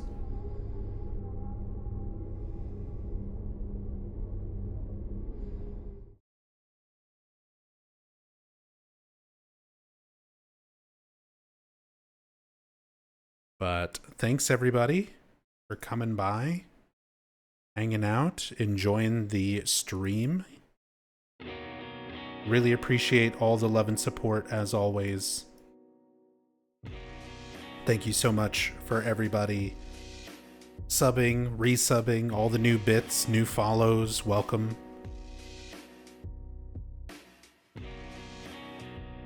Really appreciate you all just being here, spending your time with me on this channel.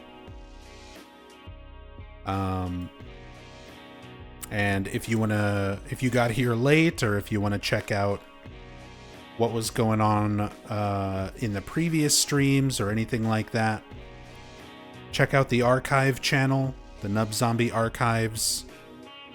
Please subscribe. We've only got 323 subscribers on the archive channel compared to the 8,600 on the main channel.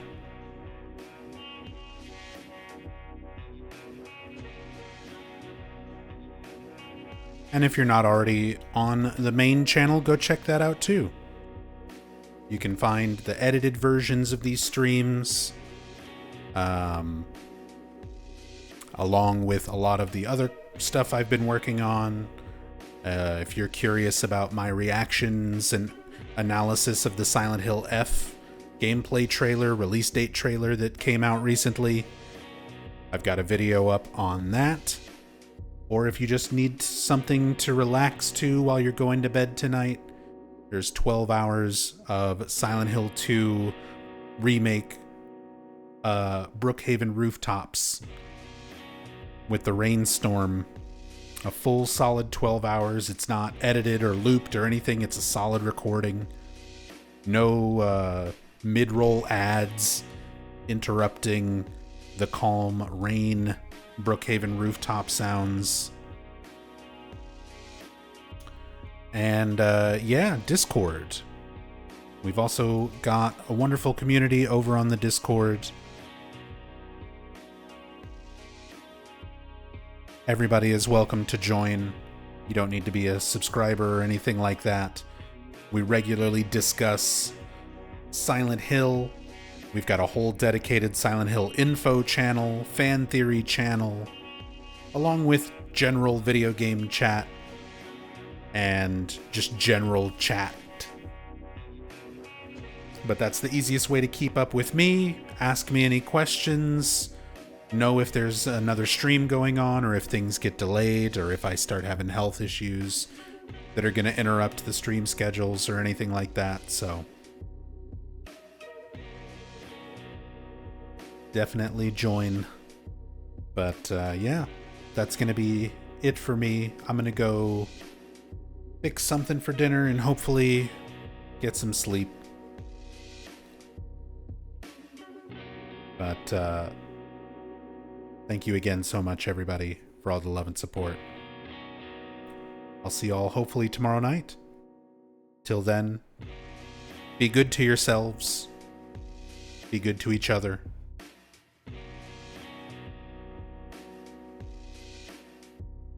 Much love.